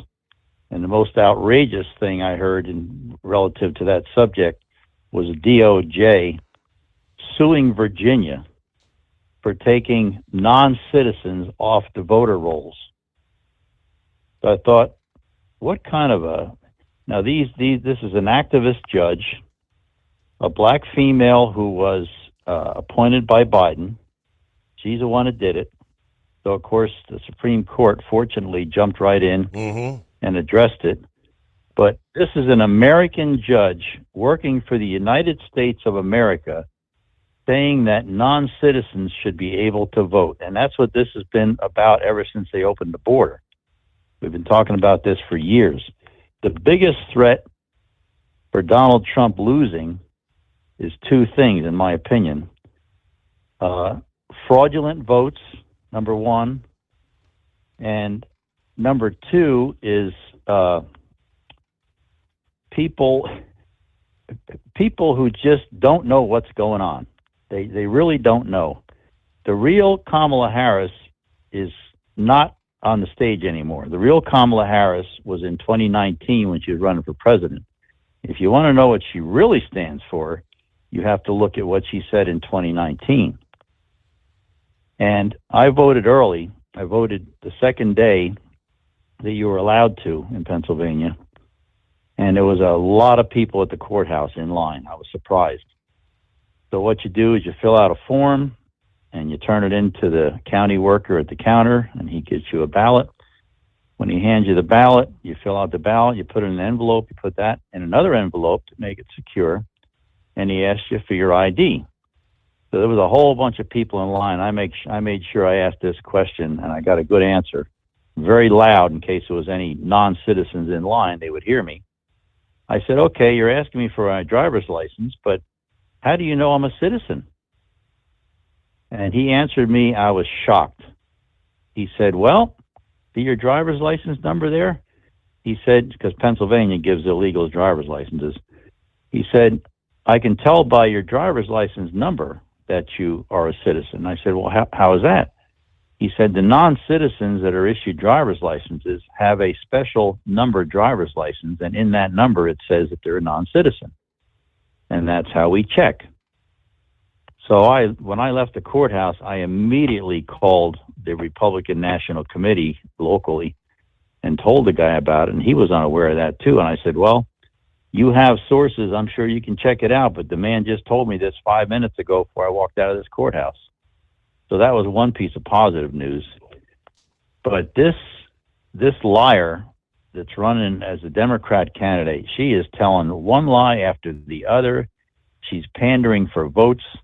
The most outrageous pandering I saw from her was she had a proposal to give $20,000 to 1 million black entrepreneurs, which is discriminatory in itself.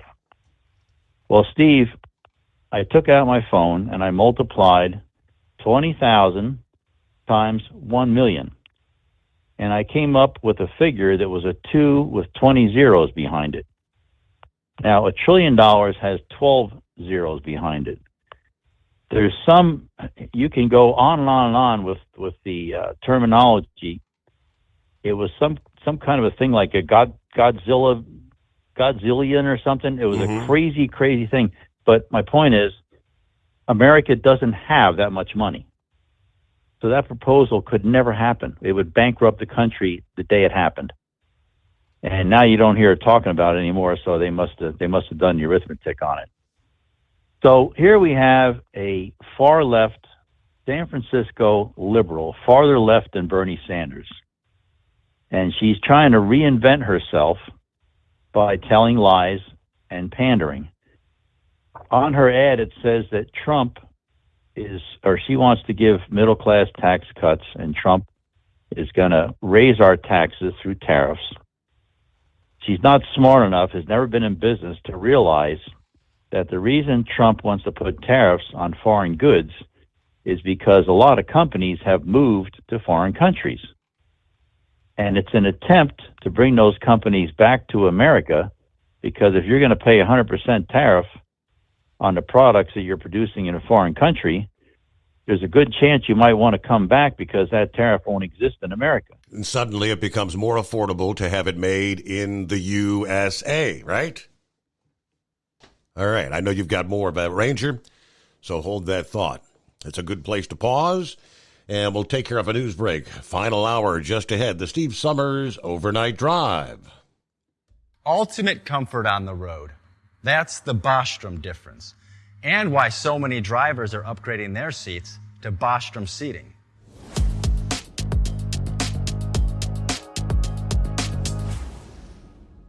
With roots dating back to 1935, we know seating.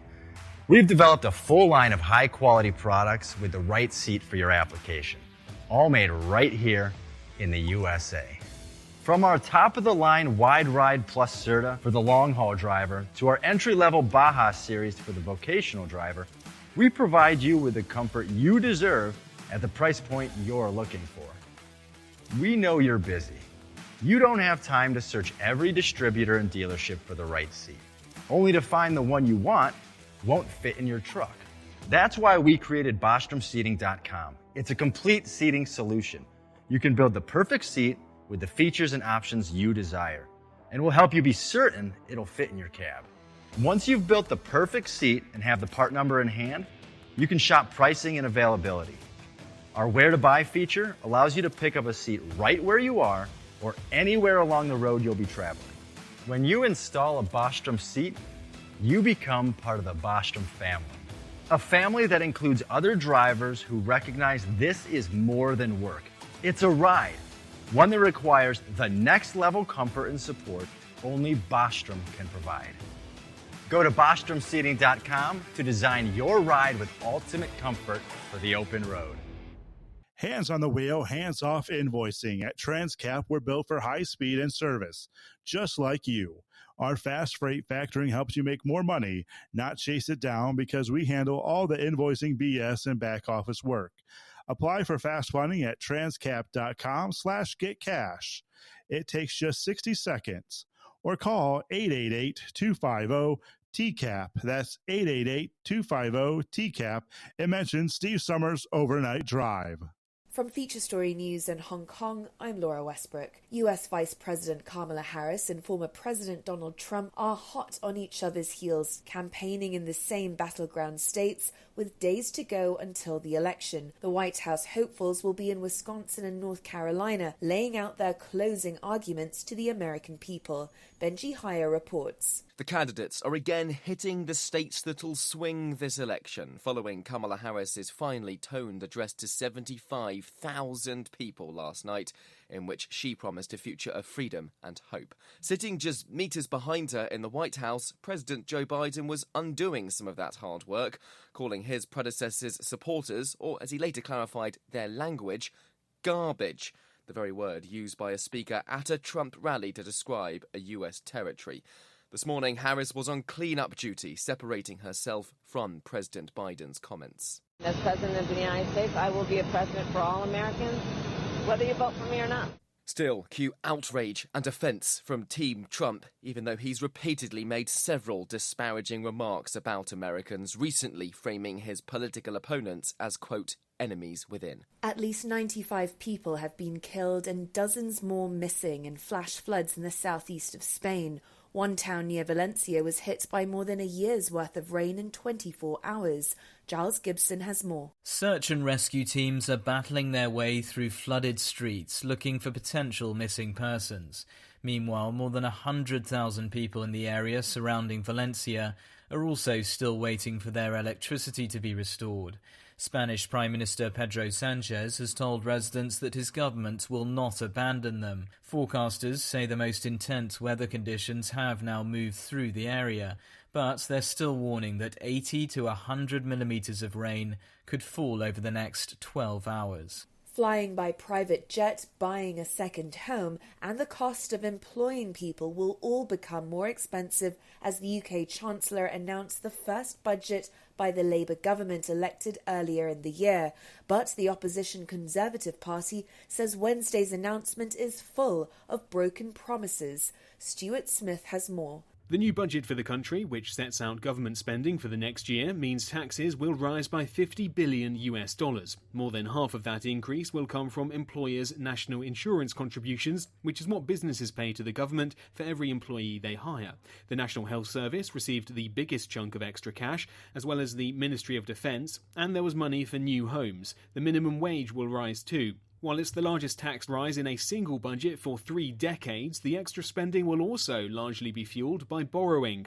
The opposition Conservative Party has called it the biggest heist in modern history. From bureaus worldwide, this is FSN. With FSN Spotlight, I'm Simon Marks, looking in more detail today at Israel's proposed ban on UNRWA, the United Nations Relief Works Agency. It has been playing a critical role distributing humanitarian aid in Gaza and the West Bank, but contact between all its employees and Israeli officials will be banned in 90 days' time, a move that humanitarian organisations say will cripple efforts to get food, medical supplies and other assistance to Palestinians.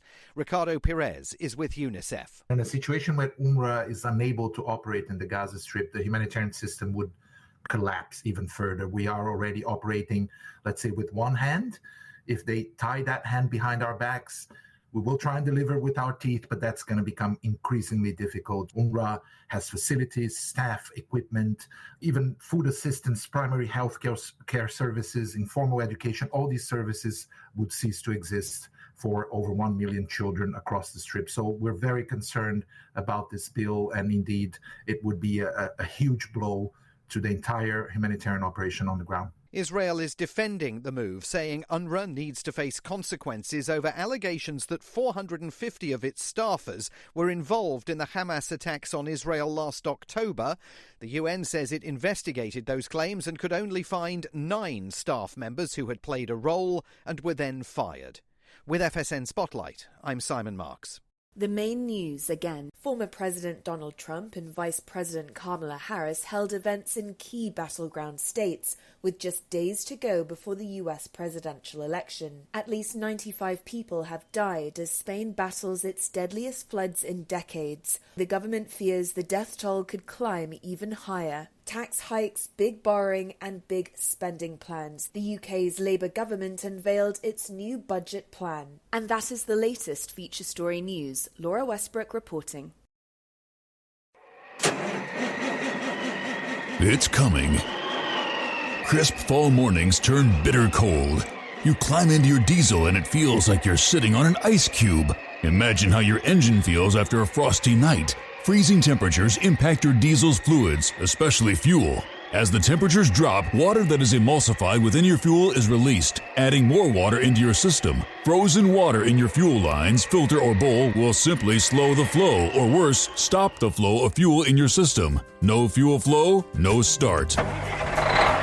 Get prepared now for the cold that is coming. Hot Shot's Secret Diesel Winter Anti-Gel is a premium fuel additive that lowers your fuel's pour point to minus 65 degrees. If it's that cold out, you shouldn't be on the road. You ought to be at home in front of the fireplace. Hot Shot's Secret Diesel Winter Anti-Gel Premium Fuel Additive. Available now online at HotShotSecret.com. Hot Shot Secret. Powered by science.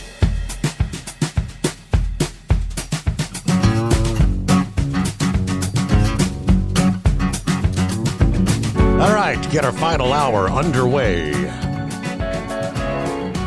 And it's 844-844-3388. You got to ask yourself, Ranger brought up, in this day and age, we have rules about who is allowed to vote legally, and there's rules where non-citizens are not supposed to be participating in electing the next president of the United States, or senators, or House members.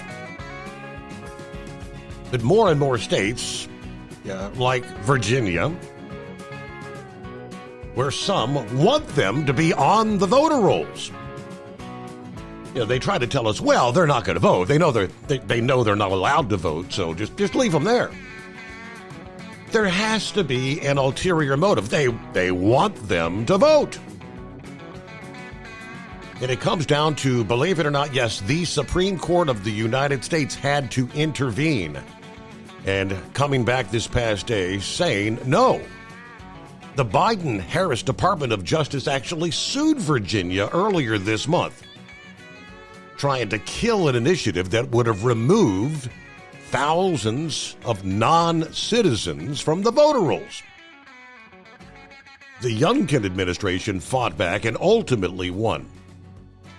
Virginia's Attorney General said, I'm pleased to announce the U.S. Supreme Court granted Virginia's emergency stay to keep non-citizens off of our voter rolls. But of course, you've got the Supreme Court of the United States. It was not a unanimous ruling. Surprise? It was a 6-3 ruling. The U.S. Supreme Court overruled the Democrat-appointed Fourth Circuit judges and halted a Biden-appointed judge's order whereby allowing Virginia to resume the work of making sure that only citizens can vote in next week's election. I don't think you'd be surprised. The liberal justices, Sonia Sotomayor, Elena Kagan, and Ketanji Brown Jackson, dissented. But that stay means Virginia, where the latest polls indicate Kamala and Trump, in a virtual dead heat, will not have to put the non-citizens back on the voter rolls before Election Day. Now, Kamala's administration actually sued Virginia. They're now arguing to the Supreme Court that non-citizens must remain on the voter rolls. Of course, you got a Republican governor. Youngkin said, no, this is a victory for common sense and election fairness. This is the fight to protect the fundamental rights of U.S. citizens. Now, dozens of red states backed Virginia's defense, along with the Republican National Committee. Let me get back to Lone Ranger here, but as he said, we've been saying for years, the ultimate goal is with these millions pouring into the country, one day they are going to be expected to be the voting bloc that will ensure Democrats would remain in power for eternity. All right, Ranger, thank you. That's the goal, Steve. They want to eliminate the Republican Party. They want a one-party control of the country. It's all about control. They cannot win this election without cheating. They have to cheat because they have nobody worth voting for. She is the most unqualified, dumbest candidate in the history of the country. She didn't get any votes, didn't go to any primary. In 2019, she got 1%. Nobody wanted her. She dropped out. She can't even put a crowd together without inviting celebrities. She just had a speech recently in Washington with 75,000 attendees who were bussed in, and most of them were government employees. It isn't hard to find 75,000 government employees in Washington where there's millions. Mm-hmm. So the whole thing is a big charade. And now her VP pick, Tampon Tim, is being investigated because he has real close ties with China. And China loves to infiltrate America and get information to use against us. And Comer is looking into the fact that he may be in bed with China, and they may be looking for him to provide them with some help in D.C. So that's the investigation going on now.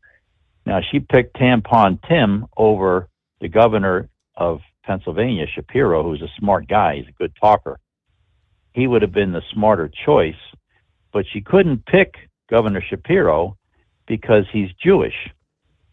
And she would have pissed off all of the far-left loons like the Squad and all the rest of them who are anti-Israel, Jew haters, and are on the side of Hamas.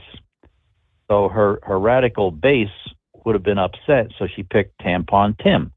Everything is a calculation, and they're all about power and control. Now, the thing on tax cuts, he said that Donald Trump is going to raise the middle-class taxes because of the tariffs.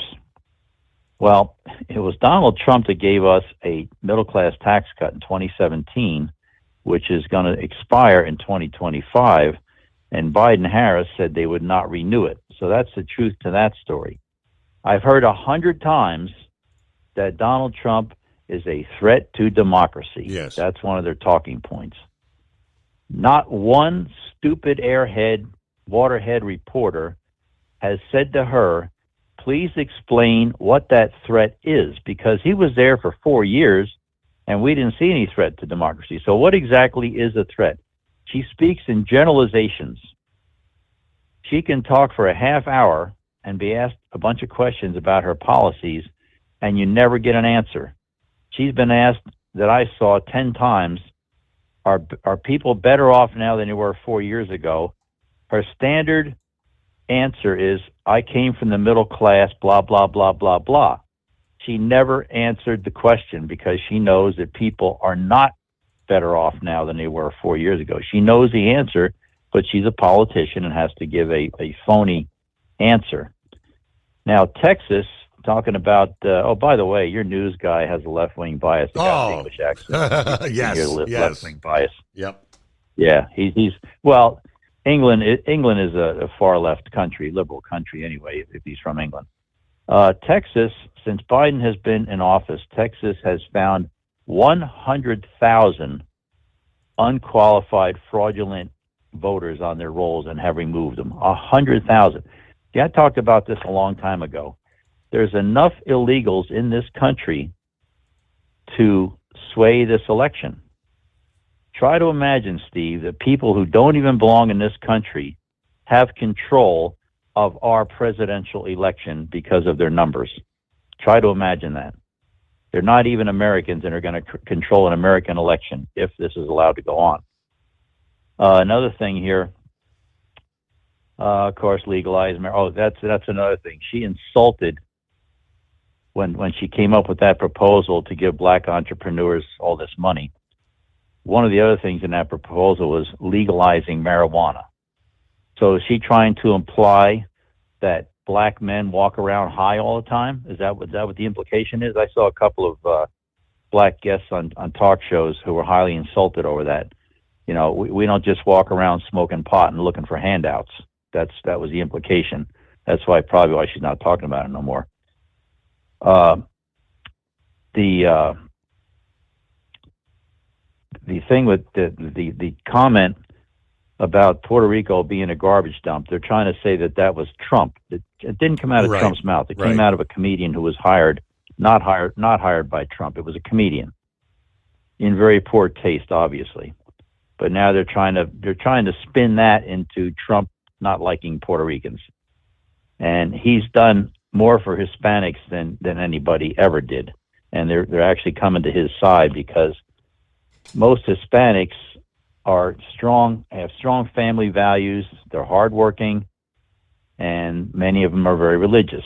And that's the opposite of what Harris is. So she's fallen apart on that one too.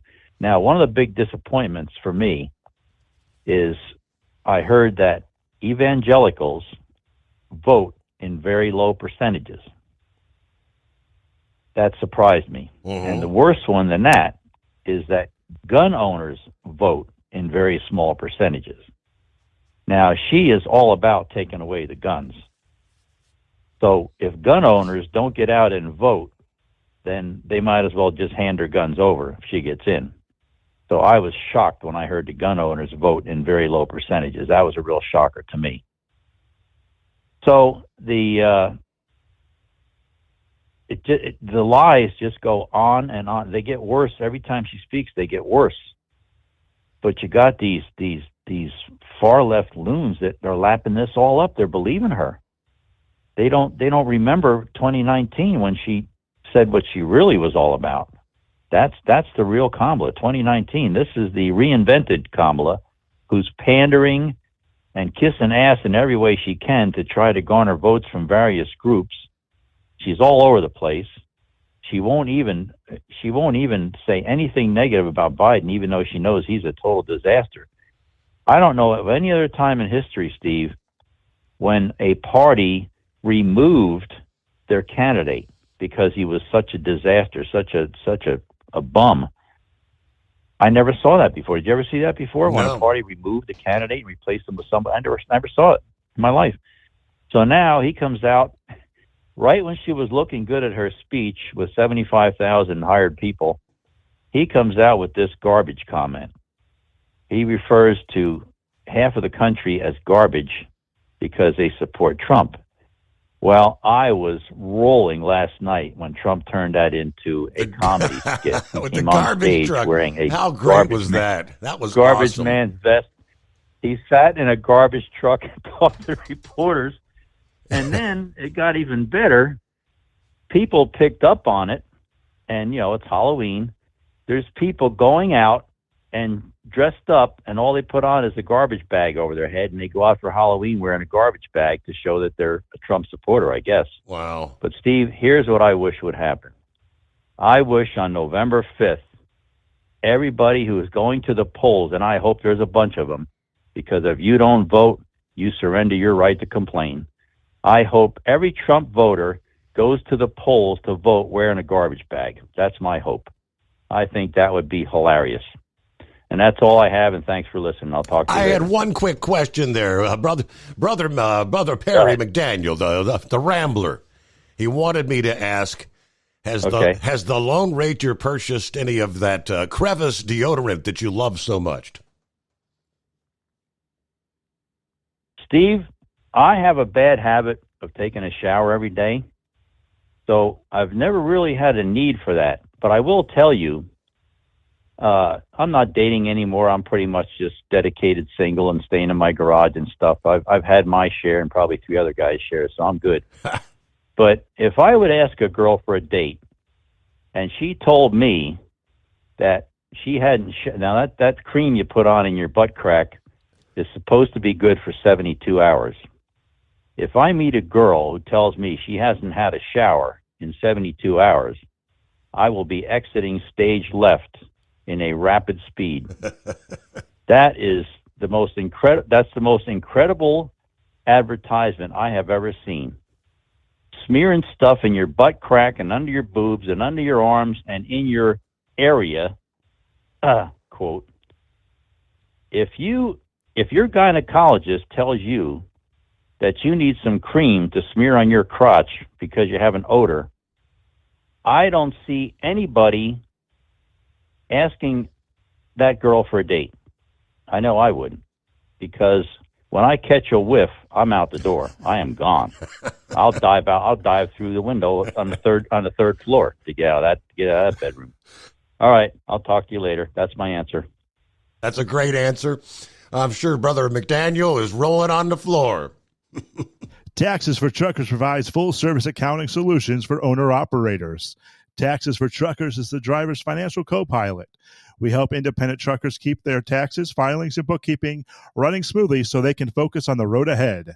Drivers who want their business to run as smooth as their truck choose to partner with Taxes for Truckers for their accounting and tax filing needs. Stop overpaying taxes. Call 888-TAX-4TRK to start paying less tax today.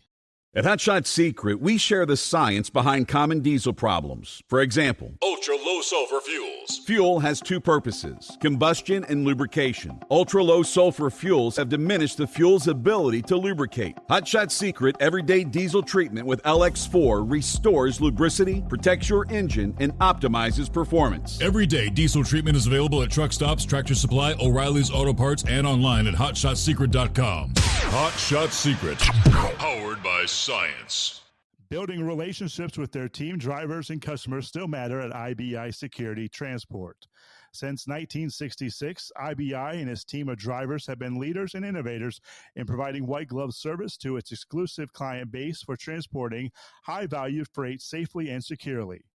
Much of the IBI staff have driven trucks, so they understand both the customers' and drivers' needs.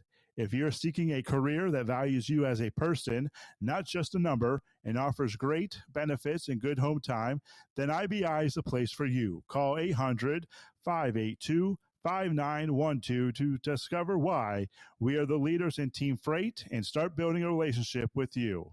At Hot Shot Secret, we share the science behind common diesel problems. For example, fuel additives. The purpose behind most fuel additives is to impact performance of your diesel or provide protection to your fuel system. Hot Shot Secret Everyday Diesel Treatment provides both performance enhancement and protection with 6 key components. This fully formulated premium fuel treatment includes the performance-enhancing cetane boost, injector cleaner, and LX4 lubrication, as well as protection against water with a demulsifier and rust inhibitor, plus a stabilizer that minimizes fuel filter clogs. Everyday Diesel Treatment delivers a 6-in-1 premium fuel treatment for every fill-up, every time. Everyday Diesel Treatment is available at truck stops, Tractor Supply, O'Reilly's Auto Parts, and online at HotShotSecret.com. Hot Shot Secret, powered by science. Fuel filtration is a big deal. Poorly filtered diesel fuel can damage injector systems, reduce efficiency, and rob horsepower, among other things. By removing the water, air, and debris from fuel, Fast Fuel Systems can triple the life of your injector systems while restoring power, optimizing fuel economy, and more. Not sure what your truck needs? Give us a call at 636-433-5410 or learn more at fastride.com.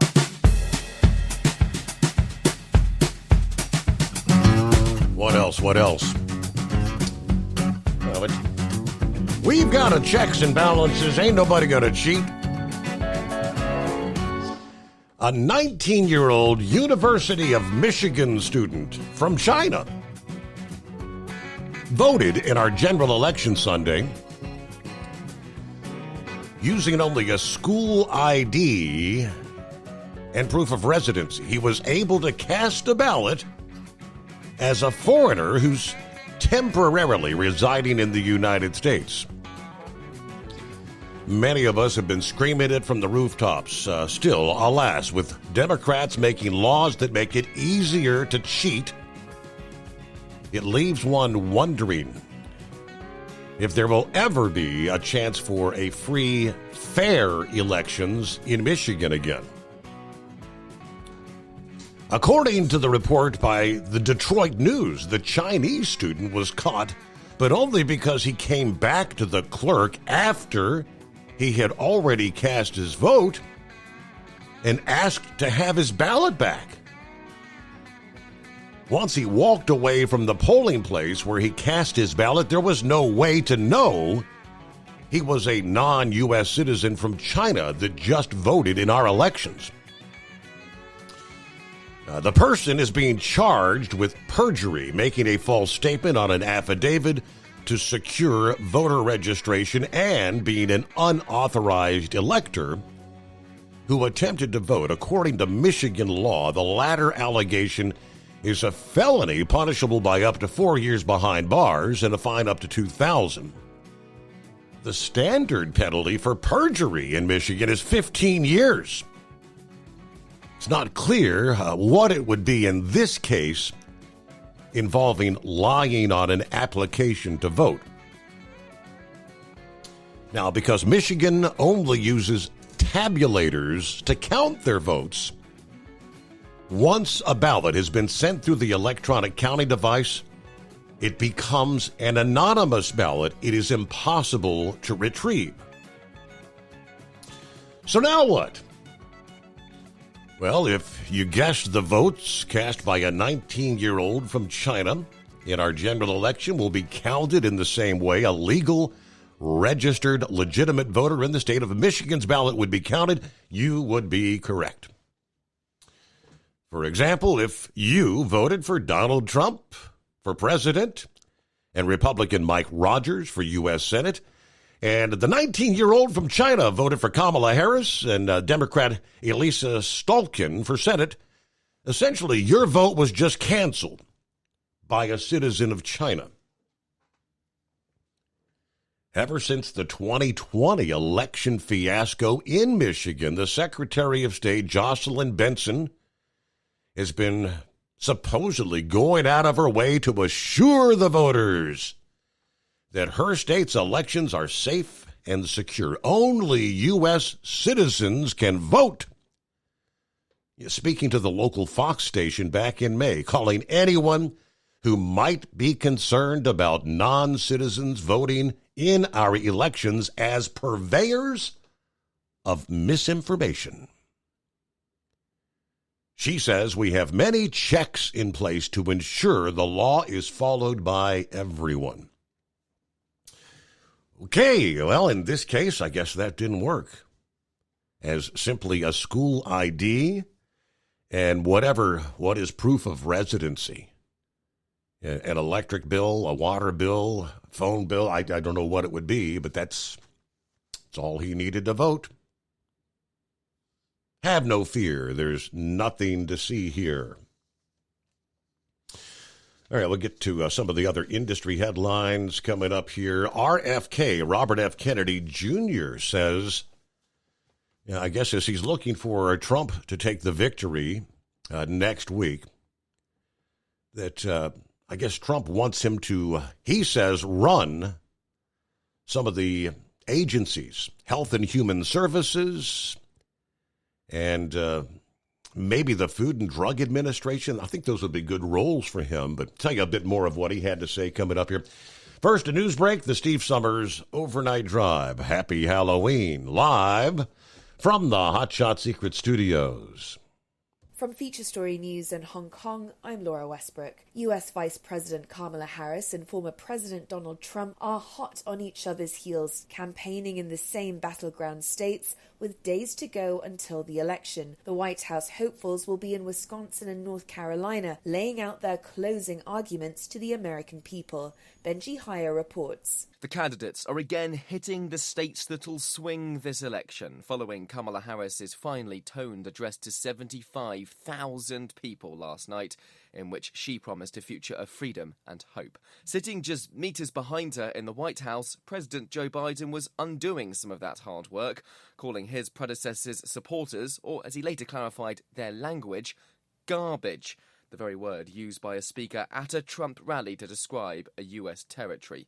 This morning, Harris was on clean-up duty, separating herself from President Biden's comments. As President of the United States, I will be a president for all Americans, whether you vote for me or not. Still, cue outrage and offence from Team Trump, even though he's repeatedly made several disparaging remarks about Americans, recently framing his political opponents as, quote, enemies within. At least 95 people have been killed and dozens more missing in flash floods in the southeast of Spain. One town near Valencia was hit by more than a year's worth of rain in 24 hours.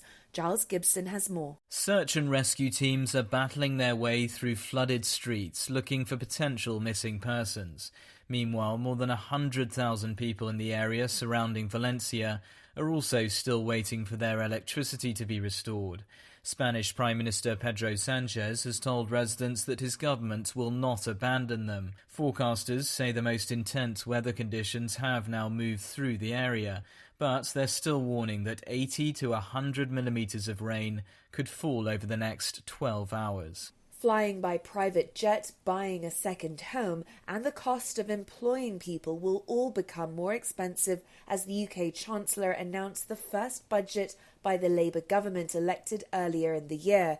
But the opposition Conservative Party says Wednesday's announcement is full of broken promises. Stuart Smith has more. The new budget for the country, which sets out government spending for the next year, means taxes will rise by $50 billion. More than half of that increase will come from employers' national insurance contributions, which is what businesses pay to the government for every employee they hire. The National Health Service received the biggest chunk of extra cash, as well as the Ministry of Defence, and there was money for new homes. The minimum wage will rise too. While it's the largest tax rise in a single budget for 3 decades, the extra spending will also largely be fuelled by borrowing.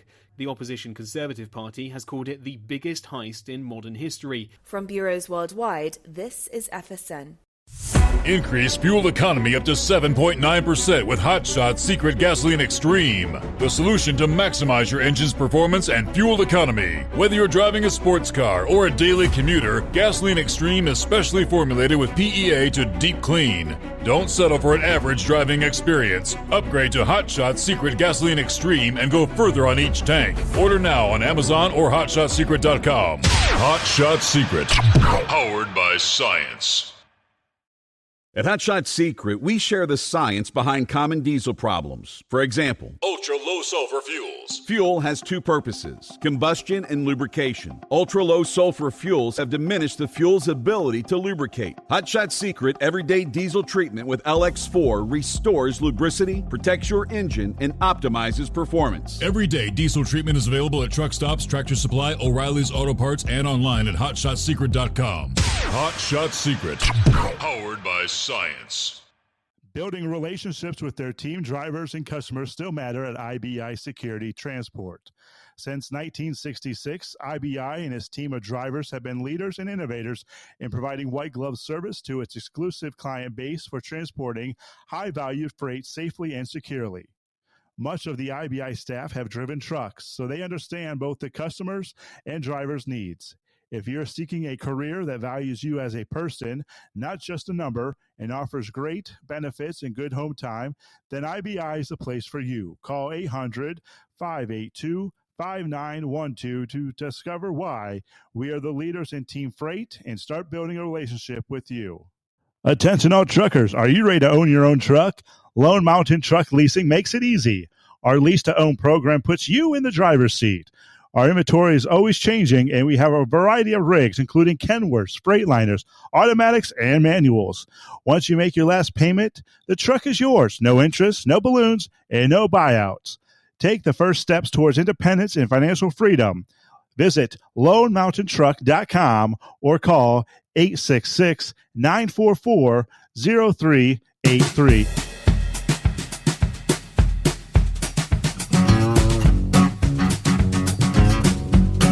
All right, we got clear lines at 844-844-3388. Hello to Rubber Duck. Chimed in a bit earlier, said congratulations to the Dodgers, the World Series win on slaying my Darth Vader. All right, Gary Montgomery. Good morning, Gary. Let me see. Timothy was, I guess somebody said, what happened to Pappy? They didn't hear his. Yeah, he was a little down in the dumps, I guess you'd say. If you didn't catch the call, he was kind of explaining that. Got a call, I guess, what did he say, about 0200 hours, so like 2 o'clock in the morning there. That would have been Wednesday morning when he wasn't working this morning. But a call of a 6-month-old non-breather as the call goes out. And I guess she must have been like first on the scene, got there even before, say, an ambulance got there. He said, it's been a long time since I've done CPR on an infant like that, and ultimately an infant that did not make it. So kind of explaining the things, and he shared a number of stories, the things he's seen. It's a part of law enforcement. It's the things they have to go through. And some of it, it can't be unseen. And I guess having an infant like that, kind of like dying right there, and you're trying to bring them back or help them survive, and you can't successfully do it. It hurts. He said he's felt kind of down in the dumps. He said, I'll be all right. It'll be okay. It's just, and it's not the first time he's had to deal with those kind of things. But that was what he was saying about several folks that were praying for you, Pappy. Sorry to hear about that. So that's what the case was. All right, I mentioned quickly, RFK Jr. said that Donald Trump has promised him control over several public health and agriculture agencies if Trump wins next week. During a virtual event, Kennedy said, the key that President Trump has promised me is control of the public health agencies, which are Health and Human Services and its sub-agencies, the Centers for Disease Control, the Food and Drug Administration, and the National Institutes of Health, and maybe a few others, and maybe the Department of Agriculture. He did not specify a particular role, like Health and Human Services Secretary. That would be a position, I believe, that would require Senate confirmation, which that could be challenging due to the fact that he has been outspoken against vaccines, skepticism, obviously, about the COVID vaccine. It's possible he could influence health policy in an advisory role if an official appointment is not viable. Now, the Trump campaign has not denied Kennedy's claims, but they call discussions about appointments premature right now. Trump's national press secretary said that Trump wants to collaborate with passionate voices like Kennedy to improve food safety and fight chronic illnesses affecting children. Trump himself suggested at the Madison Square Garden rally Sunday that he would let Kennedy go wild on reforming food and medicine policies if he's reelected. Now, of course, Kennedy suspended his own presidential campaign in August, endorsing Trump at the time, and he serves on the former president's transition team. He's been campaigning for him in some of the crucial swing states since dropping out of the race. Kennedy is founder of Children's Health Defense, a nonprofit organization aimed at ending childhood health epidemics by eliminating toxic exposure.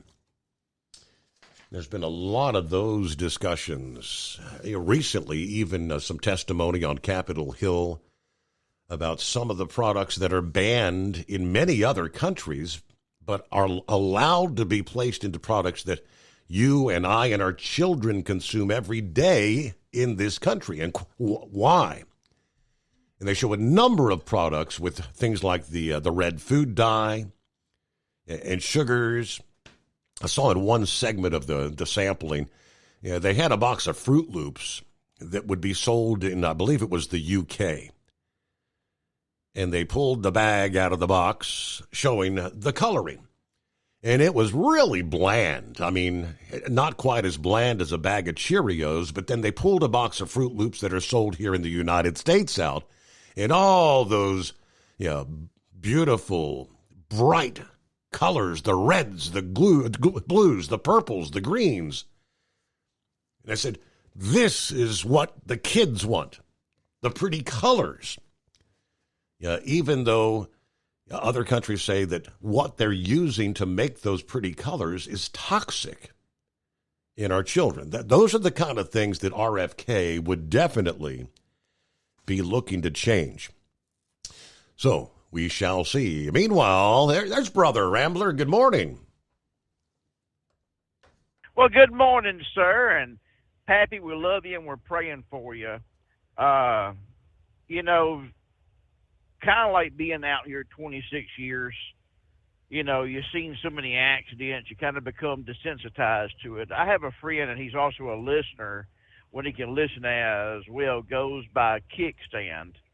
And he was an EMT and a firefighter for Jackson County, Mississippi.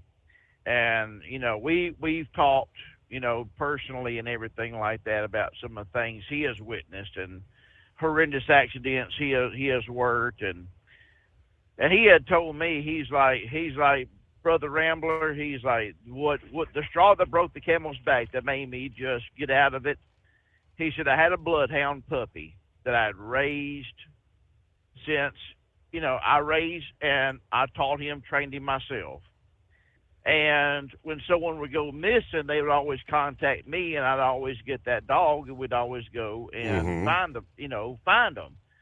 He said his name was Jax, named him after Jackson County, Mississippi, which, if you don't know where that's at, that's where Biloxi and Pascagoula, all that is in Jackson County, Mississippi. He said, we got a call for an Alzheimer's patient went missing, and they called me, and I turned Jax loose. Jax found him, but this Alzheimer's dementia patient had a gun and shot and killed my dog whenever he approached. He said after that, he said I just couldn't do it no more. And his dog is actually buried at a pet cemetery in Long Beach, Mississippi. Was given full honors and pallbearer and everything. So, yeah, I mean, there's just some things you can't ever shake it, or it just sticks with you. So God bless you, Pappy. We appreciate you. And Kentucky Ken, he's a former law enforcement officer, and I know he's seen a lot of the stuff too. And we have a lot of military law enforcement officers. I mean, I believe we're still on the air in Emporia, and shout out to all of our military men and women in uniform and all of our veterans and everyone else that has seen too much and has become desensitized to it. And we love you. When we have Determined Ministries Church every Sunday at 5:00, we always, at the very end, we always include our men and women in uniform, our veterans. We always pray for, we always pray for the people who suffer with addiction, but we always save everyone that's incarcerated. Let's don't forget about the ones who are locked up and incarcerated for a lot of their own doings. And we always let them know that we love them. So, speaking of Determined Ministries Church, I'm off tonight, and we are going to have a Christian haunted house, Steve. Really? Oh, it's going to be scary. Oh, yeah. It's going to be scary. Steve, we're going to have it cut off in 4 different sections. We're going to have people go in there to the first section, and Steve, the first horrifying thing you're going to see when you go into the Christian haunted house is you're going to see the unwedded couple shacking up together. Ooh, that's scary. In the next room you're going to see the devil's lettuce smoking hippie. Uh-oh. that smokes cigarettes and and the devil's lettuce and drinking beer. Ooh, that scary, children.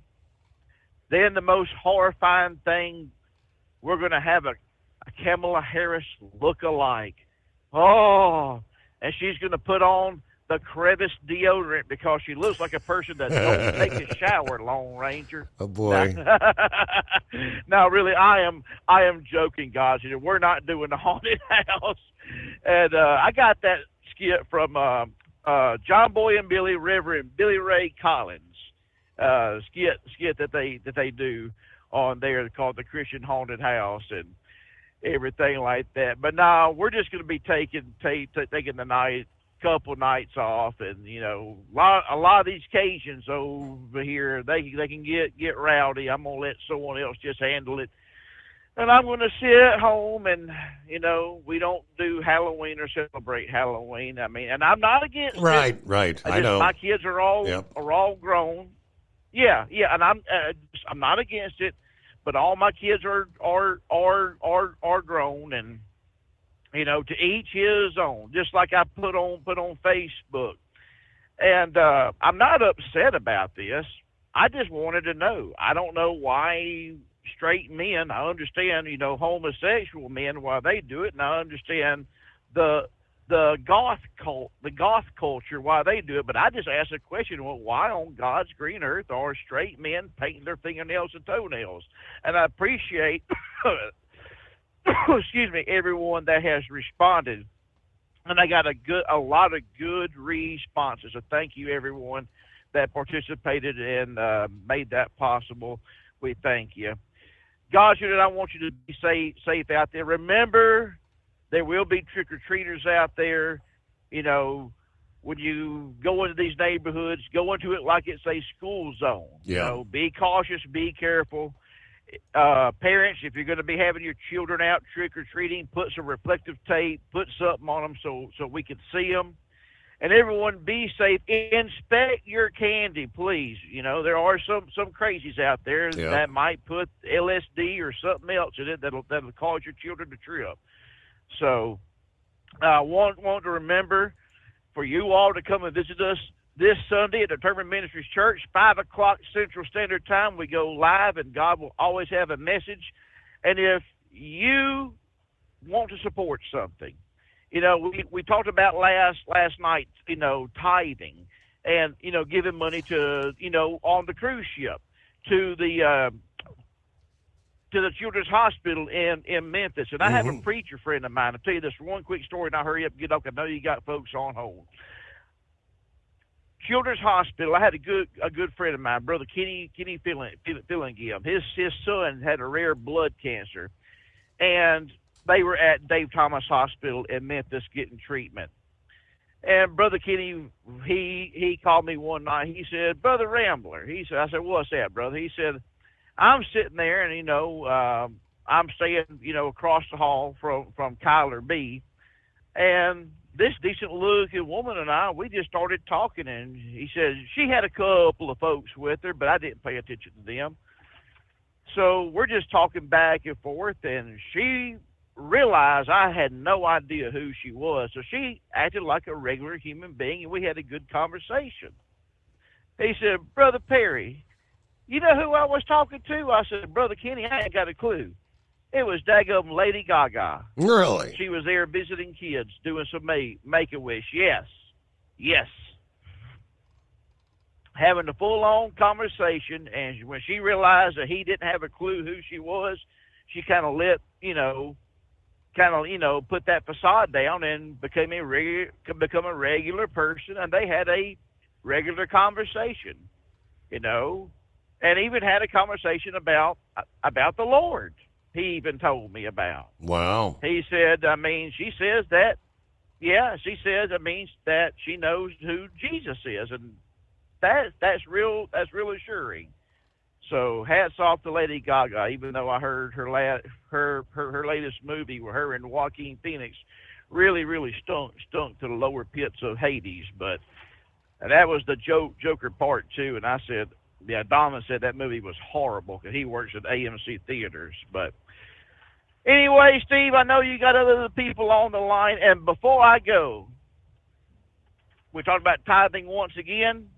If you have money in your pocket and you don't want to call up the show because you just don't want to be on the radio, then support the show. Go to overnightdriveradio.com.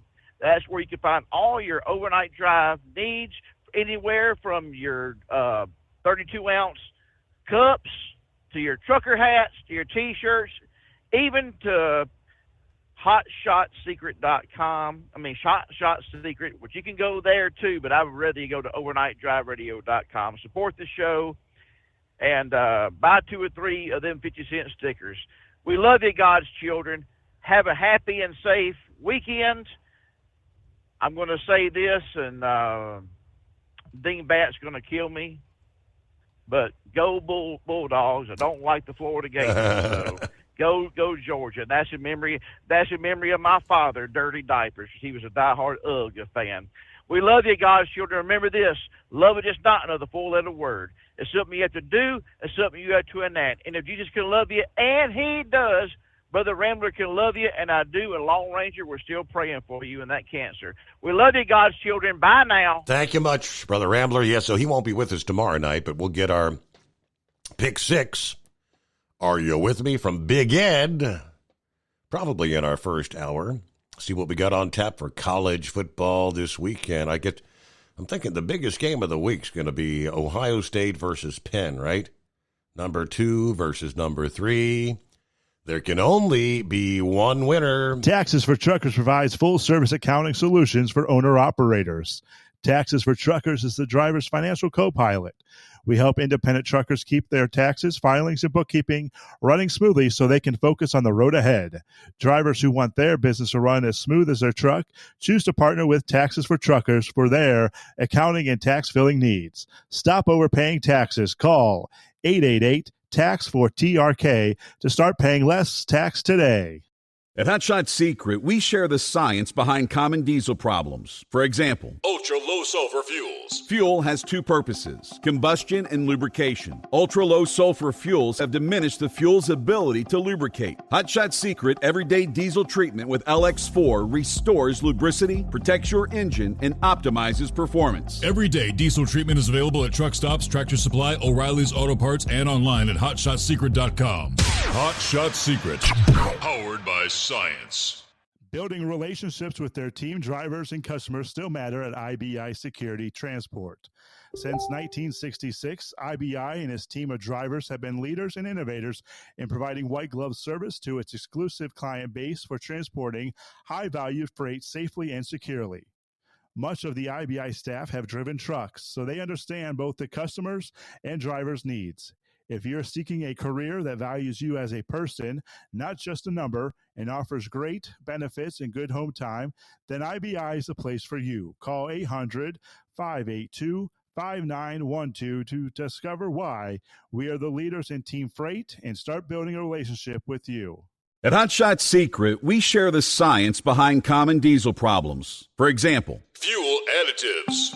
The purpose behind most fuel additives is to impact performance of your diesel or provide protection to your fuel system. Hot Shot Secret Everyday Diesel Treatment provides both performance enhancement and protection with 6 key components. This fully formulated premium fuel treatment includes the performance-enhancing cetane boost, injector cleaner, and LX4 lubrication, as well as protection against water with a demulsifier and rust inhibitor, plus a stabilizer that minimizes fuel filter clogs. Everyday Diesel Treatment delivers a 6-in-1 premium fuel treatment for every fill-up, every time. Everyday Diesel Treatment is available at truck stops, Tractor Supply, O'Reilly's Auto Parts, and online at HotShotSecret.com. Hot Shot Secret, powered by science. Fuel filtration is a big deal. Poorly filtered diesel fuel can damage injector systems, reduce efficiency, and rob horsepower, among other things. By removing the water, air, and debris from fuel, fast fuel systems can triple the life of your injector systems while restoring power, optimizing fuel economy, and more. Not sure what your truck needs? Give us a call at 636-433-5410 or learn more at fastride.com. Well, as we've said nearly on a nightly basis this week, in Pennsylvania, things taking place that are not really boding well for ensuring the integrity of the vote. We could add another to the list. I guess this occurred over the weekend. A local ABC news station in Pennsylvania made an unacceptable move that will only further shatter confidence in the integrity of the elections. As we've seen, reports of fraud emerging from numerous counties in the Keystone State. Apparently, viewers in the Scranton area watching a Formula One race on Sunday noticed something highly unusual appear on their screens as the cars buzzed around the track. WNEP television, for some reason, decided to air a so-called test showing the final election results in Pennsylvania, despite Election Day not being until Tuesday. As the video shows, Kamala Harris has defeated President Donald Trump by a 52 to 47% margin, which, of course, in that state would contradict the polls showing the race is deadlocked. Moreover, Republicans are actually performing better in early voting compared to 2020, which will leave the Democrats a much smaller firewall 5 days from now. What a coincidence. This just happened to pop up during a sporting event, which is presumably viewed by more Republicans than Democrats. WNEP released a statement claiming it was all a misunderstanding. They have vowed to take steps to ensure this would never happen again. Test results for the upcoming general election mistakenly appeared on WNEP TV early Sunday evening during a broadcast of the Formula One Mexico Grand Prix. These numbers should not have appeared on the screen, and it was an error by WNEP that they did.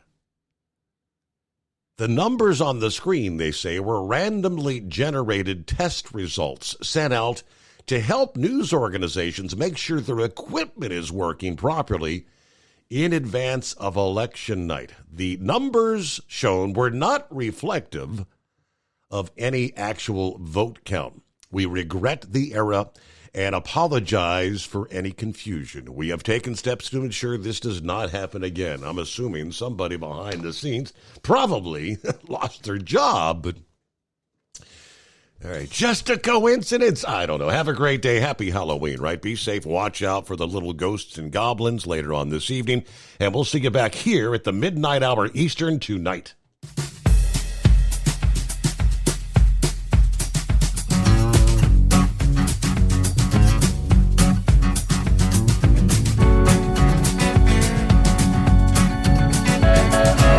You'll never guess the places that I've been. You never guess the places that I've been. 'Cause everything is like a dream, yeah, but only in that dream that I live in. I'm never gonna let the day begin. Never gonna let the day begin. 'Cause everything is like a dream, yeah, but only in that dream that I live in. Oh, don't wake me up before you go, and I'll just make this bed my home. Oh, darling, please just let me sleep. Give me my dreams.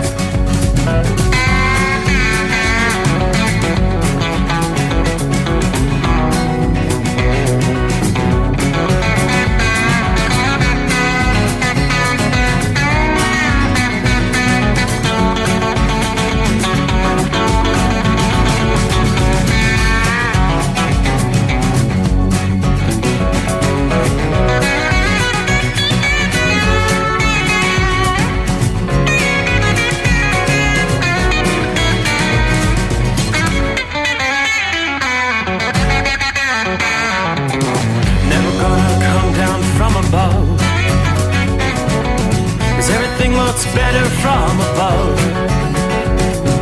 Nothing's ever as it seems, yeah, except in that world that I dream of. Never gonna lose the ones I love. Never gonna lose the ones I love. 'Cause everything is like a dream, yeah, but only in that world that I dream of. Oh, don't wake me up before you go, 'cause I can't face this day alone. Oh, darling, please just let me sleep.